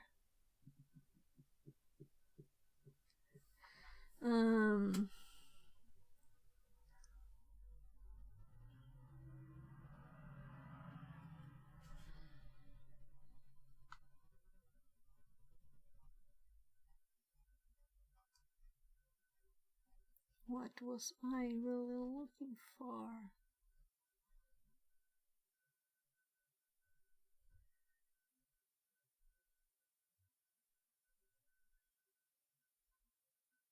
So,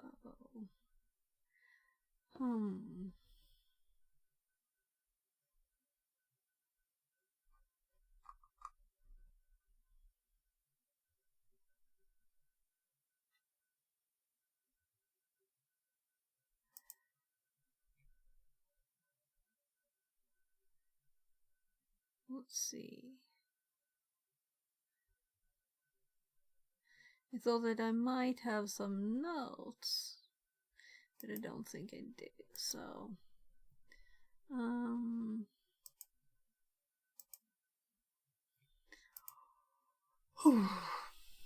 let's just. I guess we'll make notes over here. Where we started. What we will see and stuff. So. We don't need Firefox. Let's. I'm guessing I will be in the way of this, but I was thinking we can show the microscope on this screen too, and also the desktop if we want to.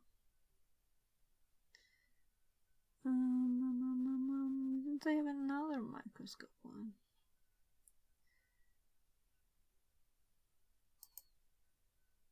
That one is empty.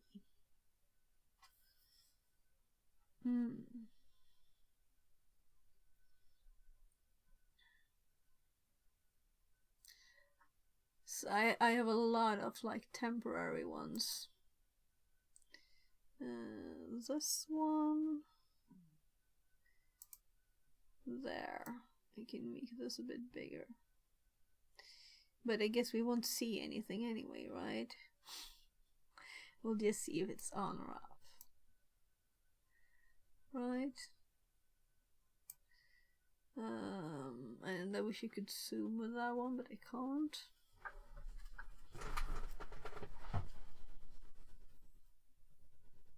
So.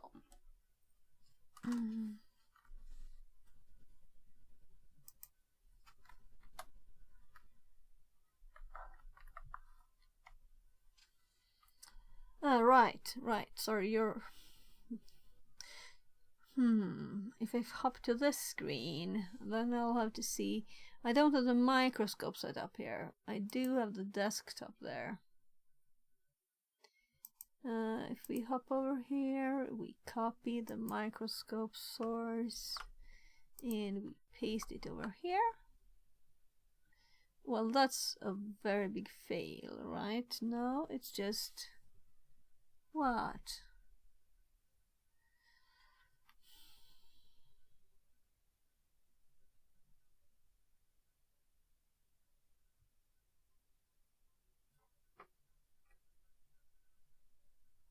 What happened?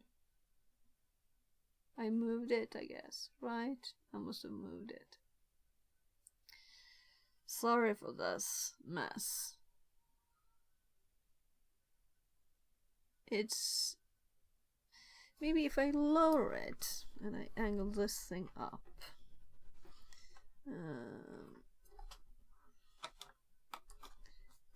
Like something like this.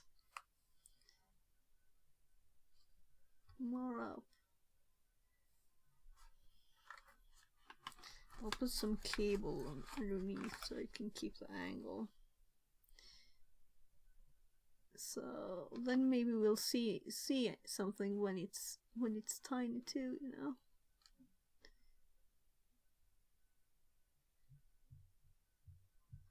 This is still tiny for me. I have to go preview for 2 seconds.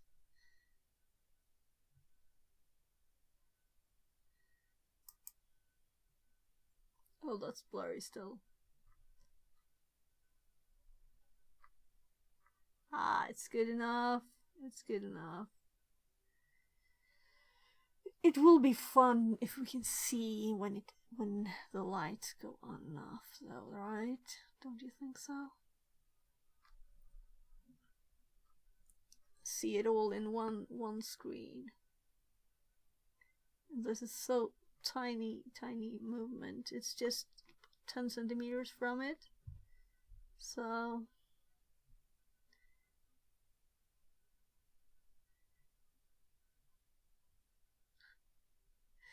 I know, we want to do stuff now, right? I'm sorry. So, let's see. Anyone did this before? I didn't do this before.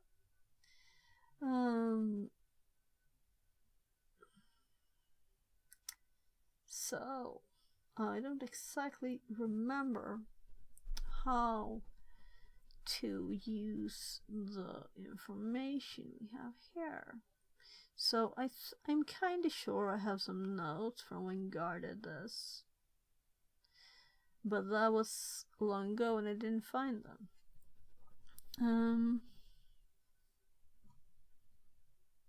Let's just Google. Google is good, right? So, or maybe ChatGPT is better, since we have specific questions, right? So we can just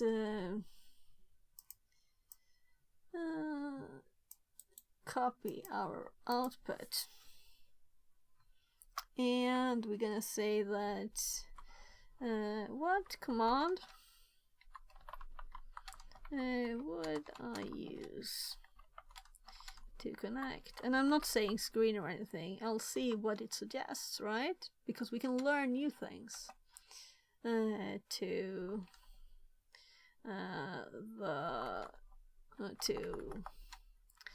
device 5, I guess.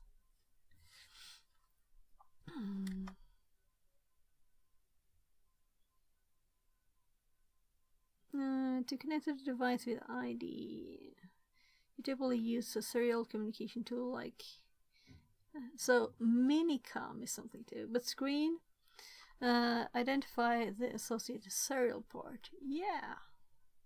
So DMESG. And we won't be doing 9600. I don't think so. This is kind of new and quick thing, right? So better click where I'm supposed to type DMESG. And we don't have to grab for stuff. Let's hop you over there too. So, and it's at the bottom. We just added it. That didn't give me much though. USB 2. Maybe I should grab. But this is nice. I've never run this command before. I want to learn all the things. Choose 0 is what you're looking for. TTY USB 0. Okay. Yeah. So maybe this wasn't as fun after a lot of lines. Okay, so this is it. Right. Right, and if I had read the next line in this output, I would have seen it too, right? So, by the way, let's actually put all the things in the notes. And I already copied what I already did. So, no, I didn't because I copied something else afterwards. Let's do the grep. Just... sorry for leaving you on the other screen. Grep TTY, so we don't get a million things, because this was really a million things. I really understand the grep now. this is what I wanted in my notes. I'm just pasting it there. Okay. And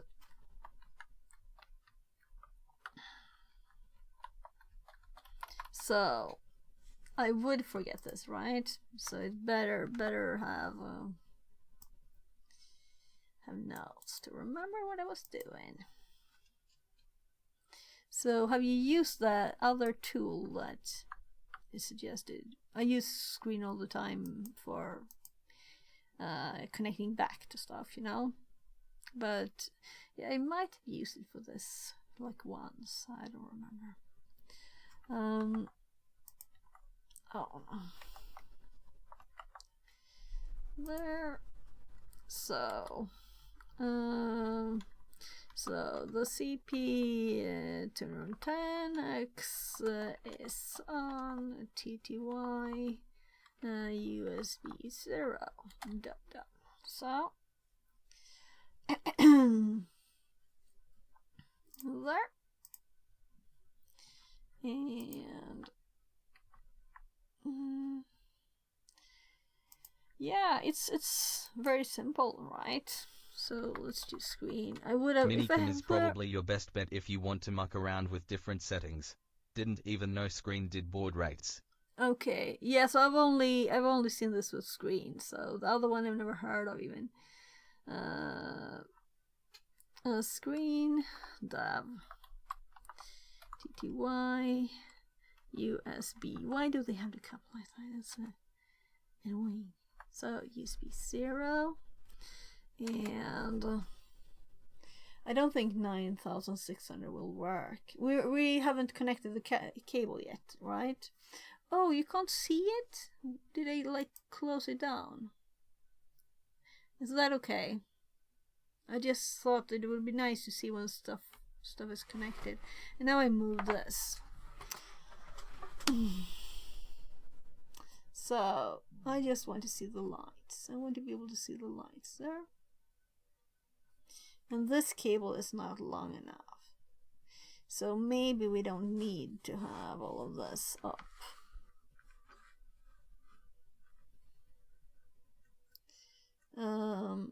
Yeah, flat side up. I remember I did it that way on purpose. So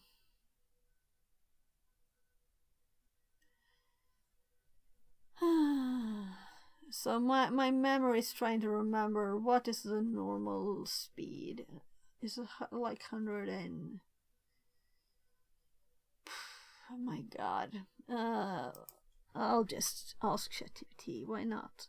What are the common baud rates? It will give us a list. So 115 to 100. Yeah, I was this bit that I was sure about. So now we know. So we do 115, 200, and I'm just gonna double check there was nothing else there, right? So let's just copy this and hop over and put in our notes. So we're using well the command. I can't even spell there. Also, I have the power cable is just there. So I'm going to turn this off with the button here. So it is off when we connect it. We could unplug this too, but I don't think it will be a problem. So this is very tight now.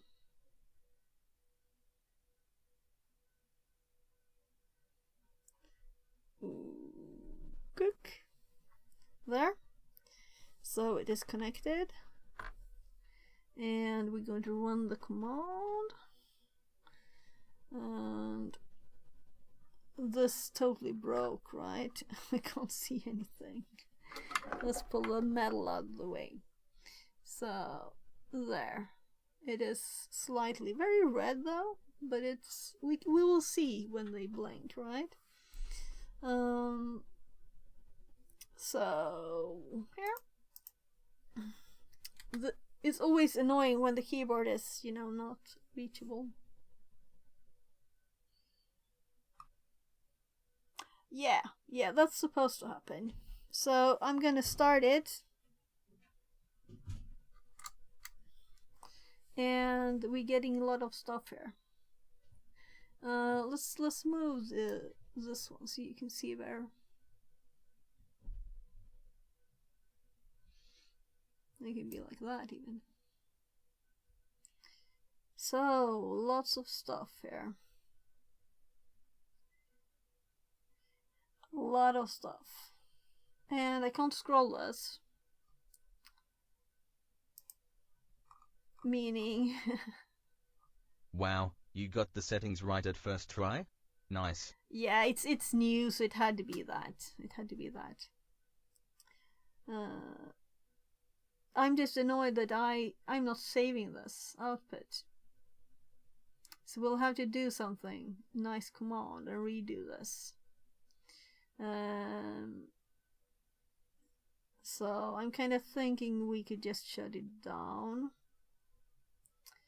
Because we can't see, we can scroll up here. Yeah, we asked ChatGPT. Let's just ask it again, right? Let's ChatGPT and let's ask it. Let's move this thing to the same place. No, wrong thing. I'm trying to move. There, this. So it's like in the same place on both screens.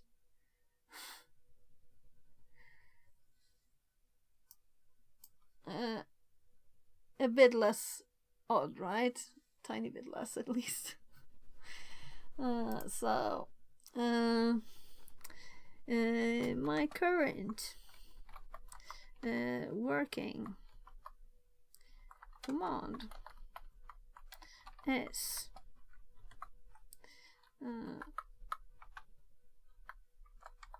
but stuff just scrolls by. I want to be able to scroll back and maybe and we might just as well save it all to a file too.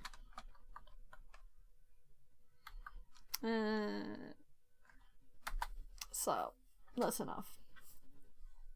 It should answer with your usual command. It's still doing stuff on that screen, by the way. I guess it will keep on just... It will be fun to see if I just connect a cable and see what it says and stuff. Use screen with logging. Enable logging within screen. Press Ctrl A and then H. This starts logging to a file named screenlog0. I was mostly thinking of T. This starts logging in your current directory. Press Ctrl A H to stop logging. Yeah, I don't want to do that. Scroll back in screen. Enter copy mode to scroll back. Press Ctrl A, then escape. Use arrow keys. Okay. Press Q to exit copy mode. So will I get new stuff while it is in copy mode? Then why would we exit it ever? I don't know. Let's see. If we now currently press Ctrl A, I'm making sure I'm in this window here. Click twice. So Ctrl A. and then escape. So now we're in copy mode. We can see it here.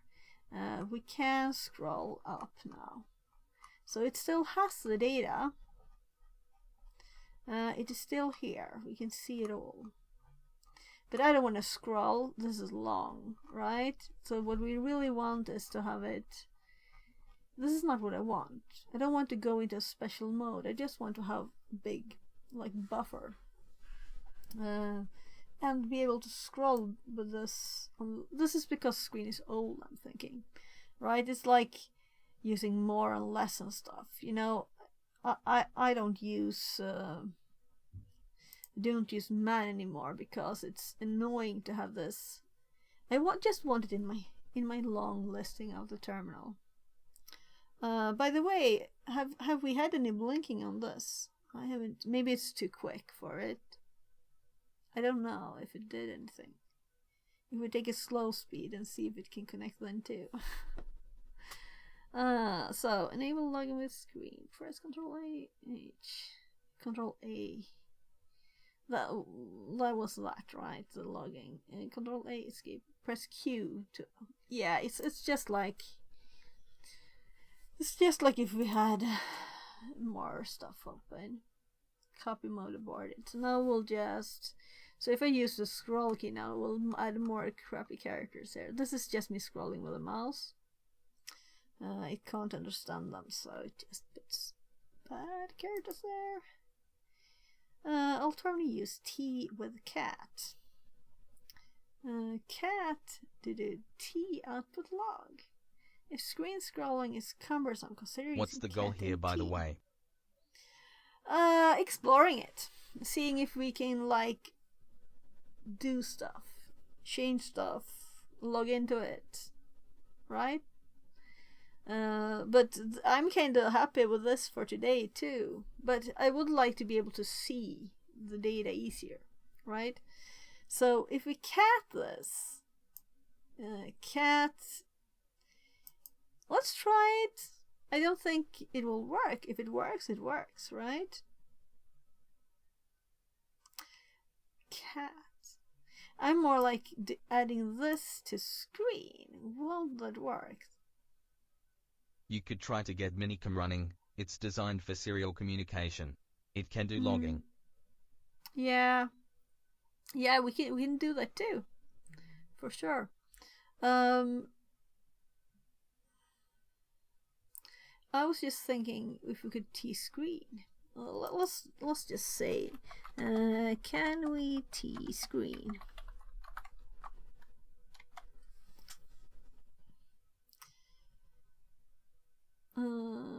Screen stuff doesn't. Yeah, I was thinking about script before.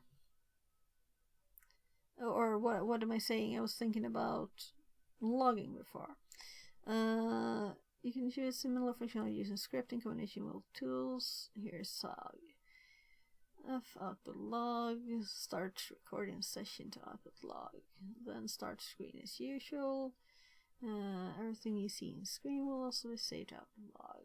Exit script, you can exit after you close screen. Yeah, that's a better solution. It has good solutions, good suggestions, really, right? If you want screens up to save, start screen with. Yeah. So this is really the option I was looking for. This would have been better scrolling and simultaneous logging. Right, because we still want the scrolling. So if I start script first, let's try it, right? That's the way to do it. So we don't want to run this anymore. Oh look, we got a login. I just clicked enter. I Ctrl C entered. So incorrect login. So let's get the information on the bottom of it. So here we have like a big network Wi-Fi and stuff, but there's also stuff underneath.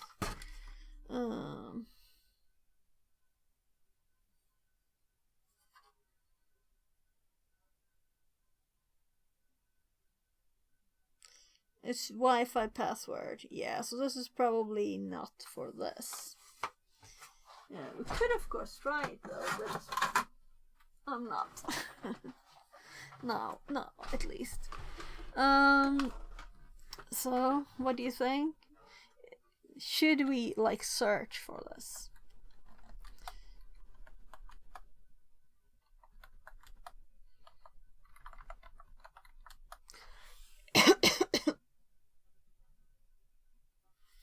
Ah. So we had 3 tries, then we got exited.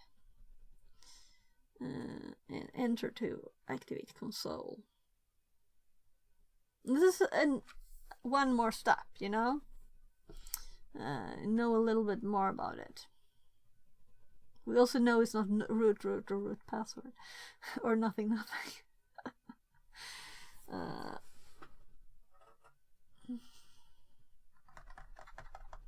Yeah, I want to see what the communication looks like. I would at if we least do check the the other early one. output. There might be some information there. Yeah, Or you yeah. might be able to mess with the bootloader.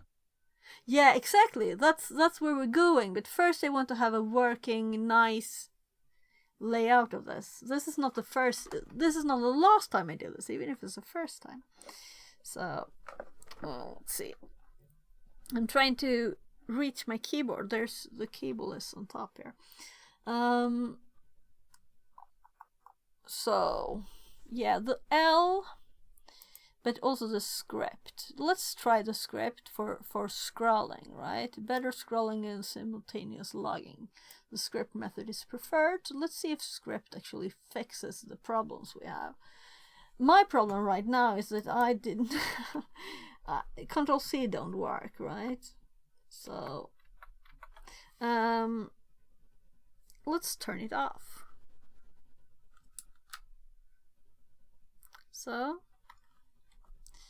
if I click anything now, so the easiest way to close this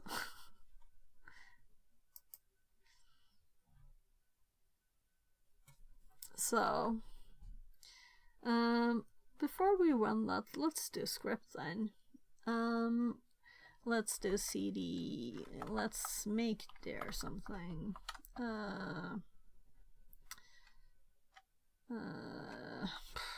hardware, cd hardware,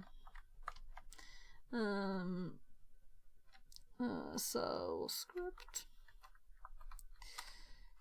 f, what's the name of it again? Router 1. Let's just call it 1. Let's do log, right? We can do log. There, script started, and then we run screen, and it is not started.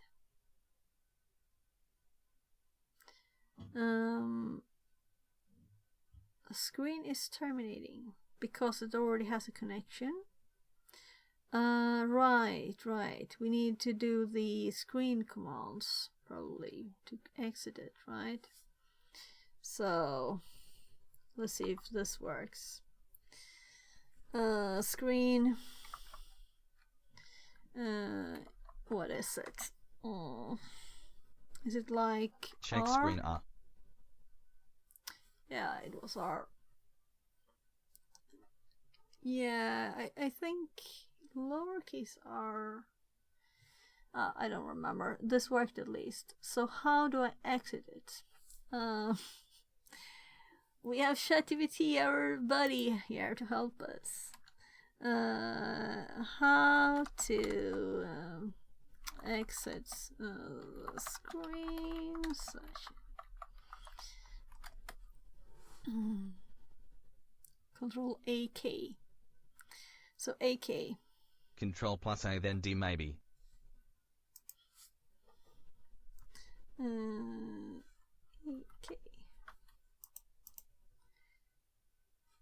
Control AK. Or maybe that's just detach. Yeah, I think might be AD, because I recognize it. I usually start one, and then I detach, and then I reconnect to it, to my Minecraft server, or my kids' Minecraft server. So detach and leave session running in the background. Yeah, AD. You can reattach later. Screen LS. Haven't used screen in years, lol. Okay. It's good memory then to remember the commands. So let's Probably try works. again. Kill all -9 screen. Yeah, I'm kind of thinking we'll have to do it with outside of this, but it would be nice to have just, as I'm thinking I will be doing this several times, right? I don't want to have to go out of it and kill it. I want to be able to do it the right way. So I did kill this, right? It's off.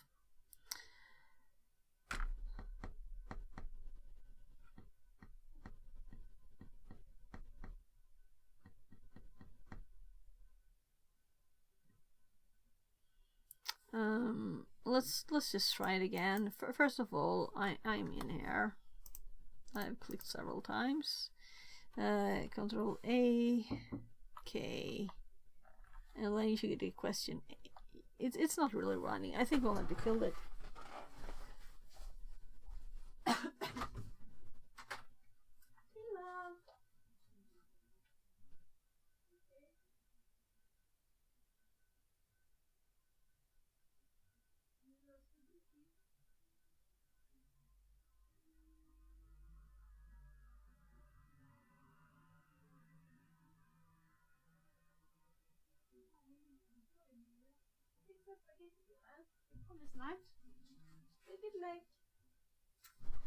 So, my kid wanted more food, and it reminded me that I haven't eaten. I ate this tiny thingy for lunch at like 4, and then I haven't eaten anything. So my tummy woke up. But I don't want to stop this now, right? So let's try to kill it. So let's see if anything. Control C doesn't work either.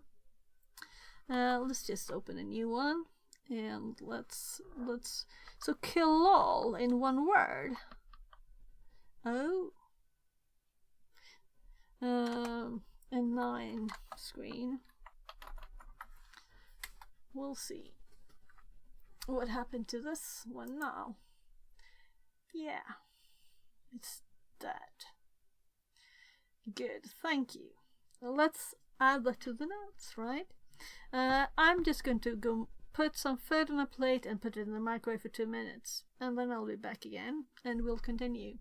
So if you have any, I could just run the command first, right? So unfortunately, It could still be running though. Screen is Trixie. Okay. I'm thinking, where is the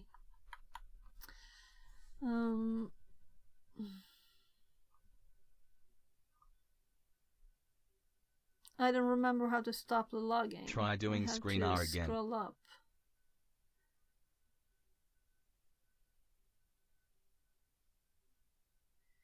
So how do I stop script?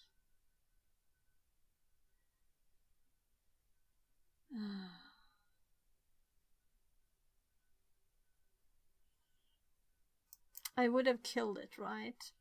It's not running in this one. Script is just exit, it spawns another shell. Right, exit.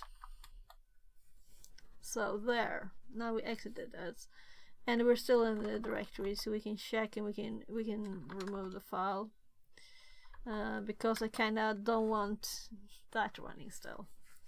Yeah, so it was still running because it was the same the same thing. So let's do this again.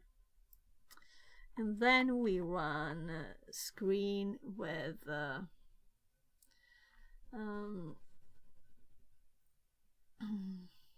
yeah, this is what we were going to do. It just didn't work because it was already running, right? So TTY USB 0, it couldn't connect because it was already doing something. So I did click enter, but I'm trying again. There. So I'm thinking I'll start this, I'll go away, and we'll see what we have when I get back. So I'm going to click the power button. So, and we're not getting the thingy here, right? But now we can just look at this file here. What program would load new data automatically while we're looking at it? We could just let's just mousepad 1.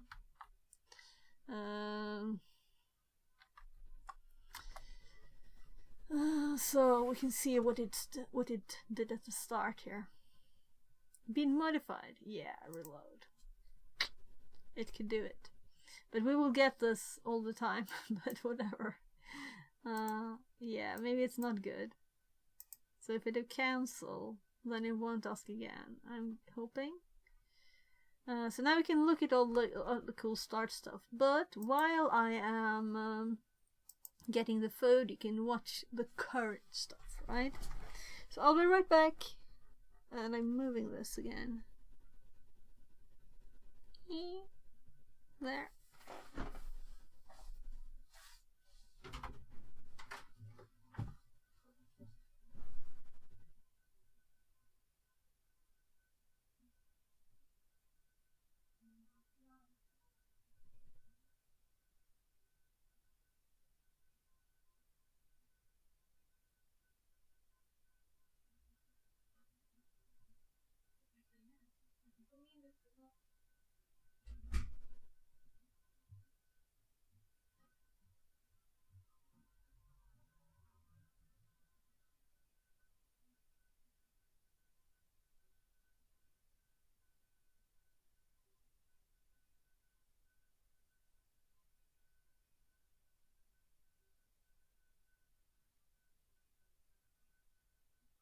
Fixerbot says. New follower Risaka 85. Less than 3.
So there.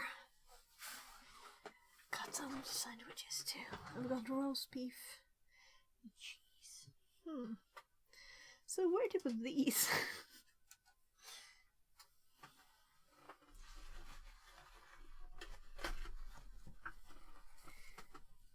Let's do that. So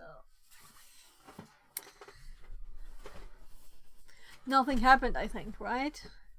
So let's just for fun connect a cable.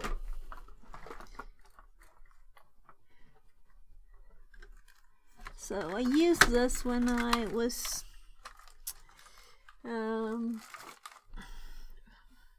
last time I used this was with Raspberry Pis. So what if we connect this here? Let's see what happens.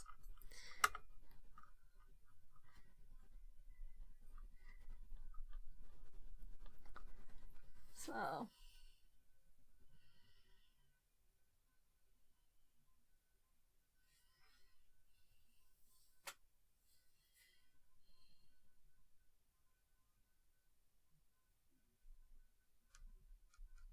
thank you for the follow. Wait, I heard it. Literally everyone says. That probably means something to someone. Yeah, I was thinking. So it's connected. It's got a link there, but it's not like it's got. It doesn't say anything about like TCP/IP, like DHCP or any IP address, but it says ARP3. So what are the arrows? So 0, 1, 2, 3, 4, 5, 6, 7. Apparently we have 32 bytes. Do we? So 3, 2, 1. All the others are 0. ETH set QO mark map dev ETH0. So that's ETH0 at least. Let's try another one. So this is connected to a switch behind my computer. Oh, these are going warm now. They were cold just when I plugged it in. Now they're warm. Quite warm. So link down on ETH0.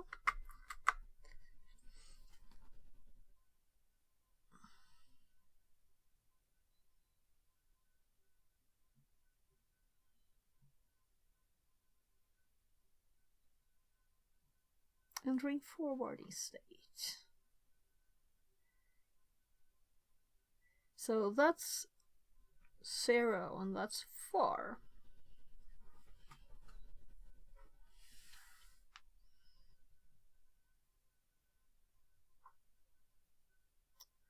So, can I hold these still? So I can see traffic blinking here.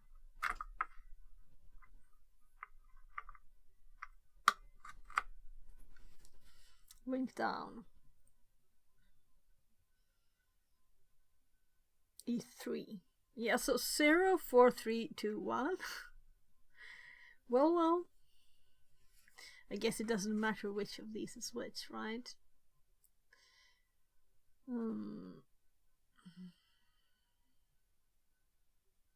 So now here's something to compare to. Entering forwarding state, enter in promiscuous mode, left promiscuous mode, and then again .3000, and then this one is different. Upstream interface is unset. So that was my tummy wanting those sandwiches.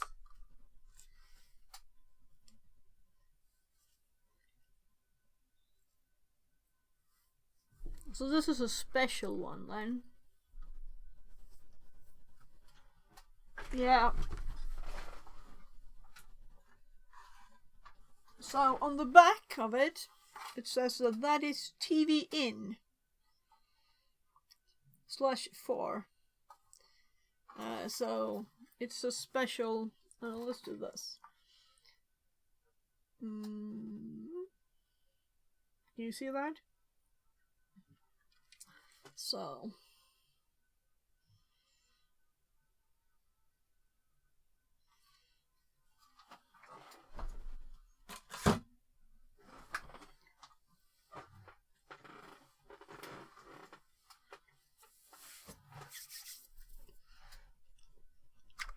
this will be the same.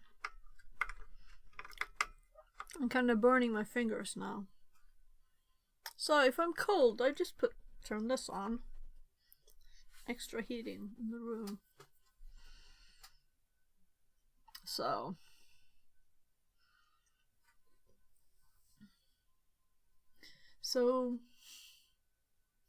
E3 is port 4.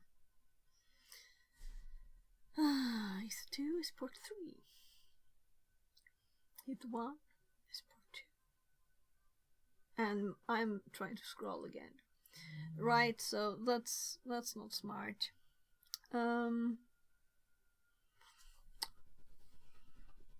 We could plug a USB in here. What else did we have? There's also a button here. I guess this is like some reset or something. It might not be. And we also have the other ones here too. Let's power it off. So, and I'm going to unplug this. Oh. So that totally killed it. That's interesting. This is the light reflected in the metal of the USB connection.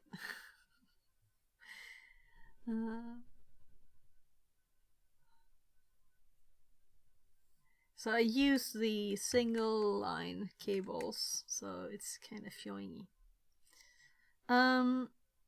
Let's pull power out too, because it's starting to get late and I want to read a bit on this, right? So I don't want to just rush through everything. This is easy to see that this is so if I don't know, I can just leave it in, but we can easily see ground now on both connectors, so we don't turn it in the wrong way or anything. So no smoke. No smoke today. So I kind of want to do the same with others, but I want to look at this first and Awesome see if we progress. can do something more. Did you check the log? I was on ads. Oh, no, I haven't yet. So we're going to, but I'm thinking since it's so late, I will unplug this for now. Put it on the other two ones. So for the first test, I think it's kind of good. I also have the name of the ship, so I want to check what this ship is. Let's hop back here.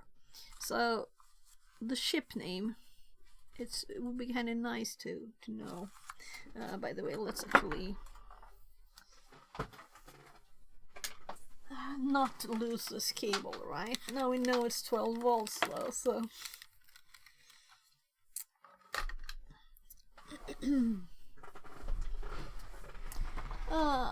so let's go back to these, but I'm gonna turn off the microscope. And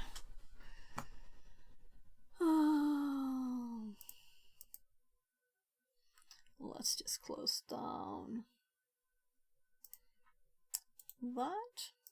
Oh, Unity is still on. So it's almost 23. So I might do something more like relaxed. First we're going to check the log. That's like the main thing. So exit. And now we can look without stress on this. Turn off the light on the desk. We still want the mic and I want the notepad. So now it's so incredibly nice not to have the keyboard over there, you know. Very nice. So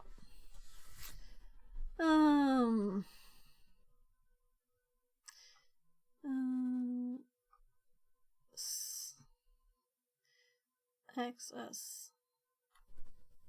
Now I'm also curious what's the difference between lower and uppercase R in screen, because, you know, I used uppercase. And I think I usually do, but I usually maybe use a name too, because I usually call it Minecraft.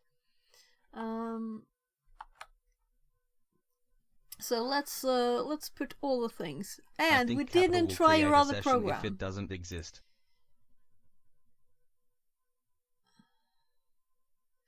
Okay, maybe that's possible. I'm thinking we can just look at screen help.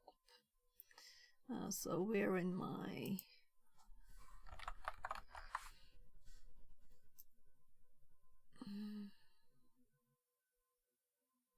I think I have one for screen.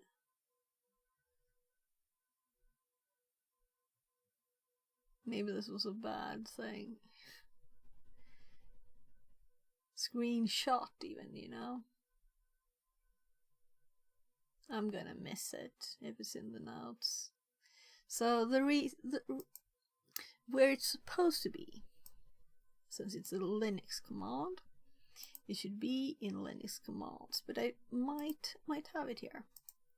Yeah, but let's hop back here and get rid of the desktop and microscope here too.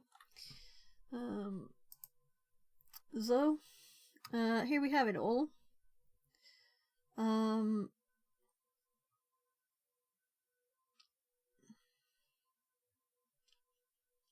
Here's the prompt. So how long is this line? It's not longer than that. Yeah. Because I was kind of thinking we need to have the command here too, right?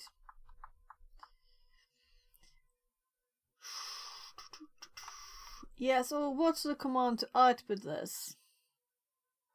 But maybe the rest won't have these anyways, it doesn't matter.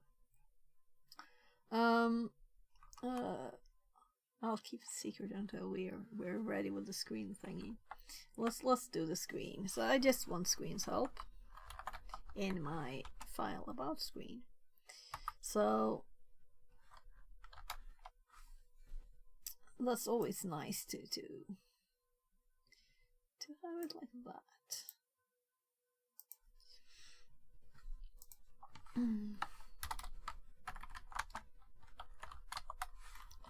Typing too fast for myself.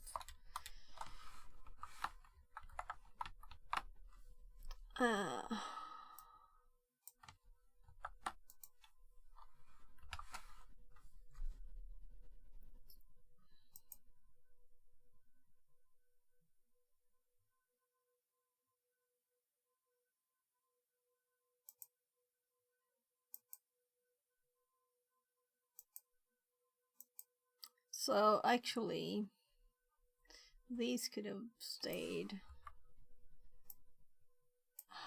That's so annoying. It's because that's a string. So now we have R, reattach if possible, otherwise start a new R session. So I should have used lowercase r. Because I didn't want to start one, right? So lowercase r would have been more correct there. So we can use that in the notes to not make mistakes next time. Also, let's look at the L, because it suggested L, turn on login. So maybe this is a better alternative, so we don't have to start a script separately, right?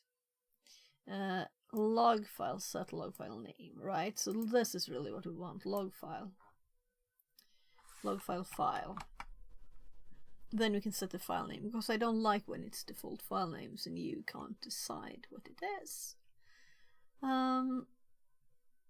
So let's just put that here.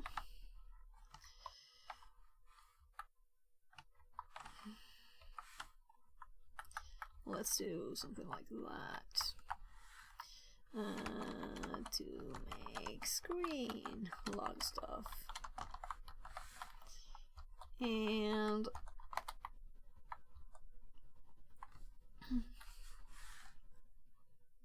so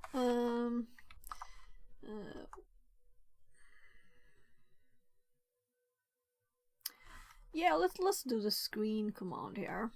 Do I still have it up?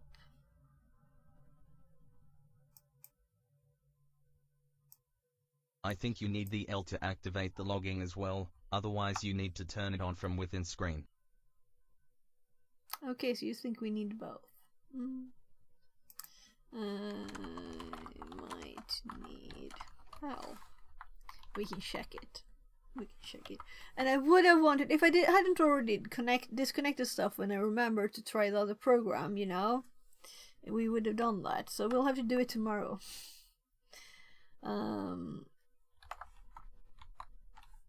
So I'd like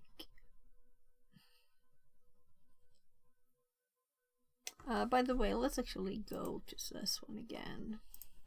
Because, you know, we asked ChatGPT. ChatGPT doesn't know everything.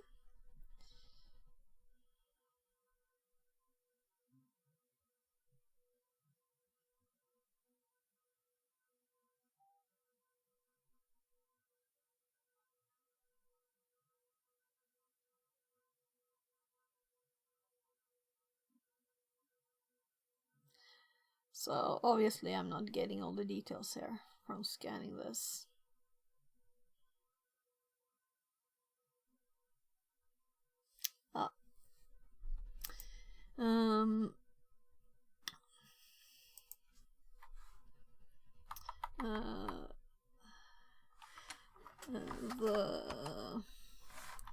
Yeah, so first, before this, we actually did this. And after this, oh, okay, failed copy. That's a very failed copy. There. And then after we did exit. To show that we have the logging there. The output file is how big? Is let's put it here. Actually, we can copy it.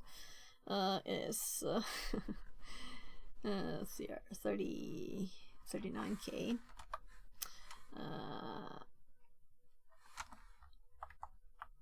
1.log.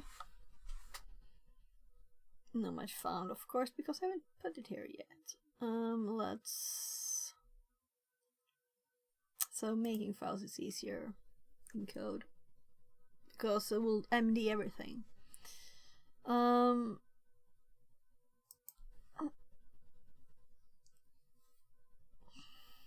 So where am I? I'm in the hardware one.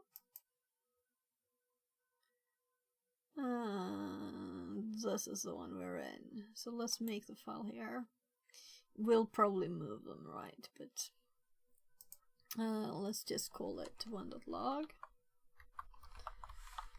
We could move the file, but I'm kind of thinking it's just text anyway, right?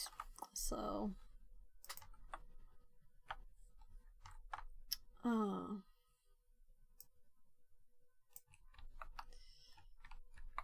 I just realized that why didn't I just do that, right?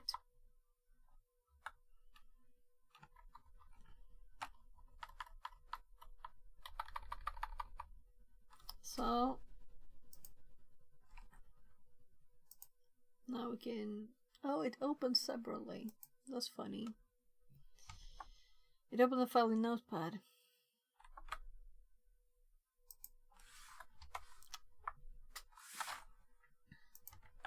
I'm just gonna copy all of the text and let's paste it over here.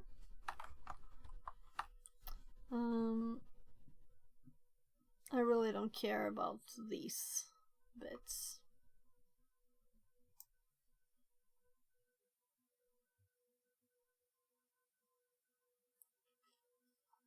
But it's kind of nice to see the characters like this.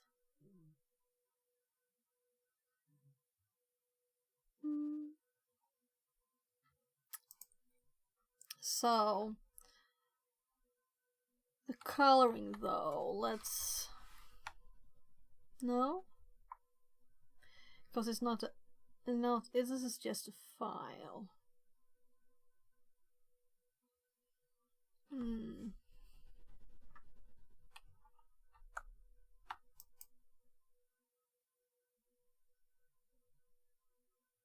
It's ANSI. I think if you view it with less R1 log you get the Yeah. ANSI rendered. Yeah, but isn't there a way to do it without less too? I'm just hoping. I don't like less or more or those. I want to have real scrolling. Like this. Yeah, so this is just the actual output. Here we have a few escape characters, though, yeah.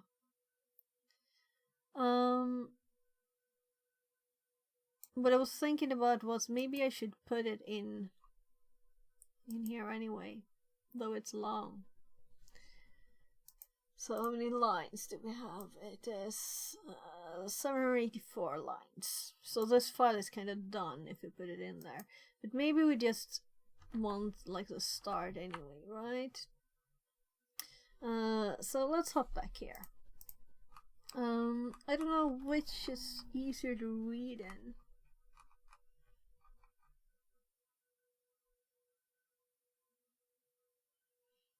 Oh, whatever. Let's go here. If we want longer lines, we can just remove that. I thought I would be able to click it here. So it's supposed to be here now. Let's close that.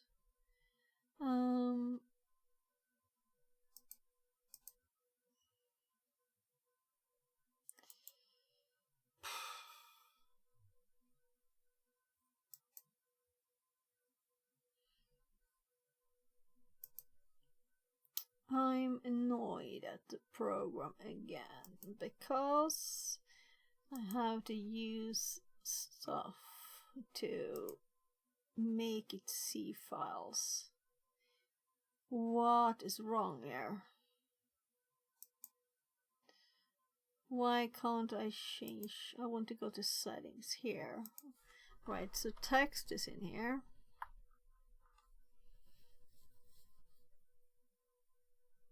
What did they call log? Right, log. That's why we need log. So now it should work. Now I should be able to open this link and we can see the file. So that's why. It's just not saved in code because code doesn't save automatically like that. So now we have it in here. I don't know which format is better to read. Anyway, let's just start looking at what it says. CPU, 5. Bootstrap register, DRAM, NVRAM, memcfg, memchecksum, DDR3. For 12 megabytes. So we have a little computer here we can use for something, if we can. With a lot of network ports and Wi-Fi.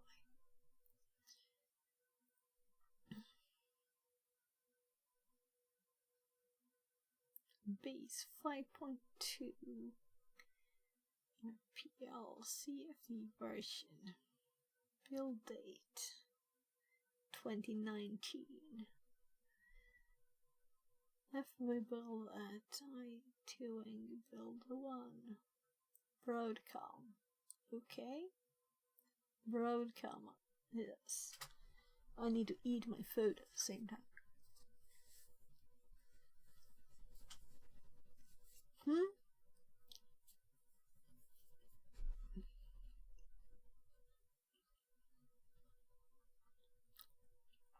So, default host run file name VM Linux. Host flash file name.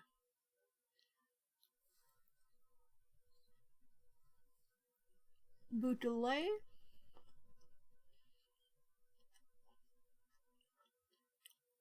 So it's waiting a second somewhere.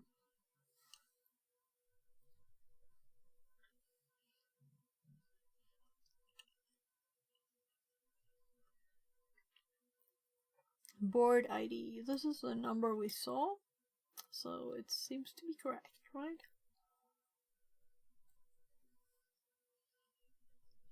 $11 MAC addresses.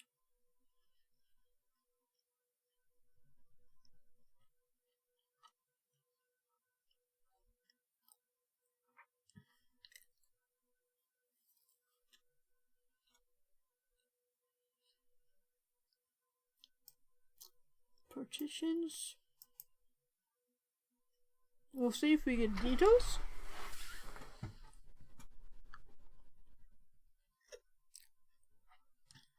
Power switch up. Ooh, the press any key thing. That's what you want. Yeah, here. So we want to do that tomorrow. We'll do it, okay? So you'll have to come back. We'll try the other program too. So I'm just here. Software settings switched on.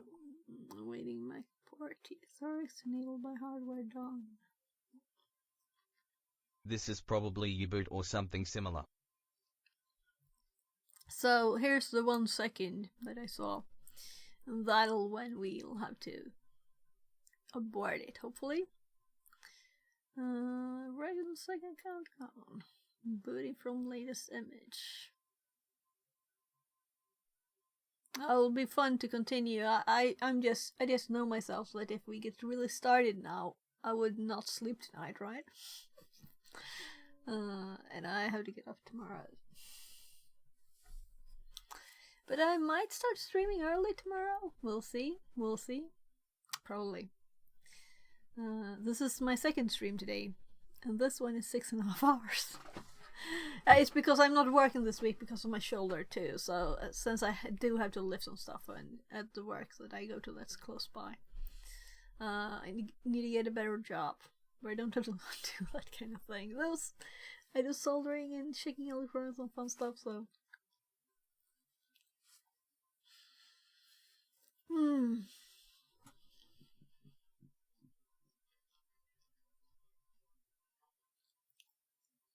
But on Linux on physical CPU. On Linux version. GCC version. 2017. So this is very old stuff on this.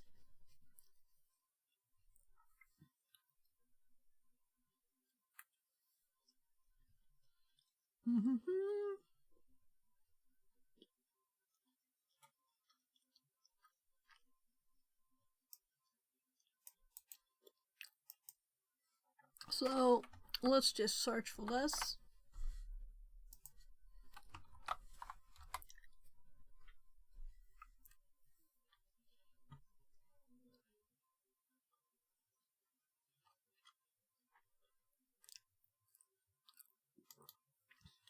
The 4th of January 1951, probably vulnerable to Dirty Cow, if you can get a shell but not root.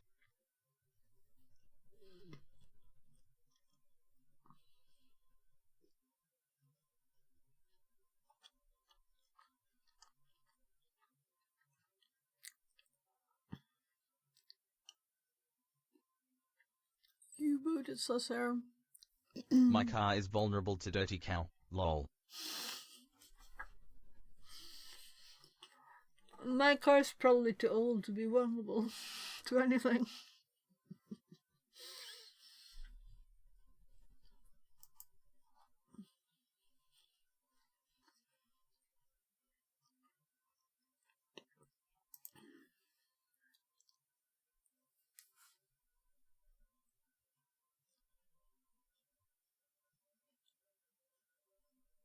We can look more later.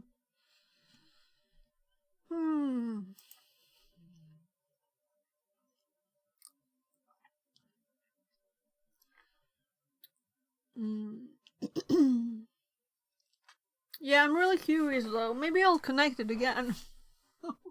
Just to try the other program. I almost have to see it. Let's see if I can install it at least. I want to read a bit more though first. So my deadline is like 45 minutes, so we could connect it again. It's not far, but I even put the cord around the AC adapter. We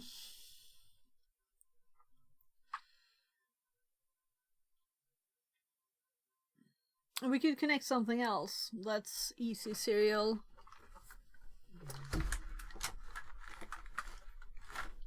Like this. This is just my power from USB here. So, my last sandwich. Roast beef.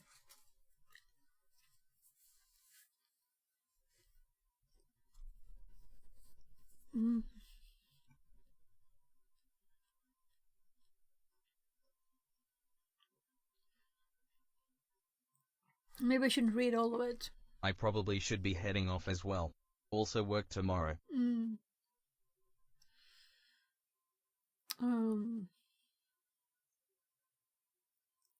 Let's install the program. Let's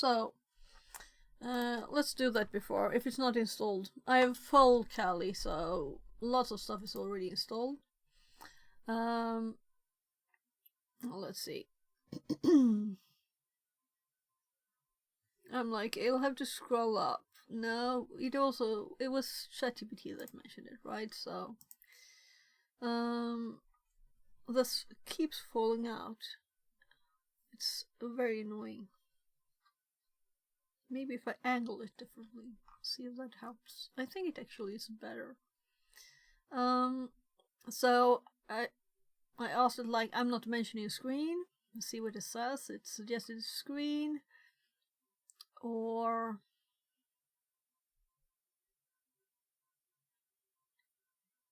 here somewhere. Minicom. So Minicom. Yeah. We have Minicom.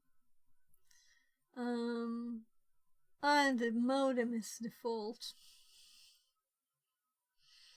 So,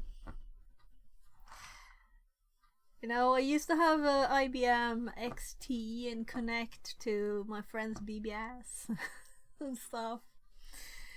Modem sounds, beep in there, on a kinda slow modem. It wasn't I think 115 Minicom is first. 200. Okay, yeah, I'm thinking I'll do like help, right? The BB's time was a good time.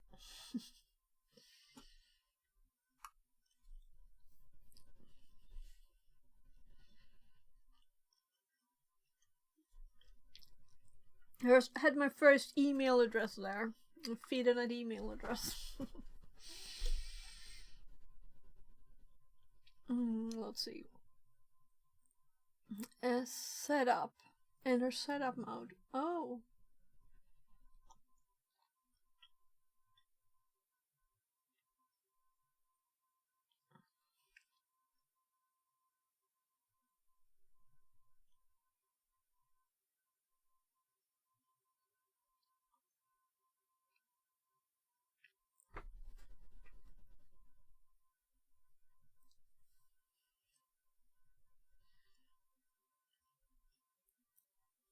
But we could just use the device and the B baud rate.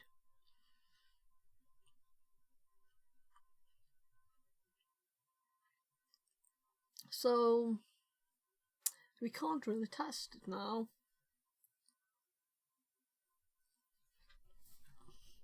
We can test it now.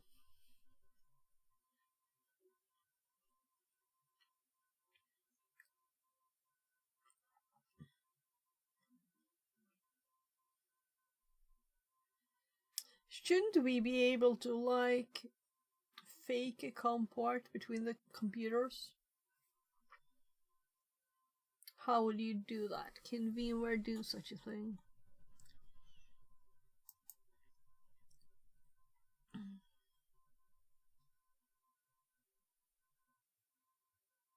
So we had the device there. I mean, it's much quicker for me to just attach a Arduino or something.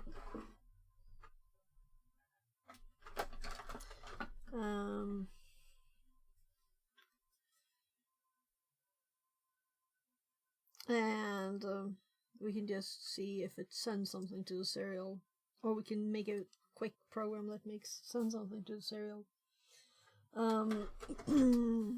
But we could also just connect that again. I'll be awake all night.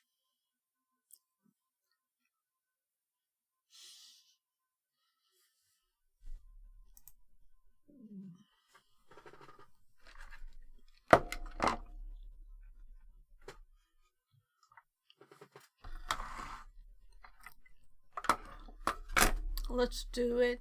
You know, talking about it doesn't help, right? It's not even midnight.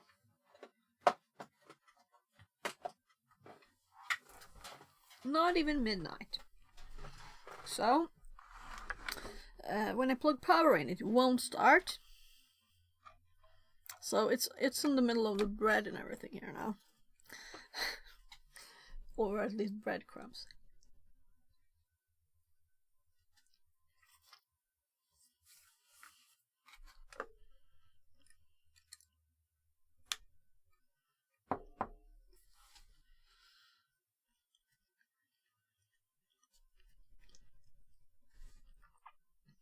Connected but off.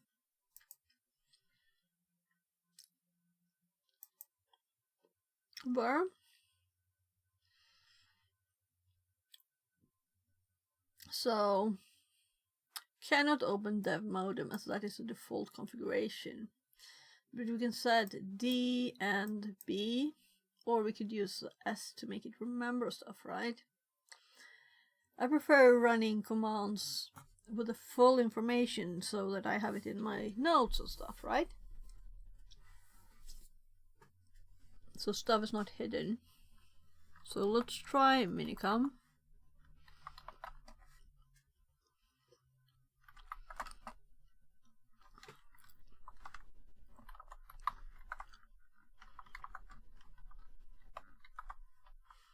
I'm assuming the same. Minicom may not have same defaults for the other options, but try it. I will try. And oh, it was lowercase b. Why did I do uppercase b? I don't know. Welcome to Minicom. So, I'm clicking the start button.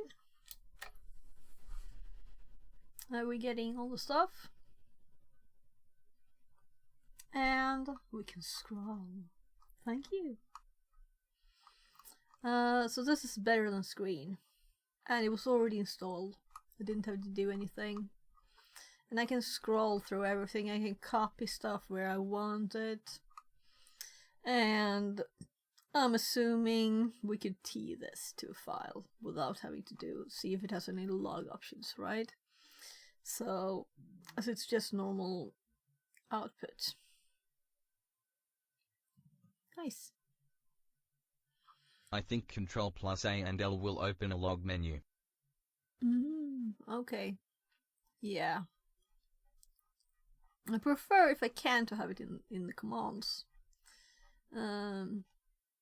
And have it running from the start too, of course, right?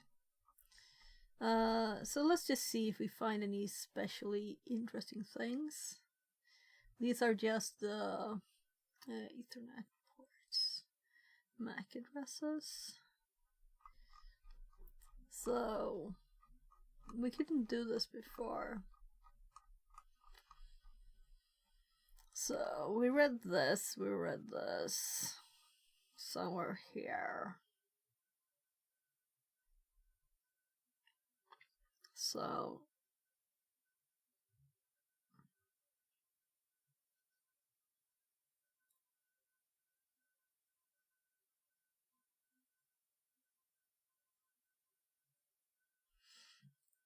the kernel memory layout. So I like this much more. I can just scroll. There's nothing in the way. It's not messing stuff up. I'm just gonna try.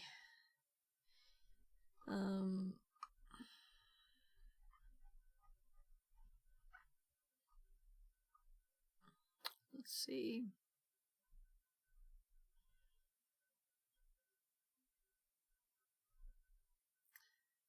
I'm just scrolling and stuff.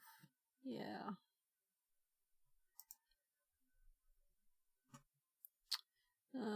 I have on the other screen, I have the other one, but I don't really need to look at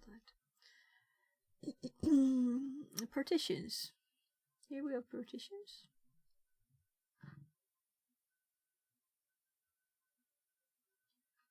– 2004.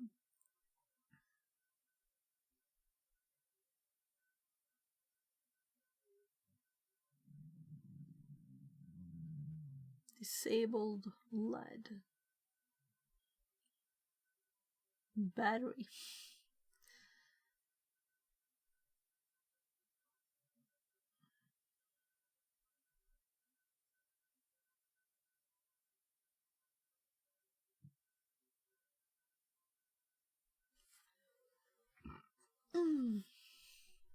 Optical detection module loaded.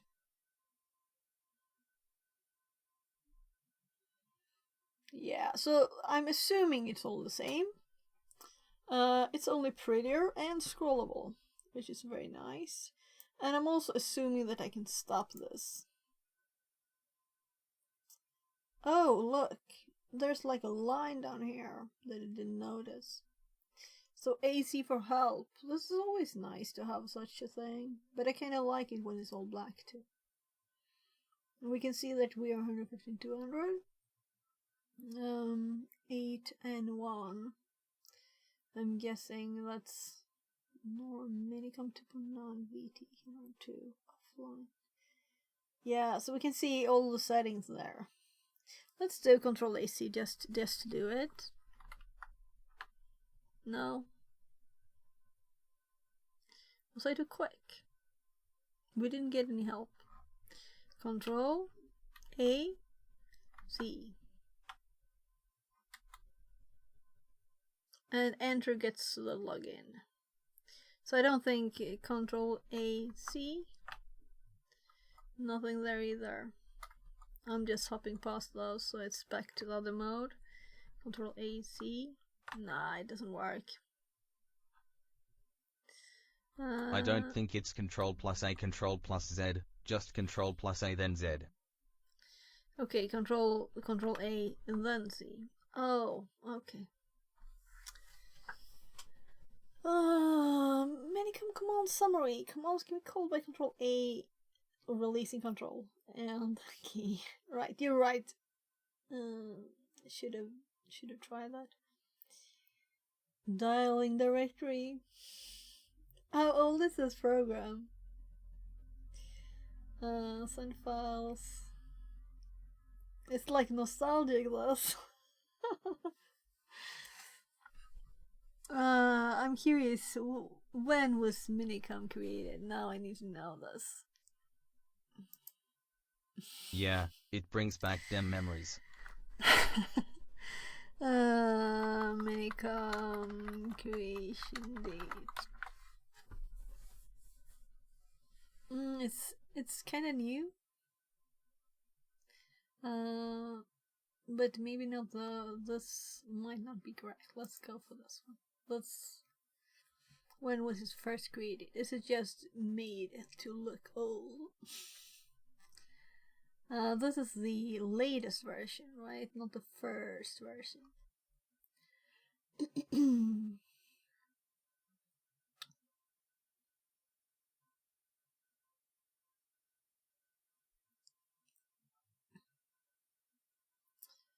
Modern Warfare program telex.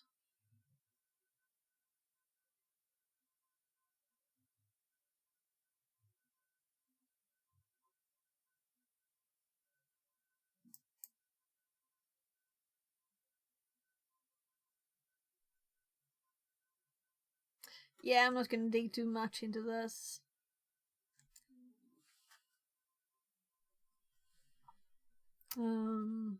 It's not the most interesting thing to be into when it was created, right? So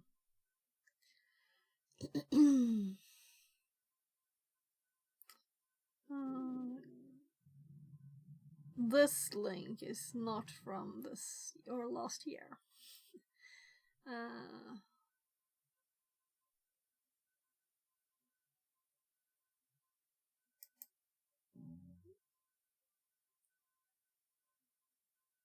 It's from 1999.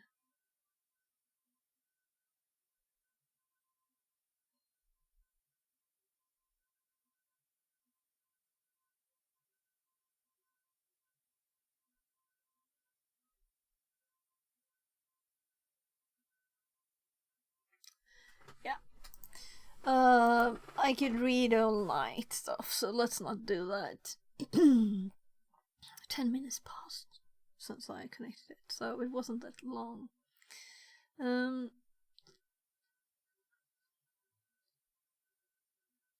Right, we can close this, or rather go back. Let's put the other commands here too.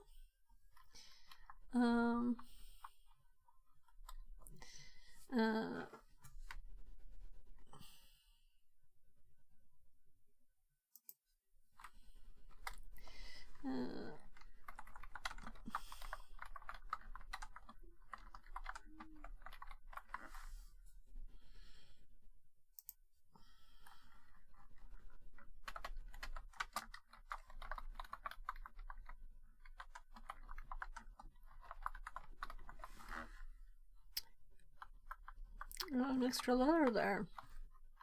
So, what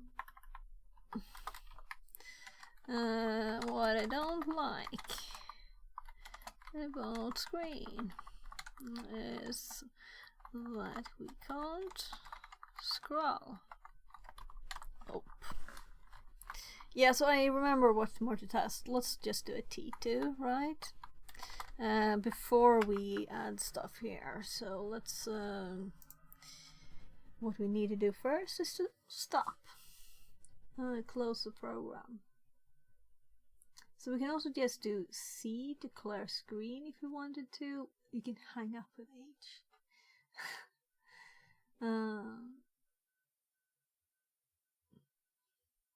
Just making sure you can see what I see.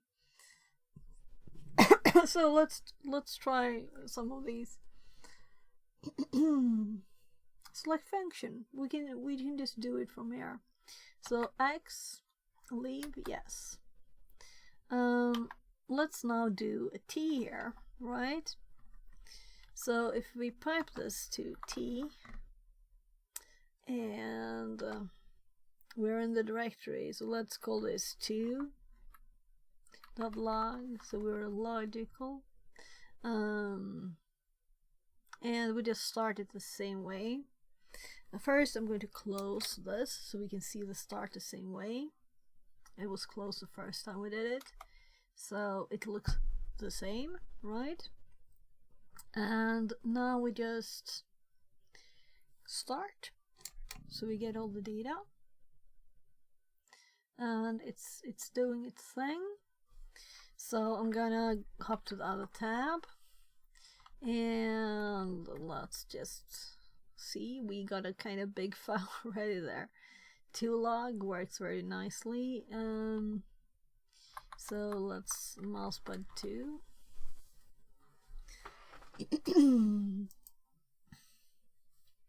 So we have all the graphic stuff. Welcome to Minicom. And then just look, yeah.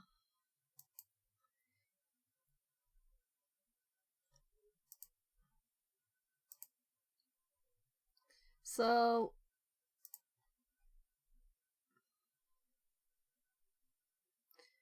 we really have more information. The question is if we like this information, but if we don't want this kind of log, we could just get another kind of log, right? So we could just select whatever we want and scroll. So it works. We're getting the log. I think the ANSI stuff here is actually Minicom status line. Oh, it's possible.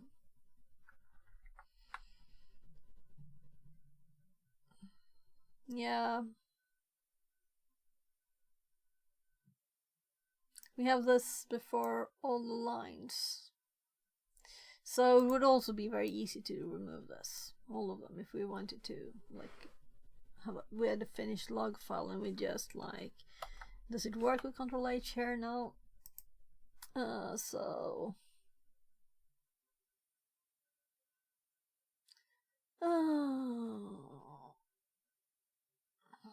Ctrl R for replace. Well, so if we just replace this, replace all. Okay, so why didn't it do these? Did they have a different character somewhere? Yeah, it's 31.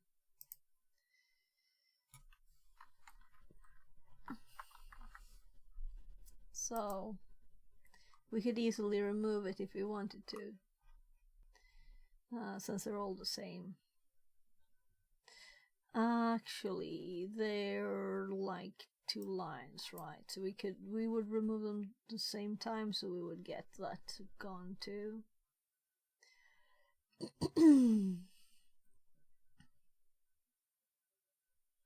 So can I manage to close that?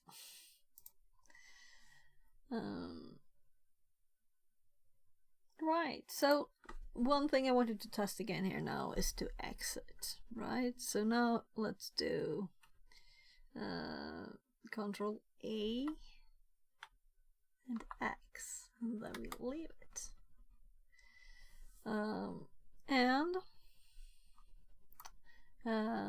We still have it here, so I just scrolled up. This is what I like with this, and what I don't like with more and all those things, you know? I can just scroll up to it, say, oh, it was probably close to the start here I wanted to read, or it was close to the end. And of course we could also do it with the keyboard, just shift arrow up and down or stuff. So let's actually go up. I use this alias. It can be used to strip ANSI nonsense. Web link. Okay. Okay, just a sec. I'll go down to where we started it first. So Can be used like so. Catalog.txt vertical bar uncolor.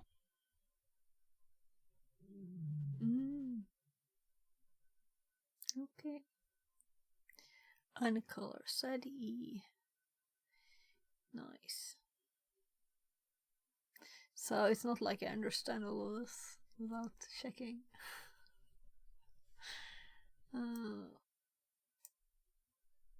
Yeah, so the reason I don't like aliases very much is because when you like are on another computer, you're like, oh, my commands don't work, you know? you get used to them. I used to have like LA for LSLA lots of years ago. But it's kind of nice just to type stuff. Yeah, I had to start my CTF VM to get this. Yeah, that's what I mean. But thank you very much. So let's put it in the notes. It's all going in the notes. So this is a let's Linux. This is actually a sed command here. So let's put it in here. A useful alias that we can add if we want to, or just run the command too.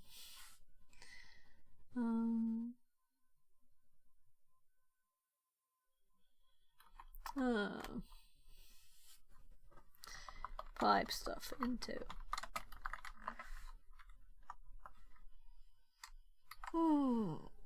And what if the person who reads this don't know what alias is? Maybe I should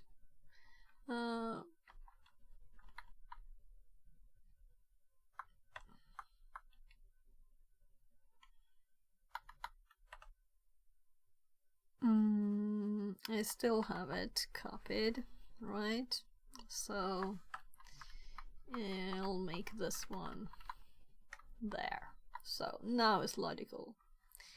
You can make an alias like and then cat hard to read stuff to color. It's actually not uncolor then, it's just generally unsify. Oh gosh, I'm tired. Yeah, I feel it. This is still on. The lights are on. Was there anything else I wanted to test that I forgot now? All the bright lights kind of make you be more awake a bit, but I'm feeling it now, really. Thanks for the great company, Discard. And for teaching me stuff. That's great. And also, I did read from ChatGPT that Minicom existed, but I didn't try it, right? And you said this is great. And then I tried it, and it's great. So I might not have. I might have been like, okay, screen is like this, I'll live with it, you know? So I will never use screen again for this. This is so much better. What I want, though, is to have this in my notes, too. So we're going to put it in the notes. Putting it all in the notes. Also, that said thing, I might put it somewhere else, like useful aliases maybe or something. But let's finish this first. So there's more.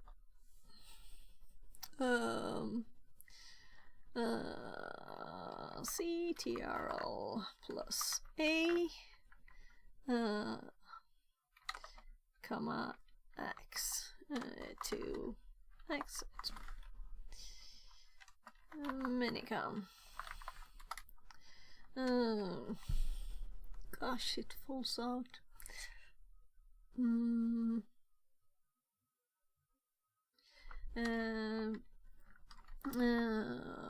We can also T it like. Let's just scroll down to that thing. I'm still in the other one. Click, click, click.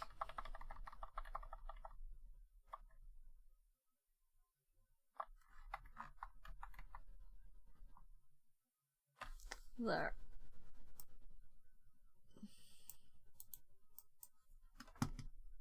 Oops. I like double clicked my big cam button. There. So. Ooh. So I didn't get all of it here. Why?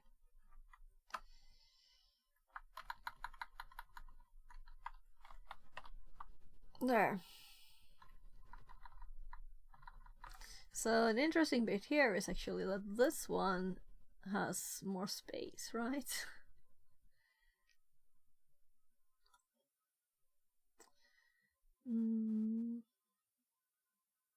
Yeah, we'll see. Just help with special keys.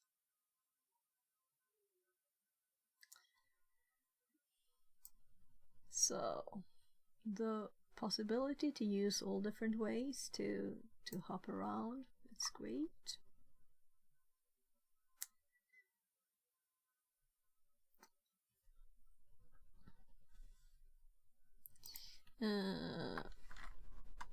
To get a life. Good stream, learned lots, gotta go. Oh, thanks. Great. So, good night. I'm going to go to sleep too. I'm going to turn this off now, and I'll see if there's anything more I need to finish before. So I have all the notes done. I might just add this great aliases thing, because I make my notes public, so other people can read them too. So thank you very much for being here. Thank you for teaching me stuff. Obviously, you said you learned stuff, so that's great. You're learning together with me. That's like the purpose, right? Having fun and learning stuff. VR Mechatronics says, hey, how is going? Hi VR, it's going great. So we've been connecting to. I closed the app. I'll start it in a few seconds more. Let's see. So. You're up in the middle of the night too. Almost. So this is a router that is connected by USB to my VM here. So if I start it again now, let's actually do it once more so you can see here. So we just start Minicam. Let's do 3. Log, just so we don't write. New motherboard ordered? No, I haven't done that because it's so expensive. So I got the hard drive first, do one thing at a time. So if I order a new motherboard, new processor, new memory, you know, everything, I need to like think a bit first. So if we start this now, here, it's on. It's communicating via this serial.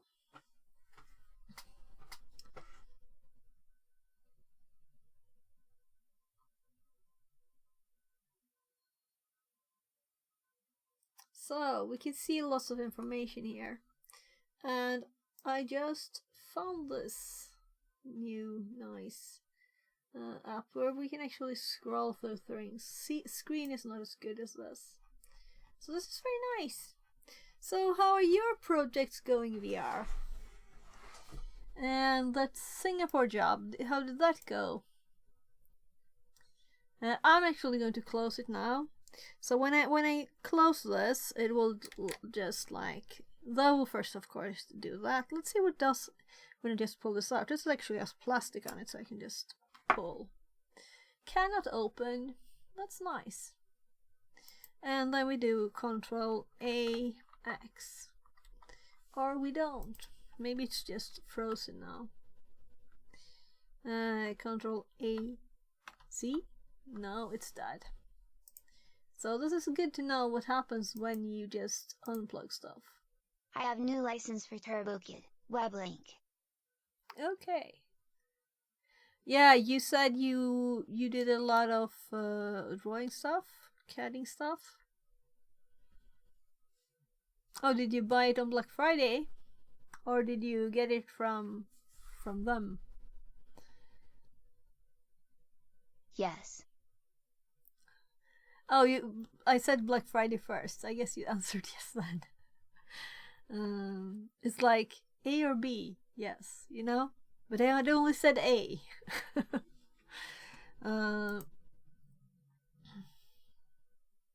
So I've never used TurboCAD. Platinum with AI. Oh, right. Of course you have AI. Well, looks kind of expensive. Maybe that's a special platinum. It's all expensive, but all the stuff is. But maybe this is like one of these licenses that you can use forever. Like my Total Commander license. It wasn't very expensive, but I worked at Electronic Arts when I got this license. You know, it was long ago. It was like 99. Might have been 2000, I don't think so. So, some license you can use forever.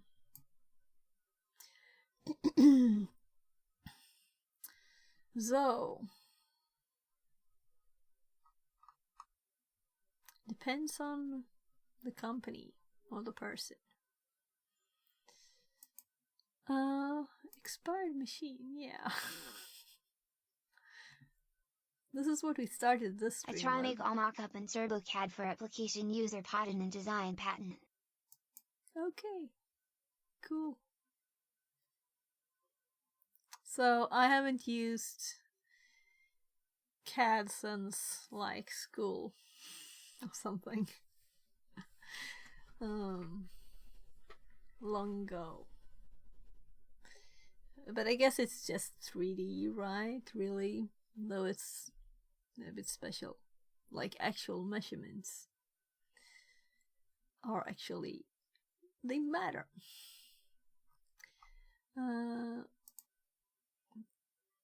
Yeah, this is what we have on the desk here. So I have several desktops. AutoCAD annual $1,500 US, but TurboCAD is lifetime license. Okay. Because AutoCAD is what I used a long time ago. Alright, so lifetime license, that's great.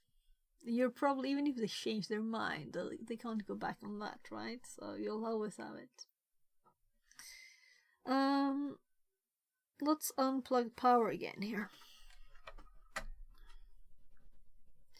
Just getting rid of this again. Second time. It's time to go and get some sleep, really. So this can be plugged in for tomorrow. We'll continue tomorrow. We'll see what time. I guess I should, depending on my shoulder, I need to clean up a bit in here too. So I might do that first.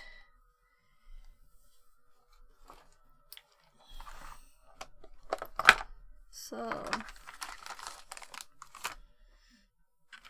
AI helped me a lot, refresh and improve English communicating skills. yeah.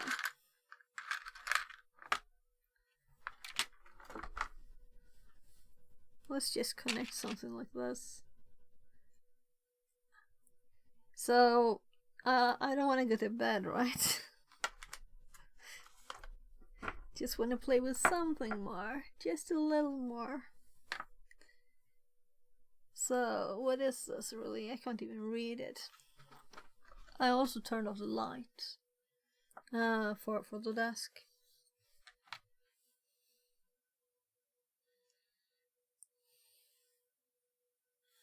Nano. 12. This is an Arduino Nano. So.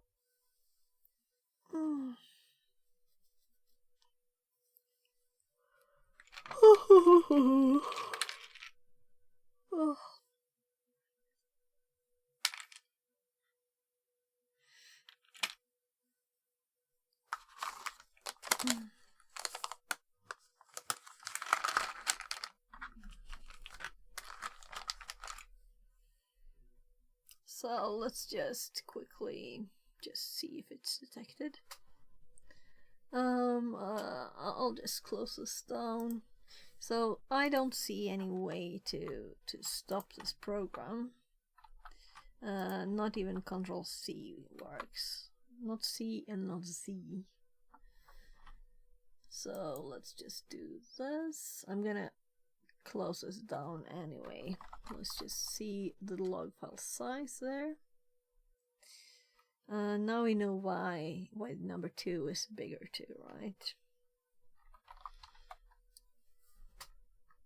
I just realized something.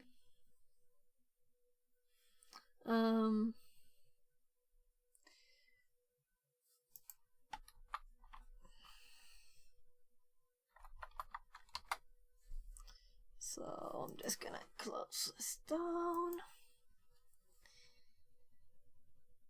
I'm a bit tired now.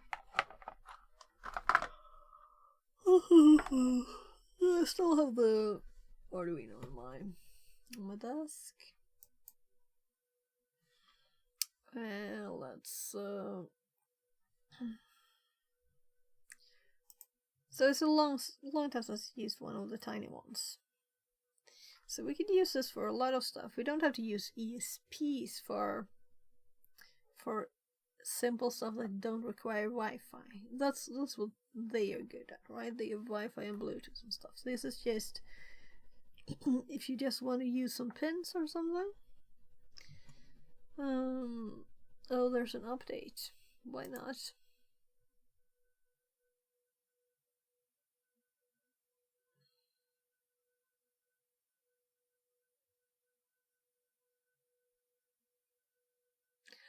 Oh, yeah, right. I should start Discord too and check through that before I fall asleep.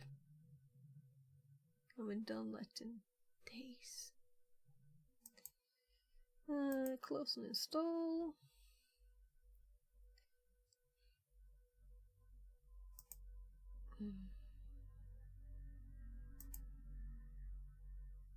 All went black, right?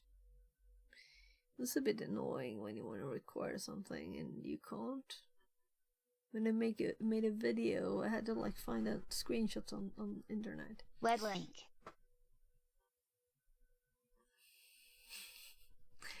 You really want me to do AMD instead? Translate Danish to English. Well, okay.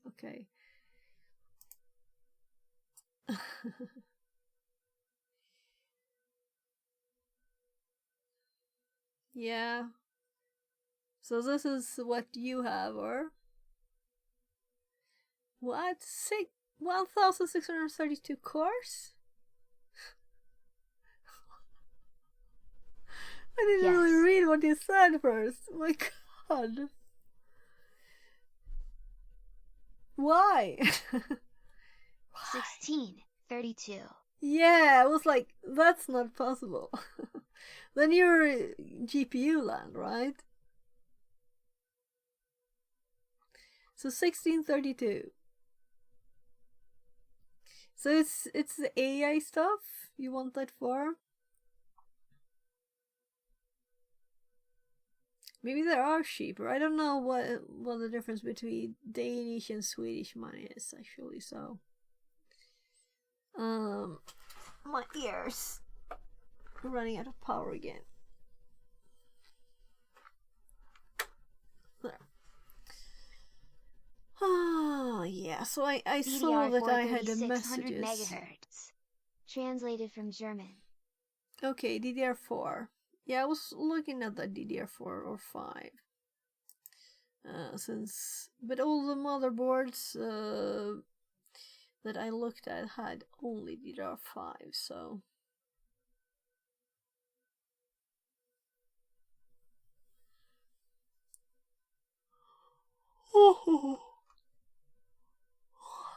Let's see if I can finish all the things. This is started again. We want to run it.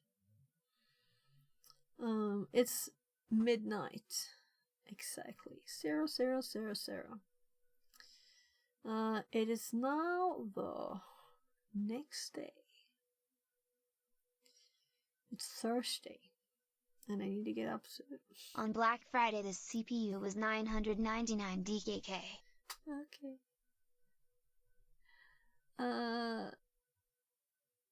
So, what I'm curious to know is if this is detected. I know you can't see it.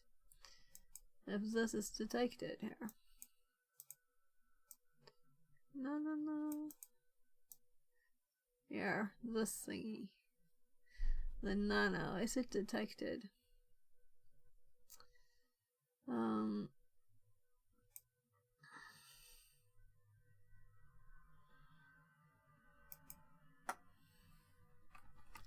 By the way, let's actually there. So we can continue tomorrow with other stuff.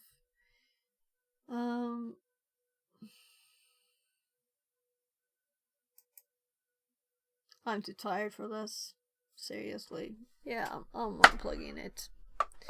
So, also I don't know if that was just a power cord or if it had data. So I'd have to get another USB cable because it didn't just pop up. Install all updates. That's always nice.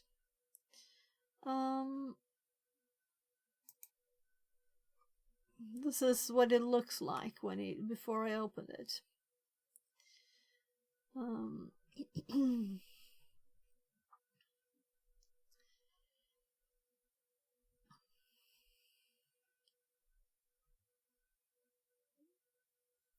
Though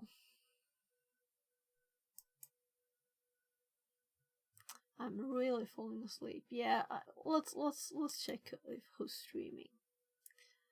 I saw the Tiberius stream, but he must have stopped again. Okay, so we only have a Spanish stream.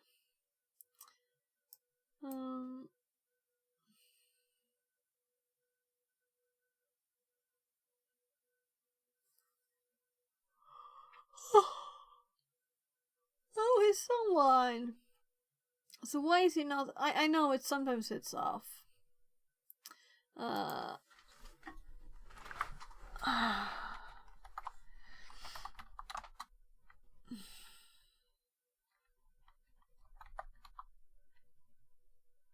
Right, I need to mute it too. Or we'll have that. Type arrow. Yes. Yeah, he only has 1 3 in the middle there. Oh. So, good thing that he was online still. It's much nicer to read someone whose stream you want to watch. So, thank you everybody for being here. Thank you for learning together with me, teaching me stuff, all the fun things, having fun, exploring. And I noticed how dirty my hair was there on the replay. I did wash it yesterday. I don't know what happens to my hair. It always keeps after a few hours, you know, it's like that again.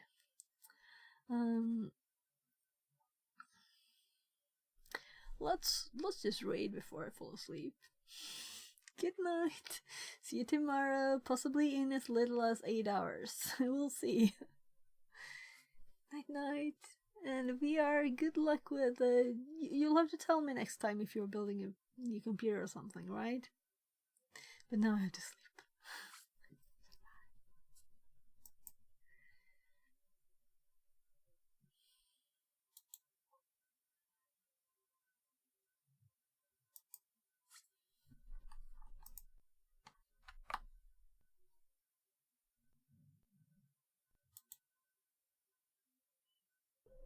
Incoming raid. Thank you, Fixit32. 40. Why is it 32? God damn it. Fixit42. I'm so sorry. I downgraded you by 10. Trader Jam. Oh my goodness. Started out just finding the hole and it's